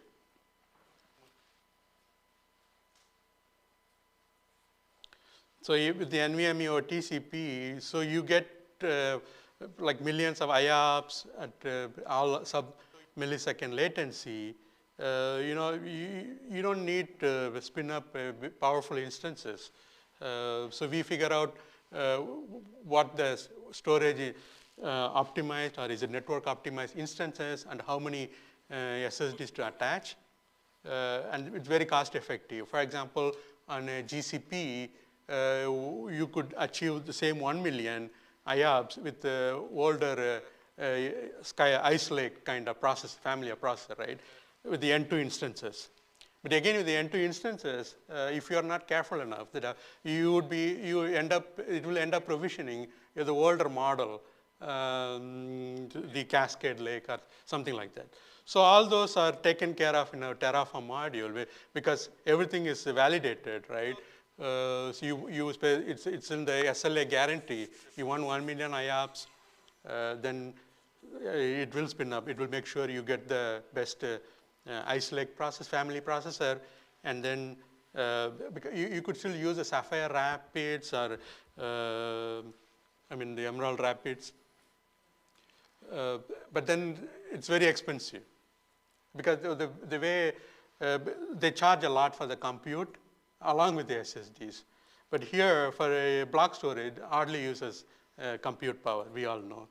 So, so you could use the older N2 family and still achieve 1 million IOPS. And the savings are tremendous. And then everything is like active HA with RAID 1 protected. Because all these NVMe instances, in those instances are temporary, ephemeral in nature. So then third thing is like, so we cover file store, block store, and now object store comes part of the file storage. Then the third thing is what about the parallel store? That's also needed. So because these are the three things important. Even if I say the AI training, so you have object storage, file storage, and parallel store. So this is where it gets interesting.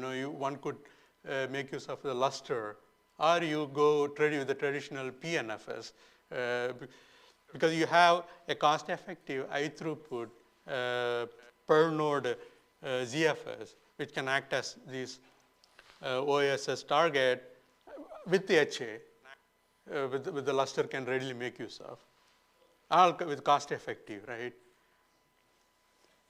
So that's something to think about. I welcome all the comments. For the future work and the current work. Please be in touch with us.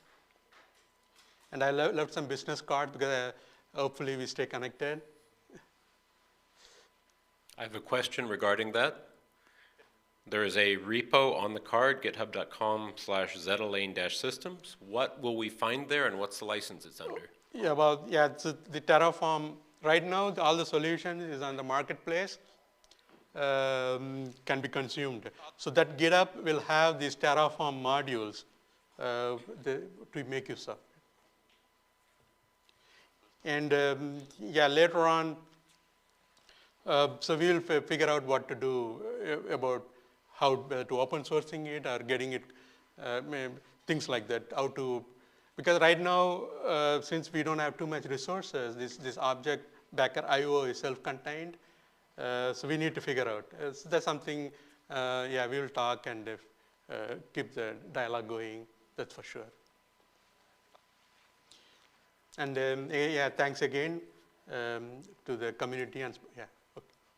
Go ahead. Would it be possible to get even smaller pieces like the mmap rclone stuff you mentioned? Is that available for review somewhere? Yeah, so that going back to that mmap work, right? Yes, we can do that. That's yeah, well, yeah. So there is. See, yes.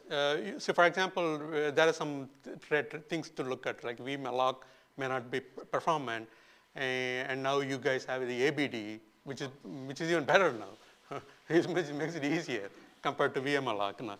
And also, there will be some cases where you try to the way it works in Linux is page cache is it attaches it establishes the radix tree mapping. You have this first, and then it calls you.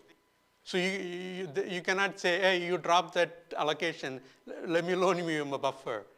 You see the problem there? So you got to do some tricks. But luckily, there is some trick there. You can return a special code back to the Linux page cache that will know that, oh, somebody won the race. Let me drop mine and retry. At the time, you feedback. Something like that, yes, absolutely possible, yeah. And the reason why I did not continue on that because it will not work. ZOL supports all kinds of Linux distributions. It's just tremendous effort to support that. I mean, imagine something like that. If you want to support on all Linux distribution, that's something you have to think about. And the kernel mount is also good for, especially for a Docker kind of environment where they do thousands of, all the microservices, they do several mounts. It's all snapshot based, right, the Docker. So it will be of use to do a kernel level snapshot mounting instead of auto mount.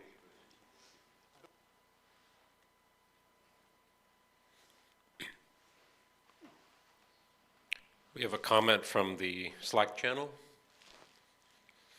So the thing is, if you want to do a code drop, other people can quickly bring anything interesting up to latest OpenZFS versus needing to do it yourselves.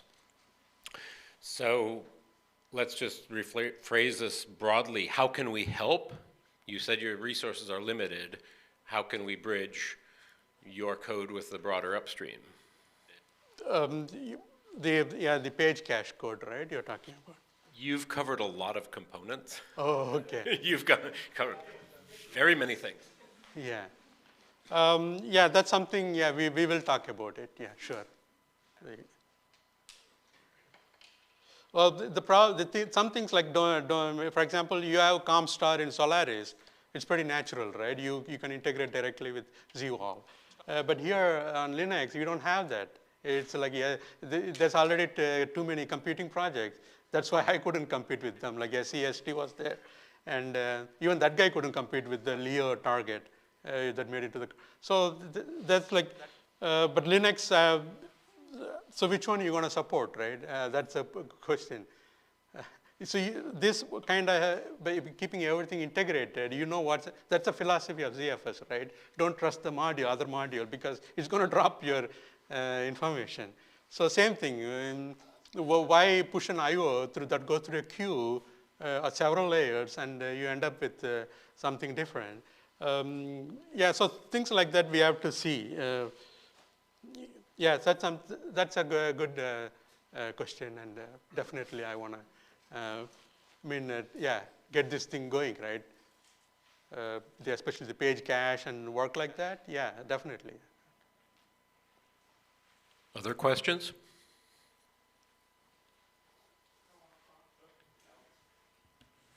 I'm sorry if I missed it. You mentioned distribution of data on hot-cold, and you mentioned use special VDFs.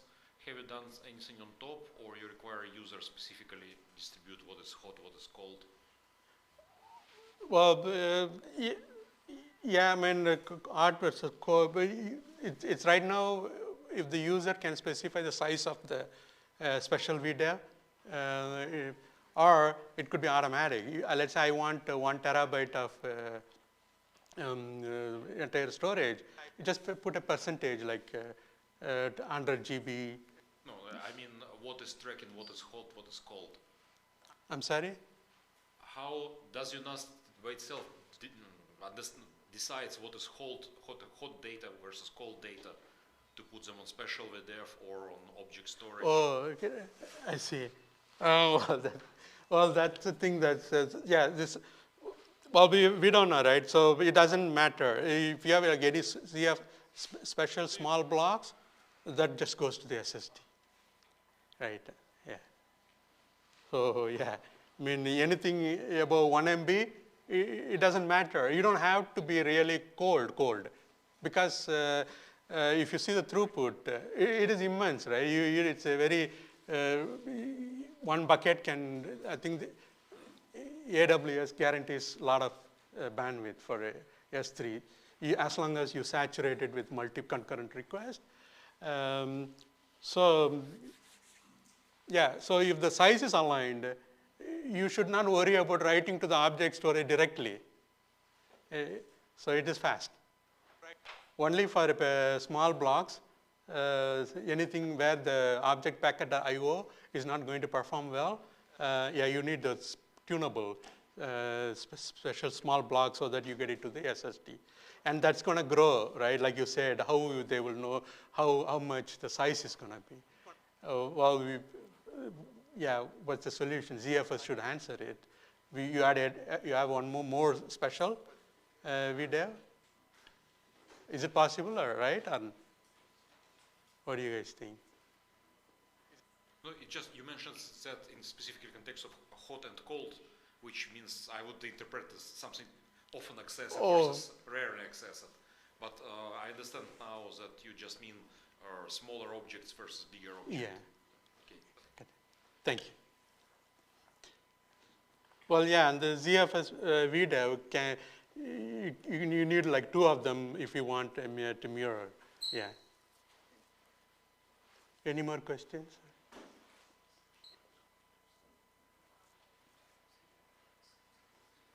Thank you. Thank you. Thank you.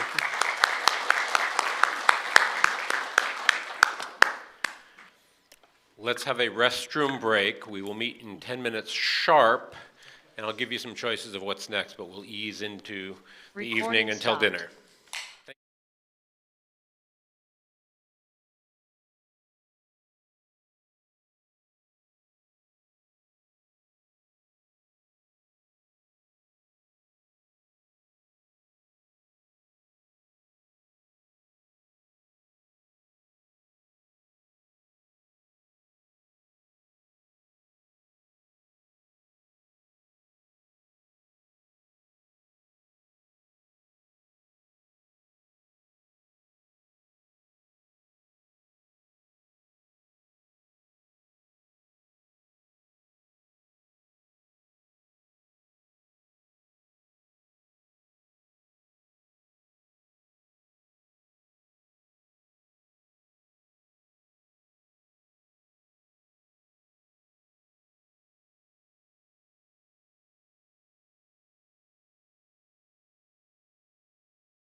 Okay. Welcome, welcome.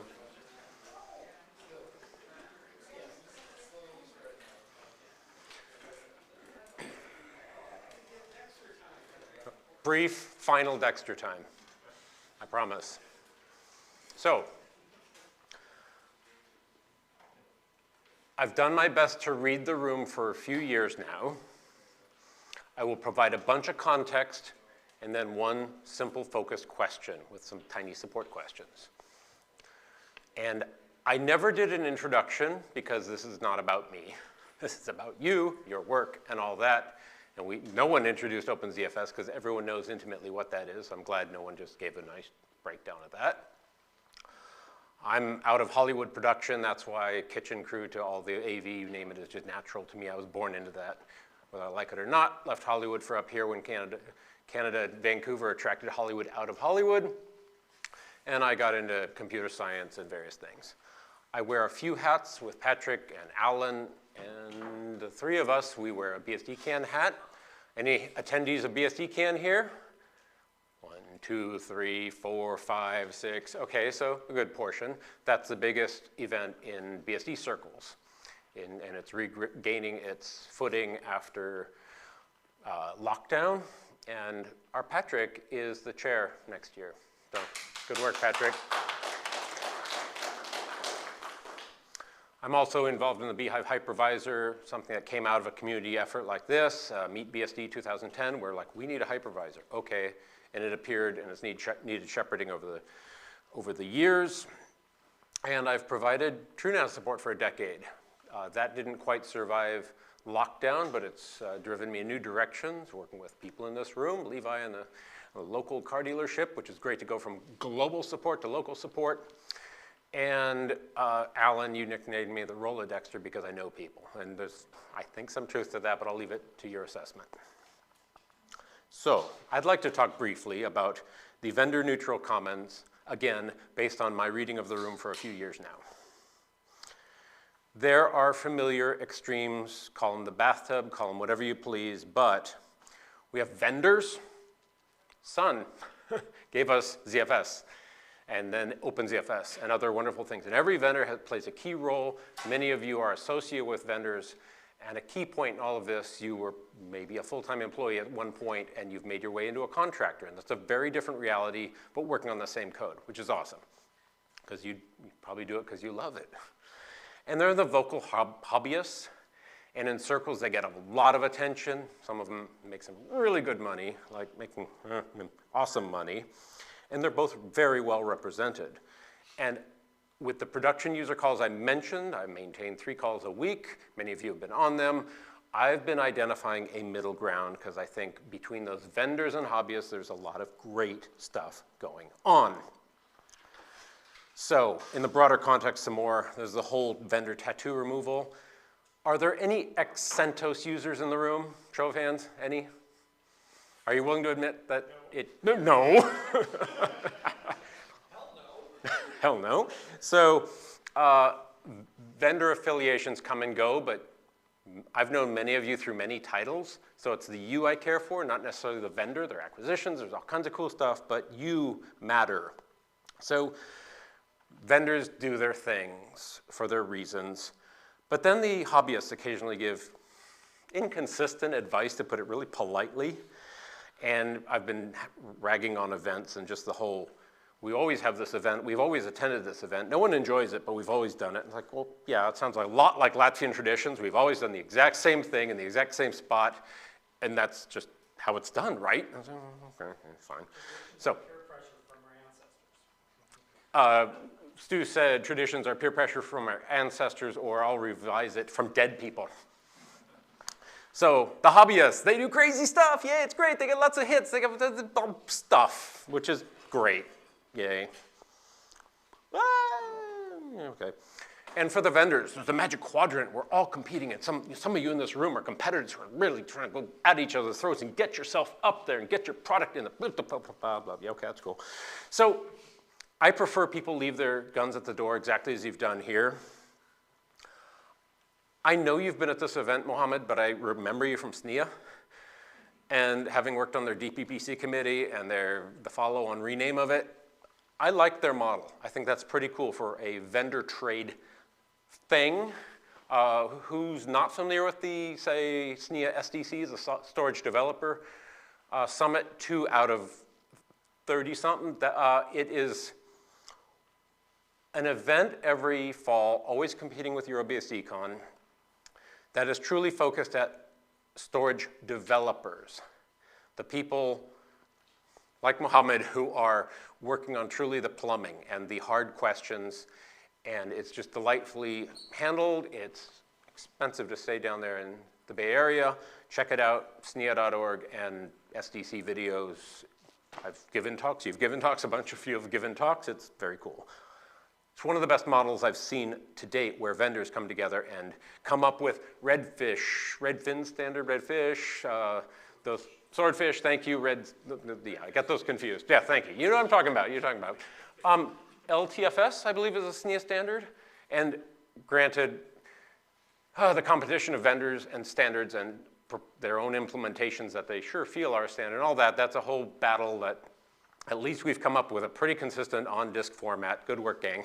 So let's focus on that in these circles. But broadly, that's cool that people come together. So in that giant middle ground between the extremes, we've got production users, small enterprises, big 98-year-old car dealerships in Salem with IT needs. And they're not trying to get on the magic quadrant. They're just trying to navigate the vendors, navigate the technologies, and just find the best tools for what they do.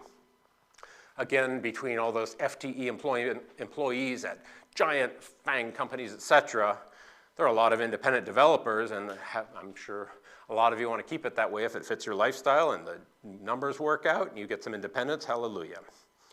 And then there are like NGOs, non-governmental institutions, and even governmental institutions, which are well represented here, taxpayer funded. Garrett has been awesome at this event 2 years in a row. He's at MIT. We're running one of the biggest CS research clusters on the planet. Wealth of information and not selling us a single thing. So a lot of these organizations are satisfied doing what they do. It's that they do their thing and they're not competing for the magic quadrant, et cetera, et cetera. So there's something there. It might be missing a name. You might have great names for it. Patrick, you're great with names. But there's the whole price thing. I get it. But there's priceless. I like to think this is priceless. You confirm if that's true or not. This event, you, all of you, the energy here. On the way over, Patrick reminded me of the New York brand, For Us, By Us. This event is a bunch of storage engineers in the kitchen, taking out the trash, dragging food in from the deliveries, et cetera. It is us serving us very efficiently. And I like to think, well, show of hands, does everyone here want to be here? That's awesome. All hands went up because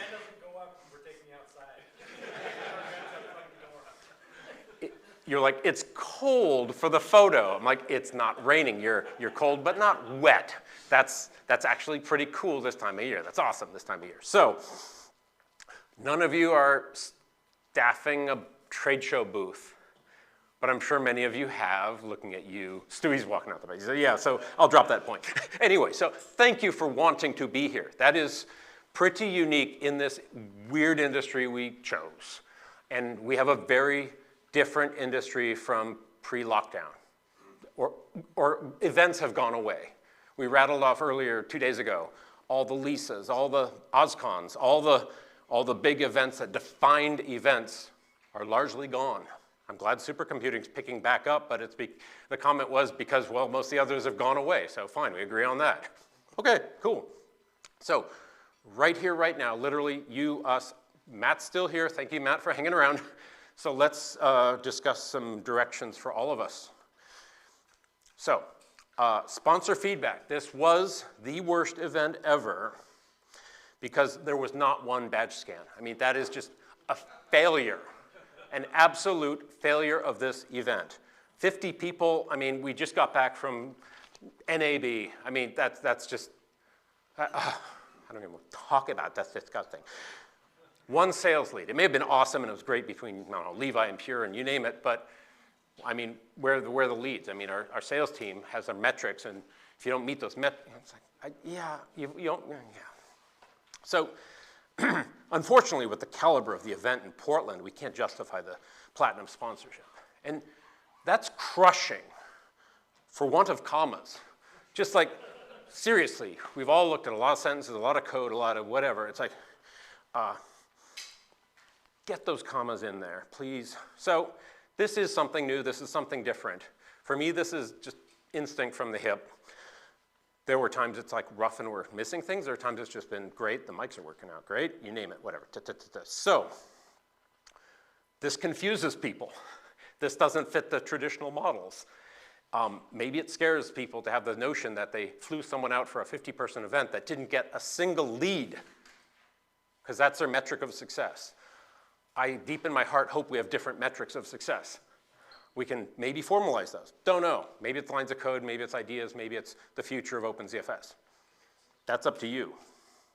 So, working our way outward from like right here, just with baby steps and achievable little things.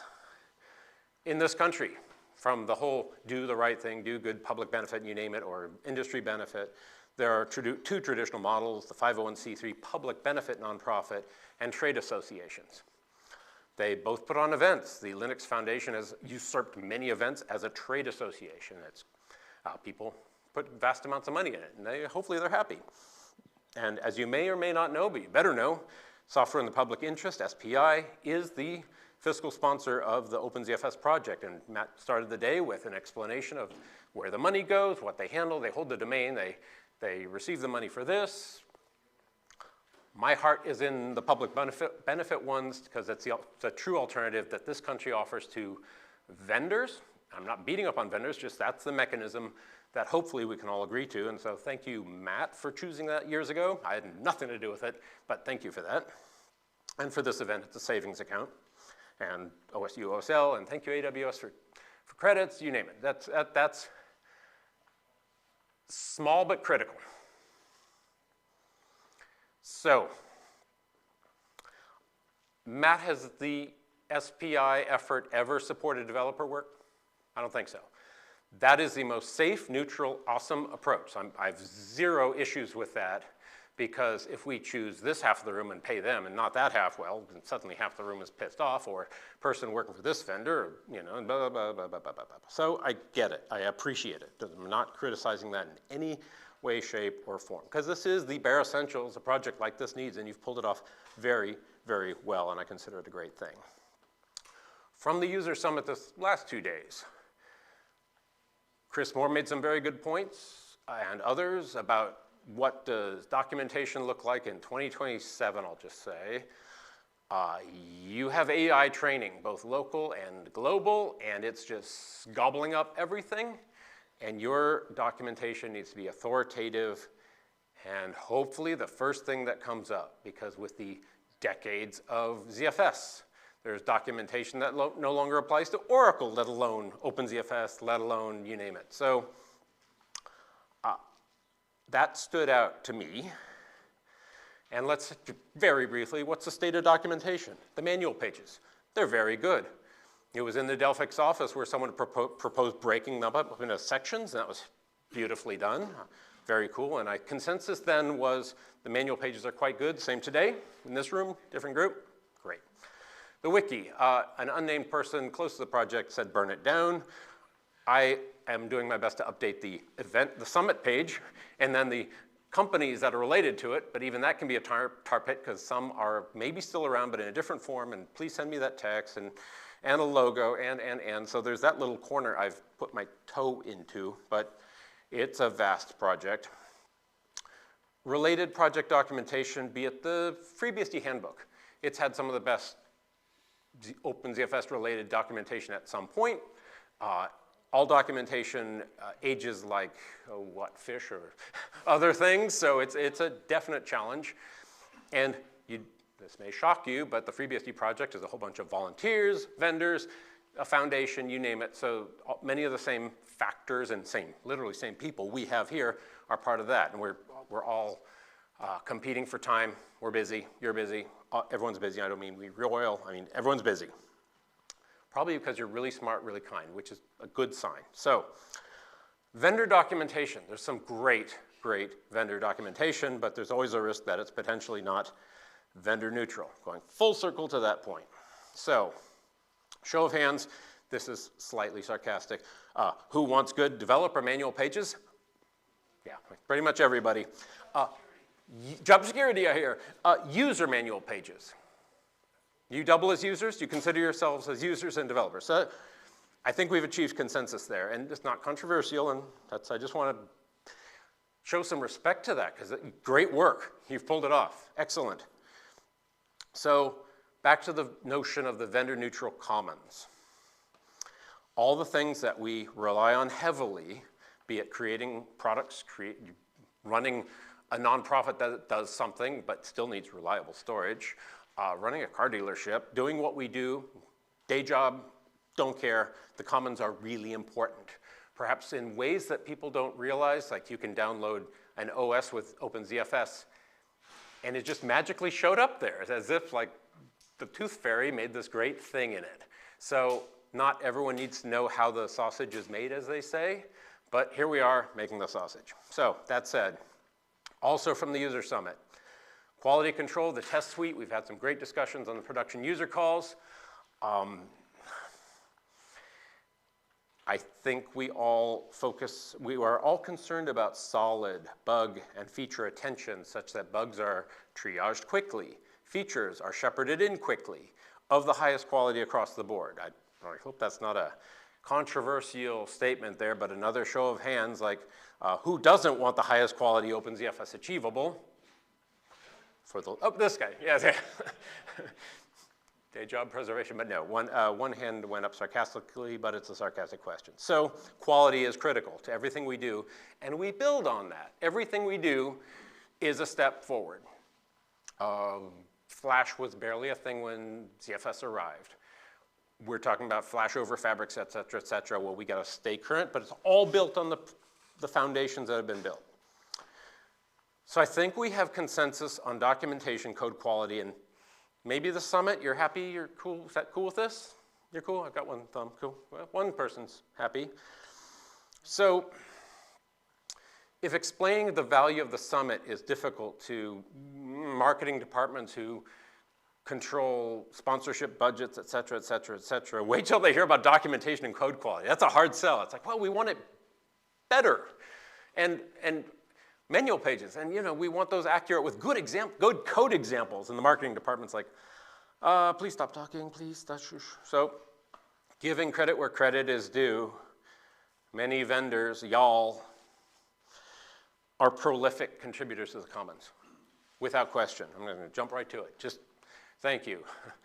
Mav, I achieved 1 million IOPS with the thing, and Alan, Clara, all of you, I'm sorry I named names, because all of you.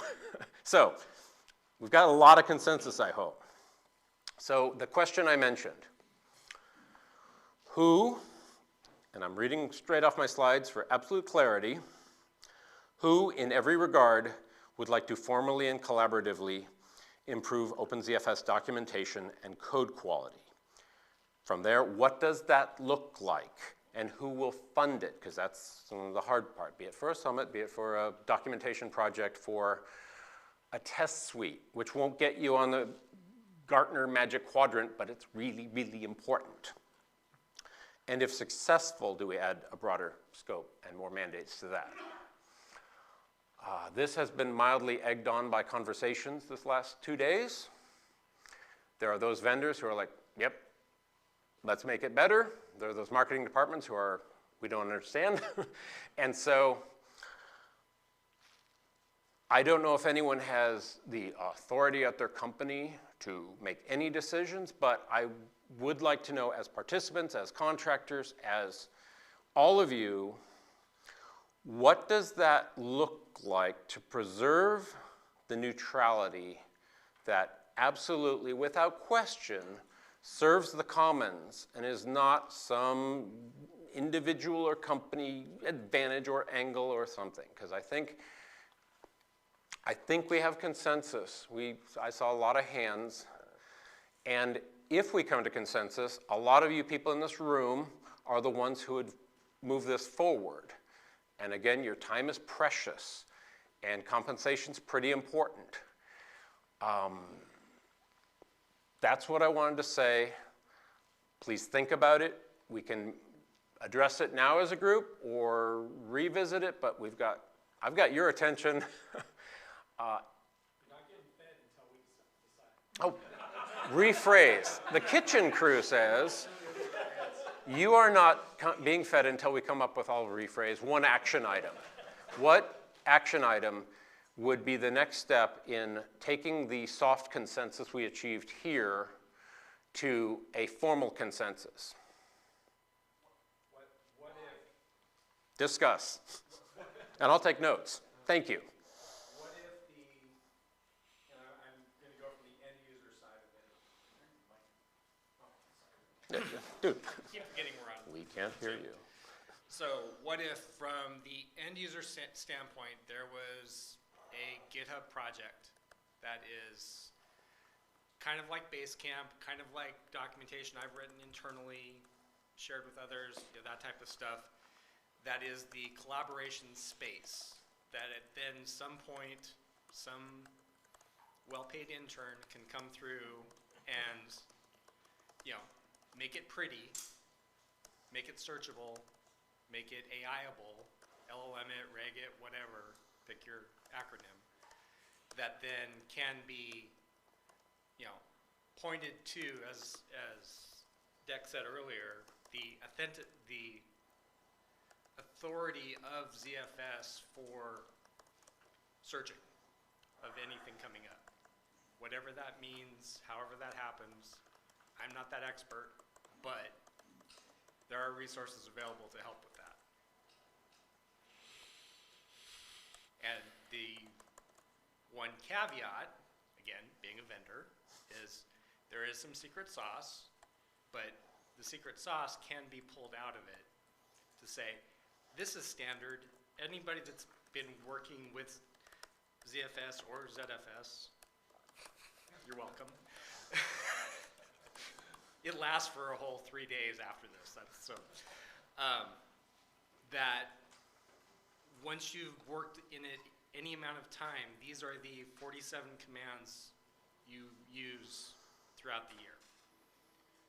And here's when to use it, here's how to use it, here's when it breaks. Now what do you do?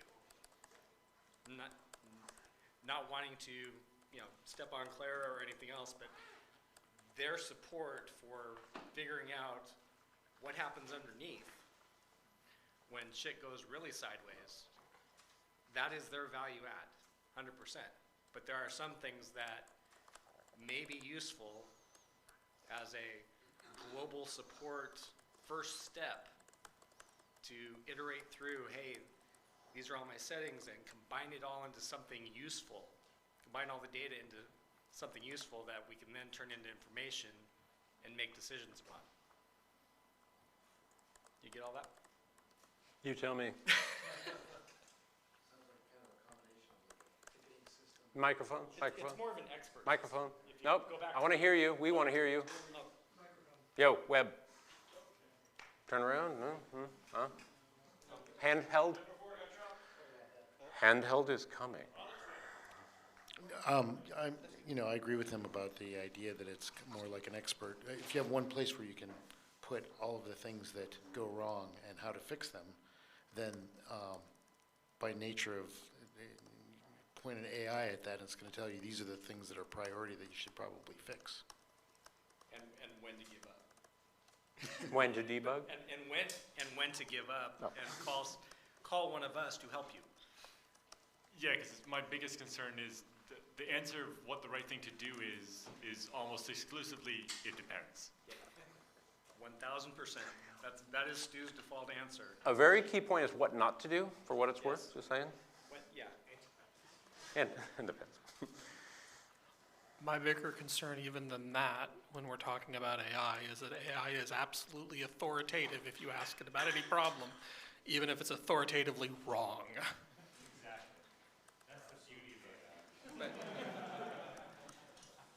But there are crutches that could be the first step of this, saying, trust whatever this URL ends up looking like. Trust that information first and then augment it if it's useful.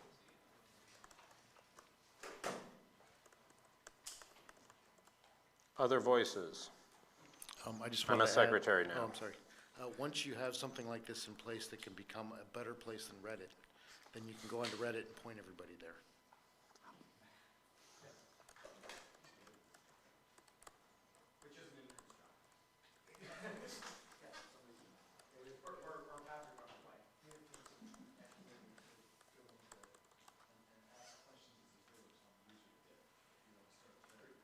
Other voices?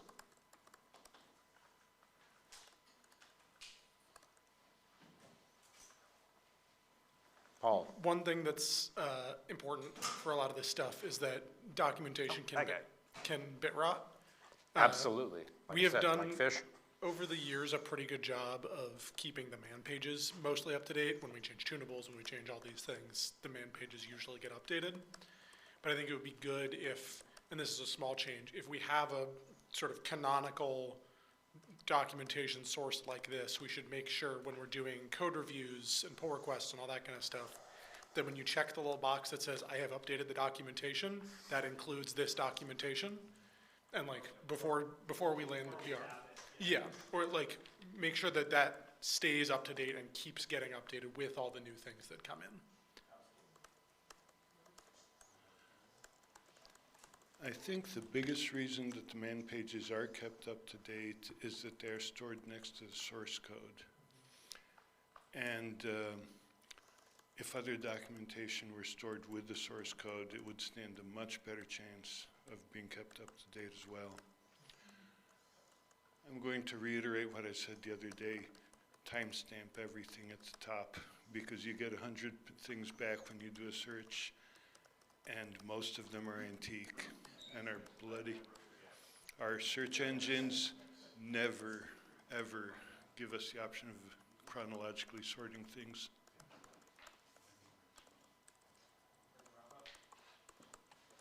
Should be up, let me see. Yeah, Rob, what you got? Stand by, Rob.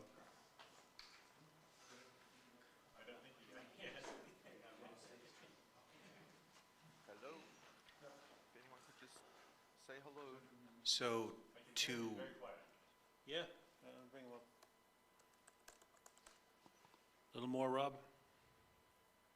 How about now? How am I doing? There we go. Hang on, let me see. I know, way up.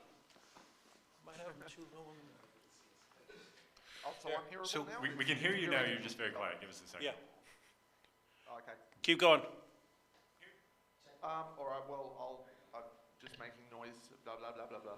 Correct. I should Good. have a test script. keep it up. Pretty good. Now we'll turn the knob. Turn the Rob? Turn me down. But I paid good money for the exact set All right, volume. you're good now. Good level. Phew. Okay, it's not specifically about documentation, it's in a going for the broader sort of commons idea, I suppose, and telling you a little about my experience. I mean, obviously, I'm far away right now in part because it is very expensive to get all the way over there. That's on me, to some extent, living here. That's okay. One of the things I am finding, so I've been a developer on ZFS for nearly 3 years, sort of professionally through, mostly through Clara, which I'm very, very grateful for that opportunity still. It's really cool. But one of the things I'm finding, and it may just be a perception thing, is that I'm not entirely sure what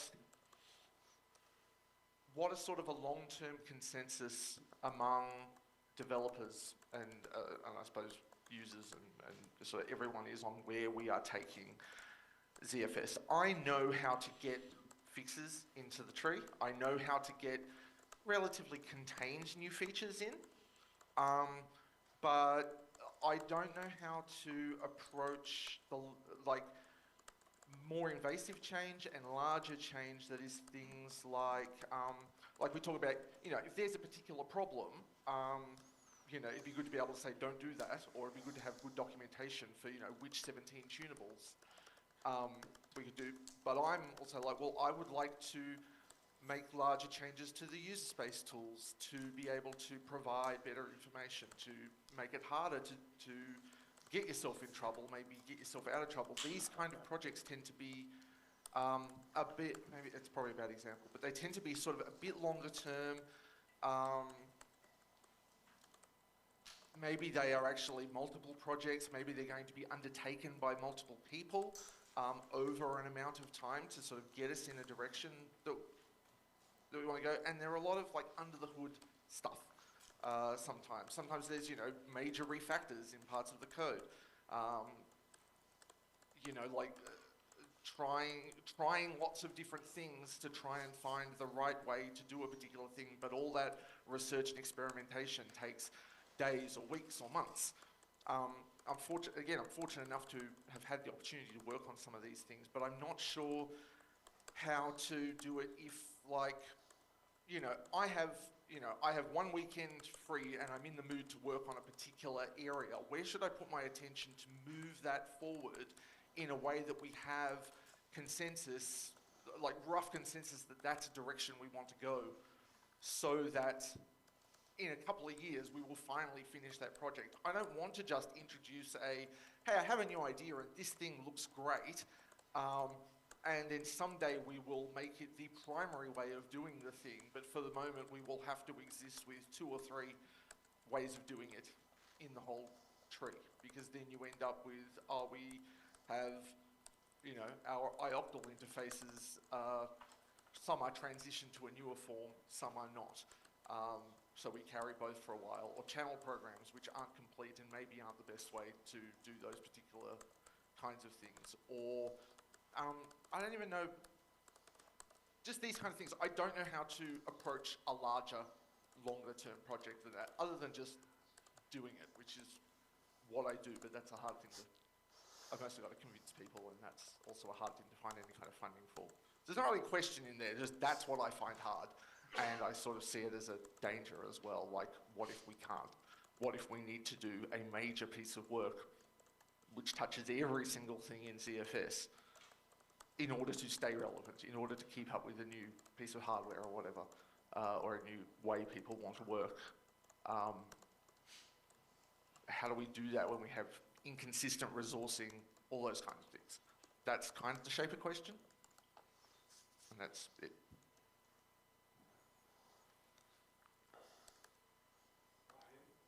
I'll just throw into that, I see like itch-scratching driven development, which yes is awesome, but except when it's of that scale that no itch is, if that itch is that big, you call for medical help. Yes, right. Yeah, I'd say the place to start is like the leadership call, right? To bring those kind of topics up so we can hash out which direction we want to go. I know we do talk about those things on the call, the user call is another good spot to hash that out. But yeah, I think we just need to hash that out either on those calls or in meetings like this to agree upon a direction we want to go.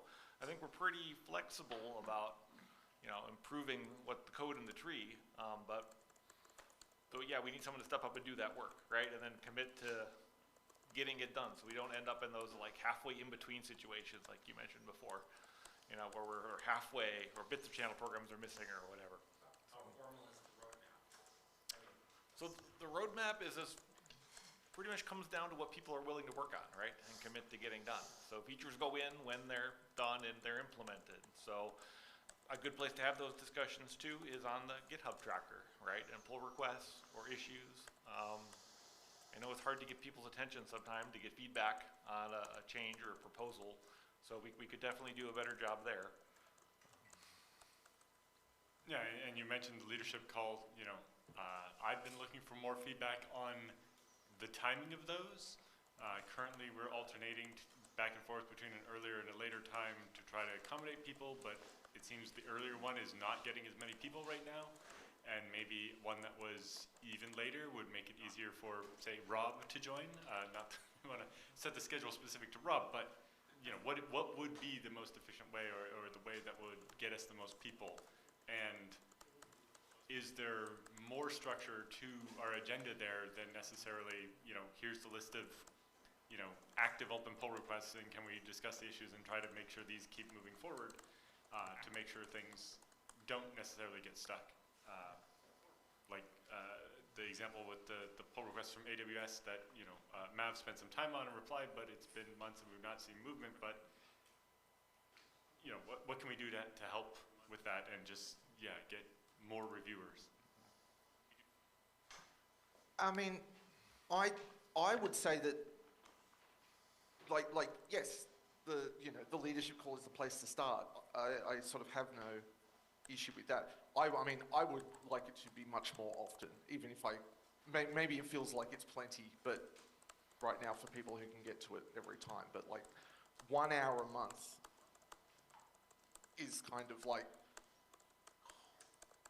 I don't know, it feels like a long, long way, and it sort of makes me feel like even if I did have to, even if I was able to go to them all, I'd kind of be loading up stuff to kind of want to drop and want to get my time in. I'm not entirely sure what I'd bring there if I did have that kind of thing. It was maybe, can we do once a week, even if not everyone shows up? Can it just be hey, this is the time that we get together and just check in and go, hey, what do you need? What's happening? What are we working on? Where are we going? And kind of just makes it doesn't matter if you miss one then, right? Because you'll get another chance next time. So that might be one thing there. But the other thing is, how do we... I'm trying to think of a really good example. The thing I've been thinking of a lot is kind of performance. The example that I kind of use is around NVMe. We are getting to the point where, I have test sets where you can drive the devices fast enough that locks on the on the VDEV queue become an issue, and then once you do the work to break those, you see locks up in the the DSL layer that become an issue, and this sort of thing. So and then we have questions around how do we, if we get rid of aggregation in order to drive the disk fast enough, then how do we do I/O prioritization? And then we get into if we end up with SSDs that can give us more information and ask us to do things. If we get into devices that end up having compute on them, and we would, to get the most out of them, which people are going to ask for, they're going to buy these things. Can we offload certain kinds of work on? I don't know, but I see things like that, and I think over time this is going to require us to touch so many different parts of the system. It's like some things kind of get re-architected.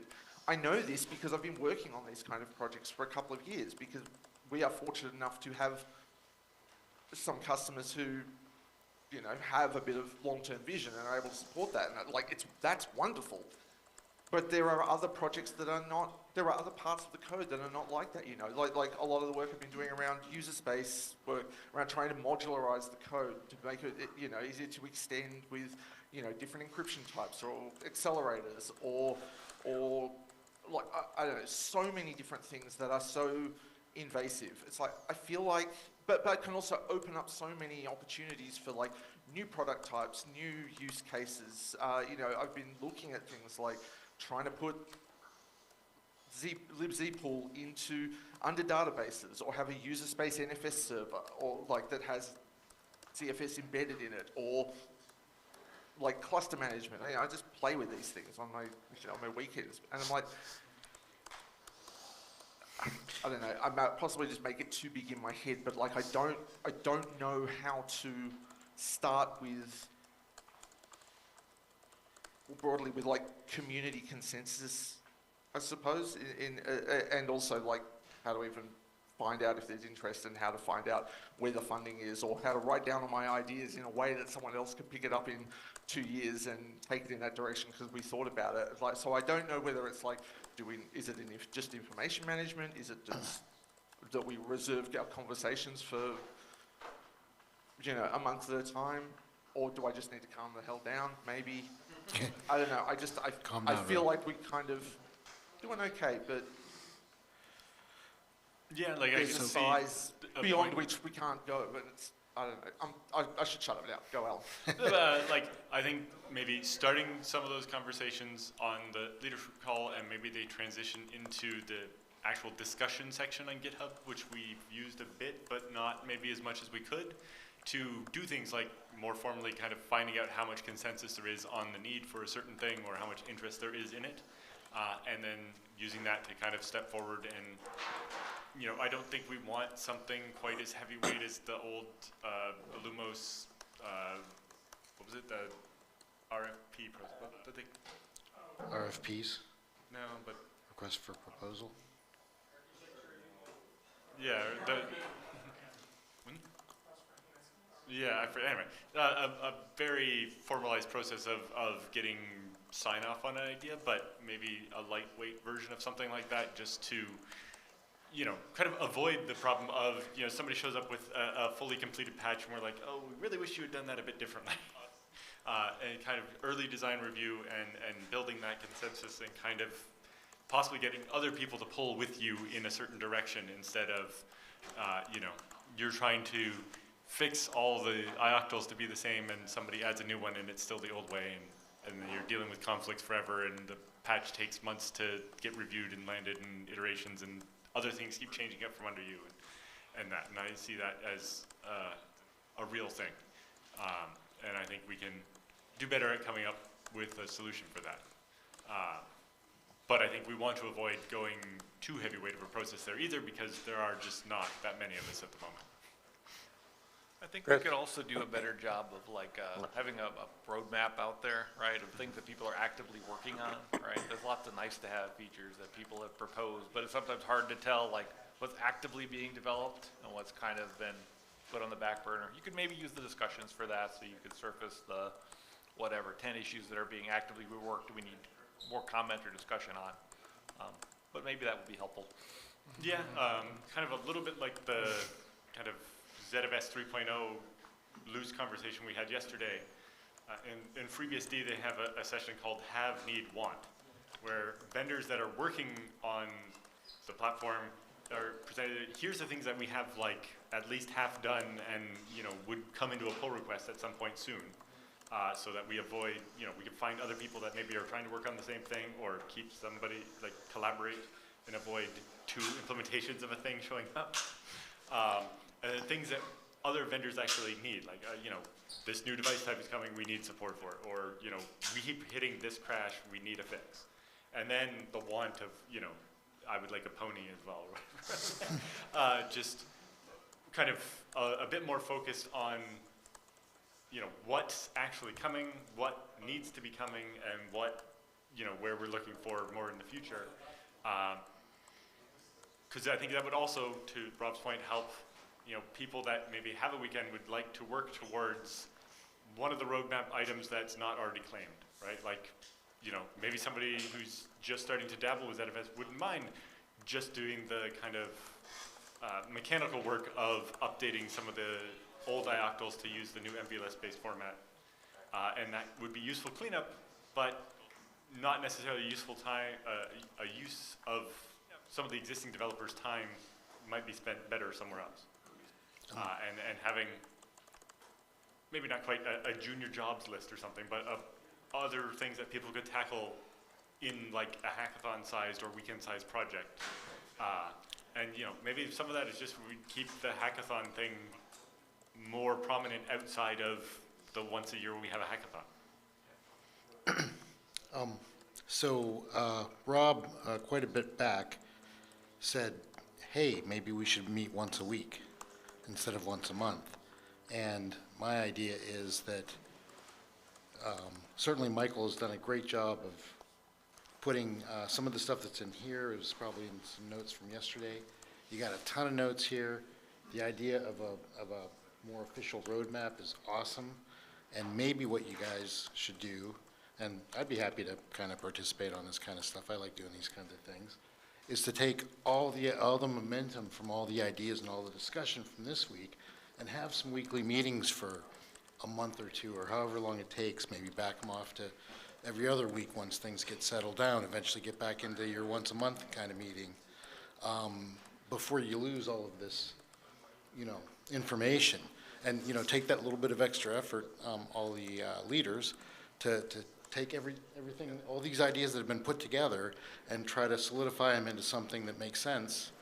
And maybe that takes weekly meetings for a little while, and then you can eventually go back to something that's like a monthly meeting. It's sort of everybody committed to try to, pin this stuff down while it's hot, and then go back to the process of actually implementing some of this stuff.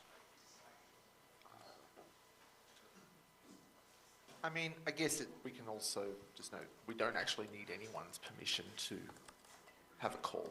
It's like, if there are people that, like, I work alone in a different time zone, so I don't get a lot of face-to-face time, which is also why I kind of yap a lot and get off track a lot. But, like, I'd be more than happy to jump on a call once a week. If there are, like, 2 or 3 other people who are like, yeah, we do that, and then you just form a little group and you say, well, what are you working on? What do you need help with? And you kind of just bring it forward that way. So maybe it's just that. Maybe I just start that and invite people and sit in a quiet room for a while. Because that So kind of reminds me of I don't know. a previous thing that Matt Aarons and a couple other people from FreeBSD had done of ZFS office hours. The goal there was a bit more to help people who were newer developers trying to work on ZFS to talk to more experienced developers and ask questions about, like, where in the code do I need to start poking to change this and that. I don't know how much interest there is in something like that, but that maybe could be another thing that happens in the same kind of vein. And production users, I mean, that's really kind of how it started, was there were, 3 or 4 of us, and then onesie twosies came in, and it was that office hours, hey, why the hell is this not doing what I think it's doing type of stuff from a user view of it, that then we could feed back into the dev team saying, hey, does this make sense? So these all sound great, but before Michael started this document, he was saying that he wanted a formal entity and consensus. And I don't see anything up here that requires either of those things.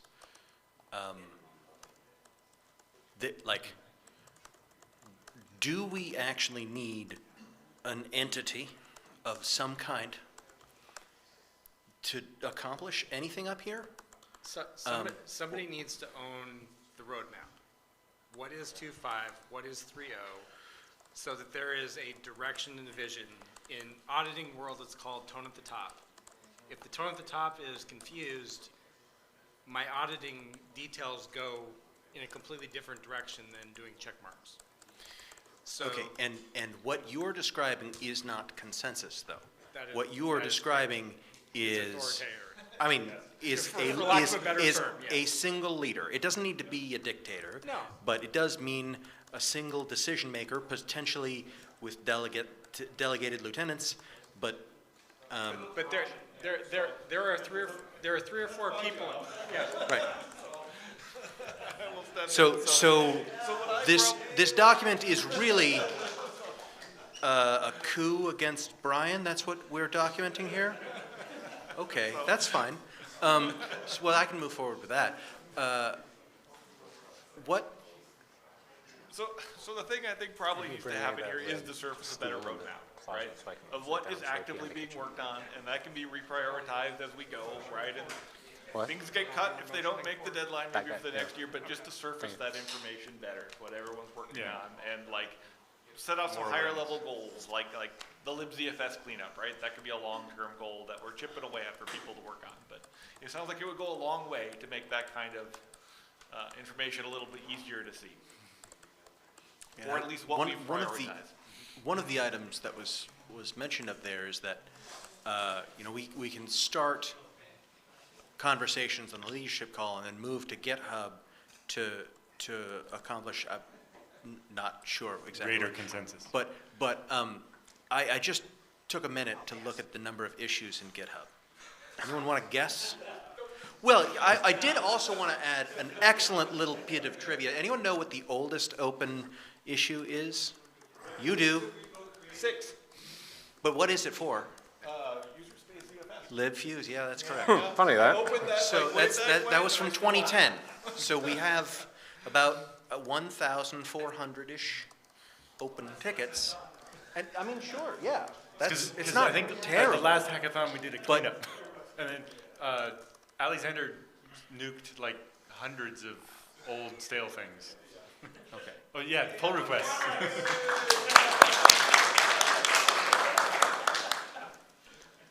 But where does that fit in? I mean, we already have a lot of plan. And I think to get where you want, we actually need a whole lot of no. And like, actually N-O or K-N-O saying but no W? this many times is a lot of work. It's just even getting a quarter of those turned down or deprioritized. Not just no. Yeah. Not now. Yeah, sure. Yes. That's where the roadmap, the formalized roadmap would say, is it in this roadmap? Yes. Okay. Great. Work on it. If it's not, does it need to be? That's where the decision making happens. And then it can be in 3.0, 3.5, 4.0, whatever, as it makes sense. If there's a groundswell or funding or, oh dear God, I need this feature, who do I pay to make it work? Well, yeah, who do I pay or I'm gonna do it. That's the thing, you need commitment somewhere. Okay.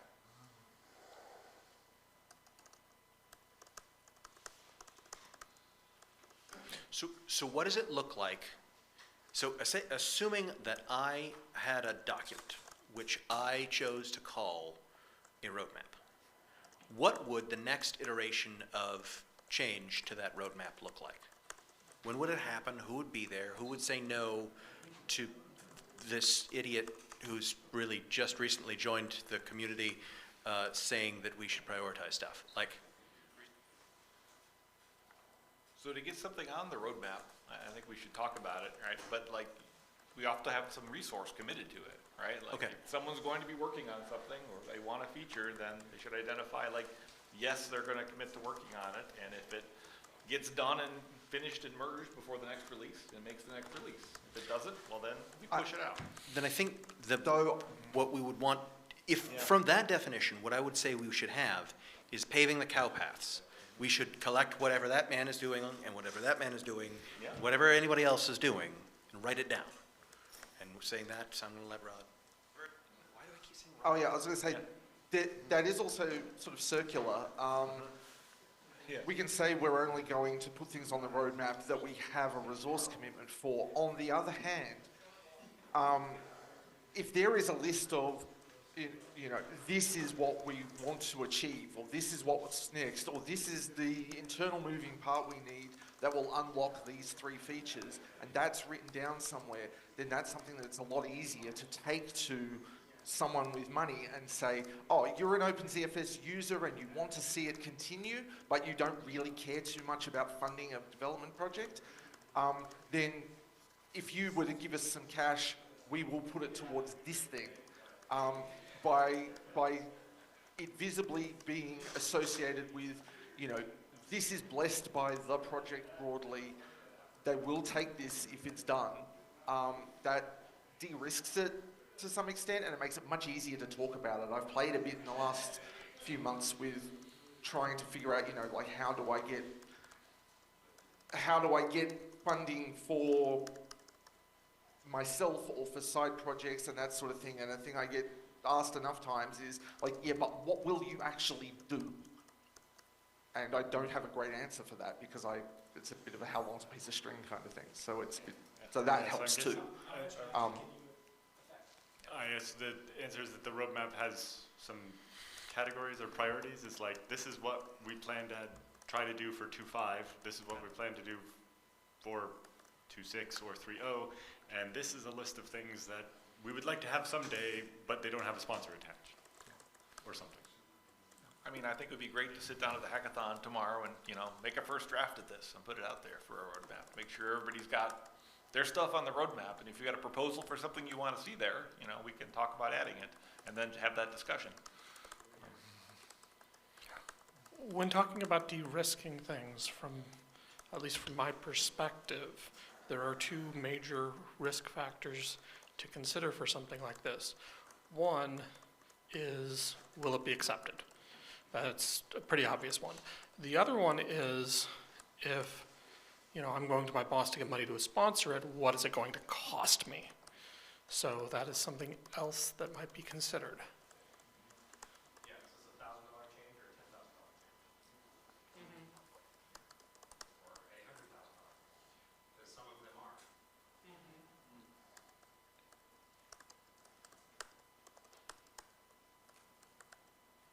Yeah, there's a whole bunch of theory about how to, estimate the size of things and how to break them down and that sort of thing. If we can't stick a straight up, because dollar amounts dependent on who does the work and all sorts of stuff, but to be able to say, this is a relatively small change, or this is actually very invasive, at least gives us a bit of a, relative to each other, that we can start to get a sense of, whether it's hours or money or I mean, at least having that full roadmap out there, right? People can weigh in on whether they want to see this change in there or not, and if they're bought in, they have time to, complain if they don't want to see it or want us to go a different direction with it. But like, I can at least give approval that yes, some version of this we're happy with going in, right? We just got to work through the details. But actually seeing Paul's presentation on doing the tile type of, I mean, that is the future. I think we all kind of see that. How do we get there the best way without shit-canning everything else to make that happen?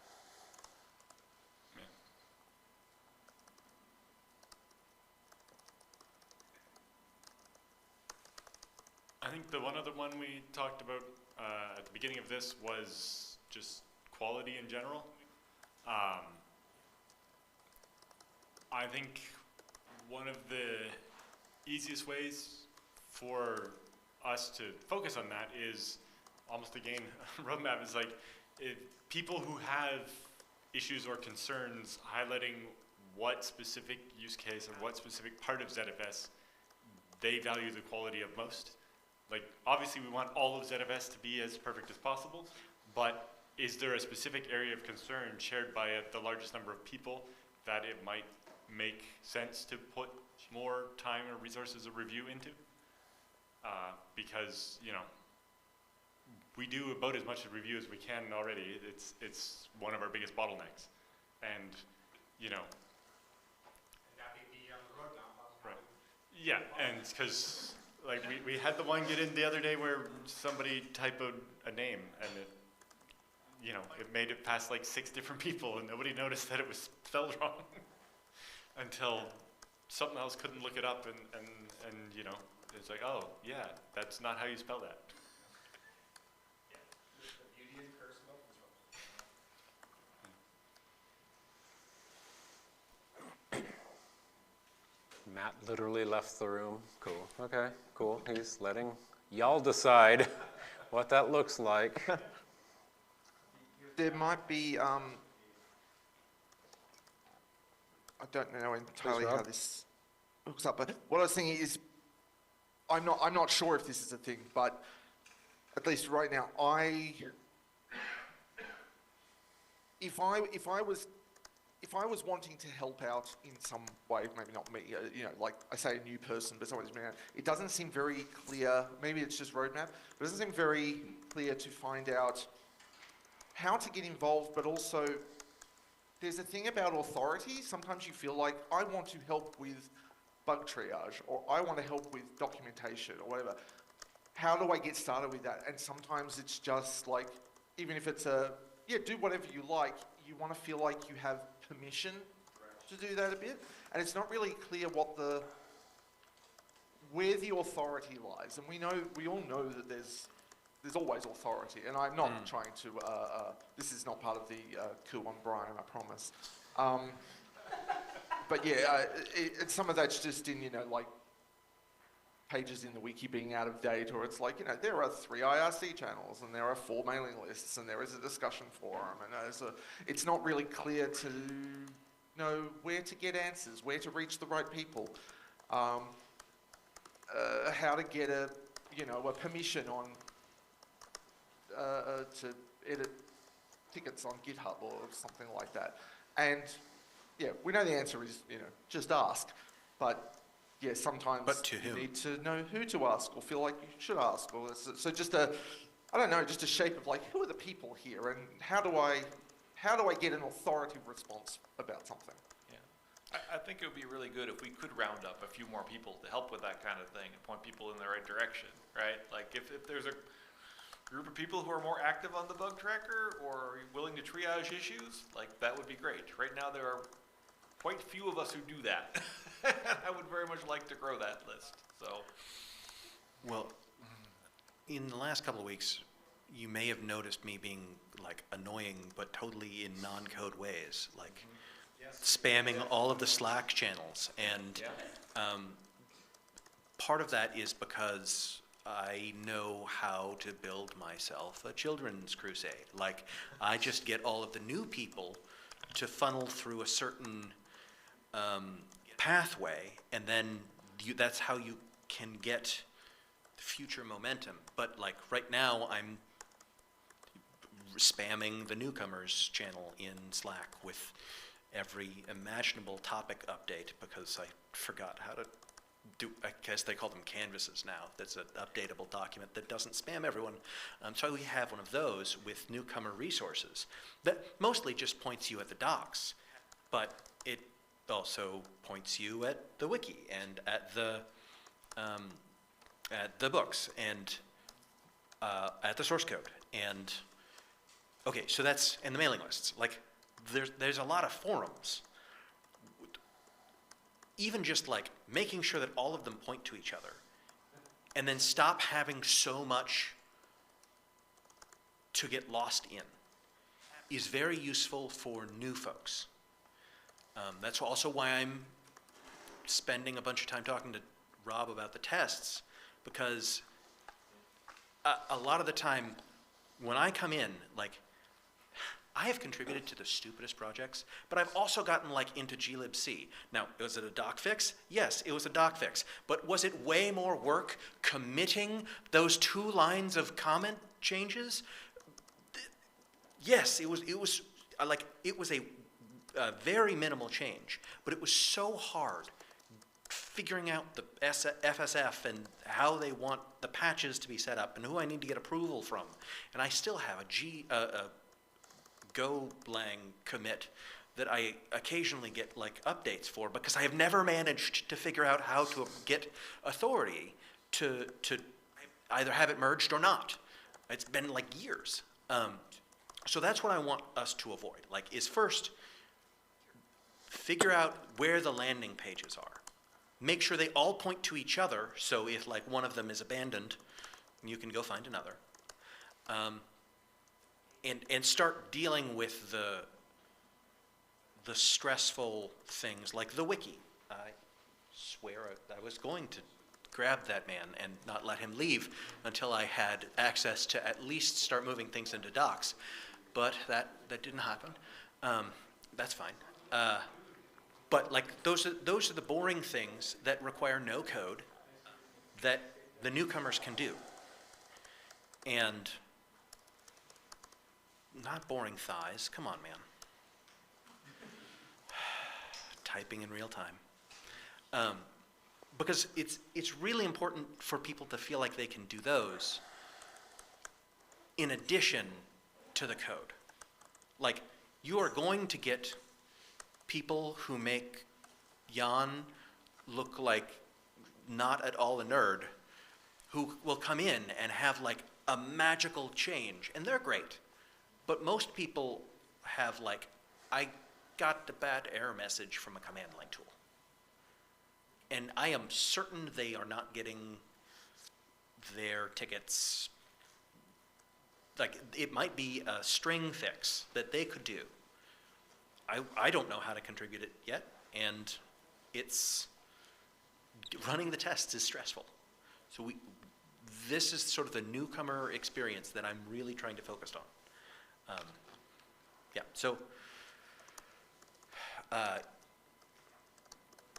If there are weird cul-de-sacs that I have not found, I'd love to know about them so I can shine some light in there. I'm sure you guys know of them, but you'd never even think to mention them. But that's what I'm working on. Because if we can get the newcomers, then we can give you guys confidence that your decisions about the roadmap are informed, that they're making people happy. And that's one side. And then the other side is y'all will make roadmap decisions. And I frankly have no opinions, at least nothing important. But being able to see that also shows that there's, like, I have people who are from X NetApp, and they laugh at me when I say that I'm interested in ZFS, because they're like, Oracle is just, man, that's sad. And that's not the thing anymore. Nobody cares about that. And I'm scared that that's the perception amongst some folks. A live roadmap and a pleasant rabbit hole for newcomers can help with that. Okay.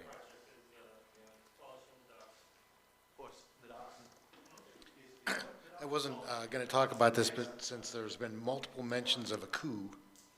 Spelled how? Like revolution, or? Was it a coup? Is that what you said, Rob? No. A coup? Yes. Okay. Anyway, my company ran for 20 Joseph, years. hold on. Let him speak. My company ran for 20 years or so with a CEO. The CEO retired in the summer of this year and was replaced by 3 CEOs. One from sales, one from product development, and one from support, who also takes care of finance and things like that now. So we don't have to have a coup. We could have a board, not necessarily an official board, but people that want to take responsibility for taking part of the decision-making process for how the roadmap's going to go. Doesn't have to be one person. In fact, keeping an odd number is nice, because then you have, it's a democracy. Make it a democracy. Don't make it authoritative. So just a thought. If there's enough people that are willing to, have that weekly meeting for a while until the roadmap gets produced with all of this information that has been collected this week.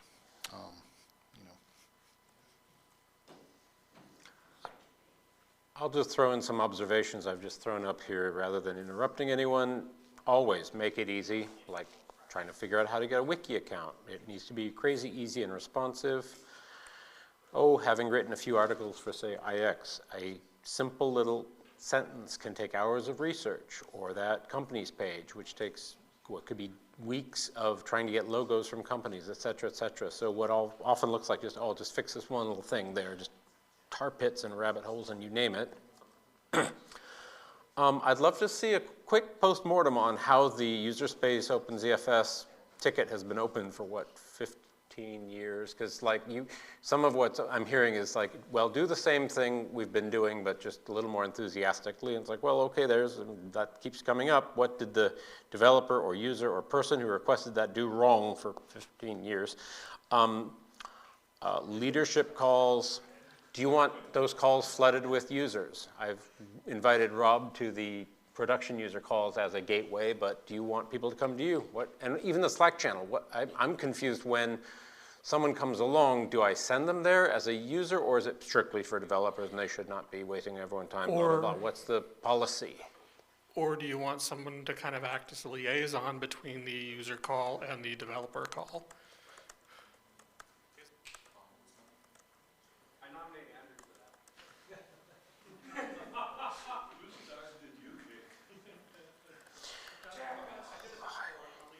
How do you spell that? Liaisons? I don't know. And one key point that I want to emphasize is just the whole shit work aspects, where it's very easy to say, let's just fix that.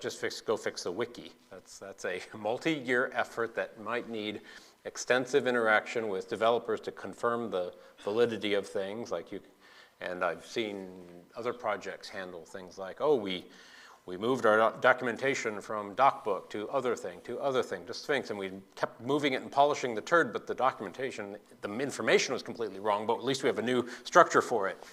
So a new wiki technology will not magically correct all the information in it. I can assure you of that, I'm sorry to say.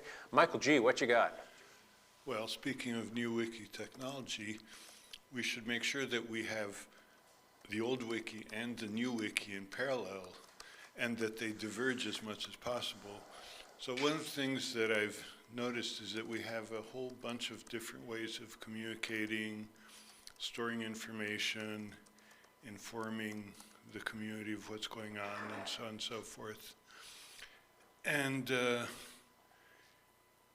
it's, as someone I've been writing software for 38 years now, and as I approach retirement, this seemed like a good project to get involved with. But it seems like a really complex ecosystem to enter, even to just, to take on suggestion, to volunteer to update all the ioctls. It seems like the barrier to enter is very, very high, and it's not high in terms of ability to write software. It's high in the ability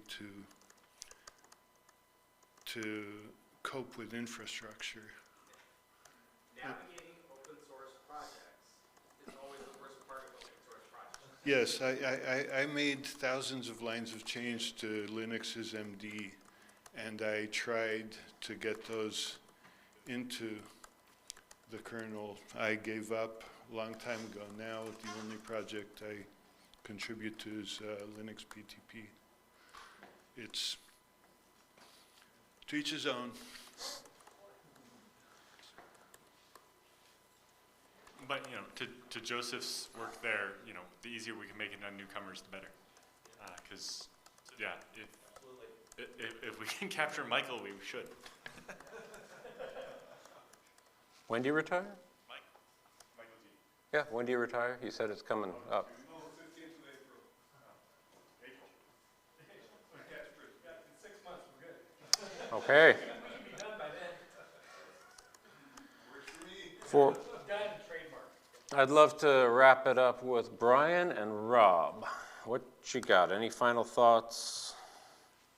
I think those are all good ideas. We should definitely together tomorrow with the hackathon and work on the documentation and start pulling some of this together, like, making it easier for new people to contribute. Pulling the documentation together, that's probably long overdue, right? Things have been fractured and, everybody's just busy, right? Yeah, by It's just definition. the reality. By definition. Yeah. So, yeah, I would just say let's make progress on this tomorrow. Rob. Yeah, I mean, doing anything to start is good, and the documentation is probably right. I think maybe if we're going to be serious about this sort of thing, we might also have to be prepared that it's going to be a bunch of work on us before, to get our house in order before we're kind of able to comfortably invite people in. Just because we do the first thing, we say, no, we're really friendly now. It's like, might take a little while, but it'll be worth doing, I'm pretty sure. Sounds really good. This has been a really good conversation. You can spend the night at my house. I don't actually have an extra couch or anything, though. So I'm sleeping on the floor. Ignore the dogs, exactly. They only bite sometimes. Final thought, I would say, reminder, the next ZFS leadership call is November 4th at 4 p.m. Eastern, which is 1 p.m. Pacific. So that's a week from tomorrow. Is that with the time change or not? The time changes until the weekend after, Oh, unless good. you're in Thank God. Europe. Okay. If you're in Europe, you're screwed. Basically. Cool. Or maybe, if you're in Europe, it might be the one meeting that's a little bit easier to access. Yeah, ours is coming. Cool. Well, All I ask is that you think about that at this point, because if, let's post on the wall in bronze the user space OpenZFS review from request, whatever it was, from 2010. That it was just an idea, like, I imagine, that to your point about the postmortem there is, it was an idea, but it didn't have a full spec and it didn't have funding. So, it's not like it was a pull request that's just been waiting. Okay, cool. I'm glad you remember it. I wasn't very involved back then, but you mentioned funding. We've heard a whole lot of, oh, let's just do all this work. Think about that disconnect if there is one. I'm pretty sure I opened it way back when, and decided like, yeah, I'd like to do this, and then didn't happen. Then life came. Yeah, cool. Let's eat. Thank you, everyone. Thank you, Rob.